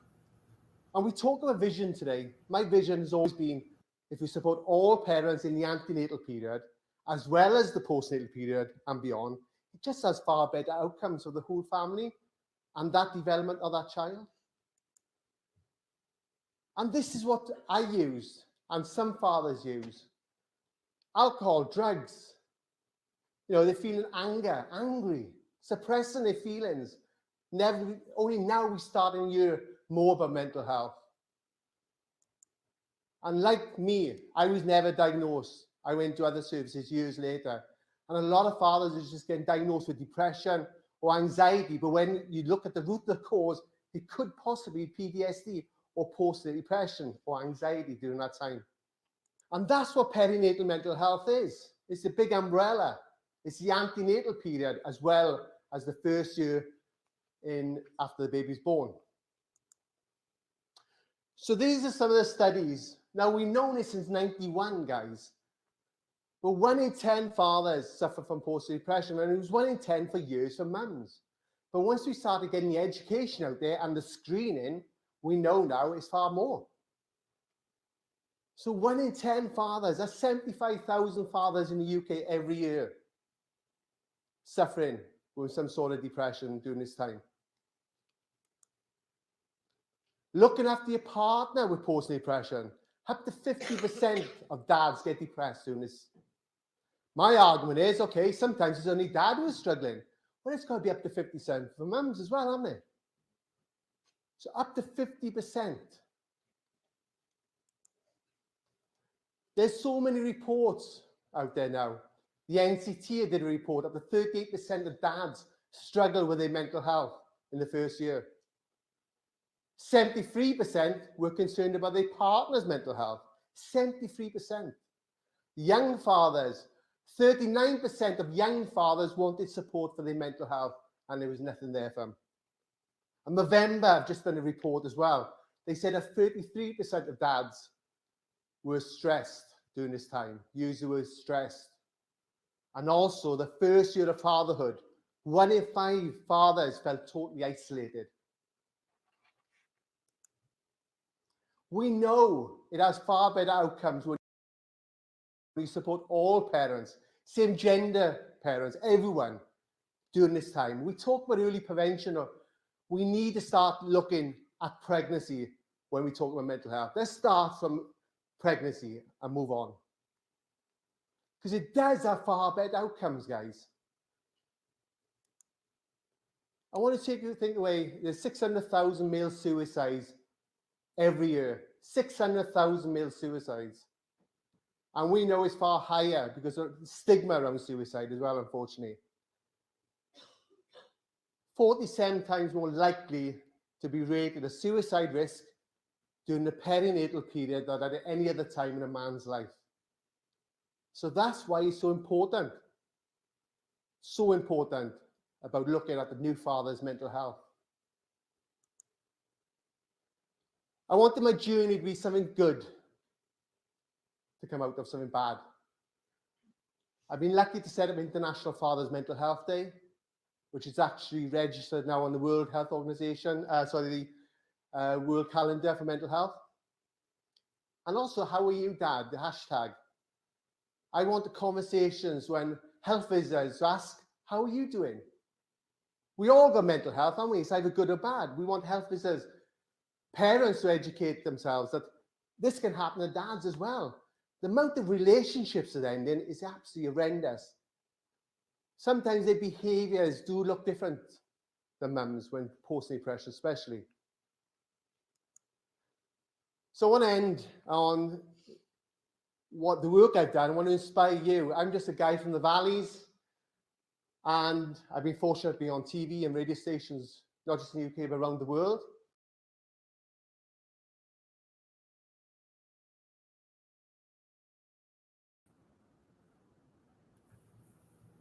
Good stuff.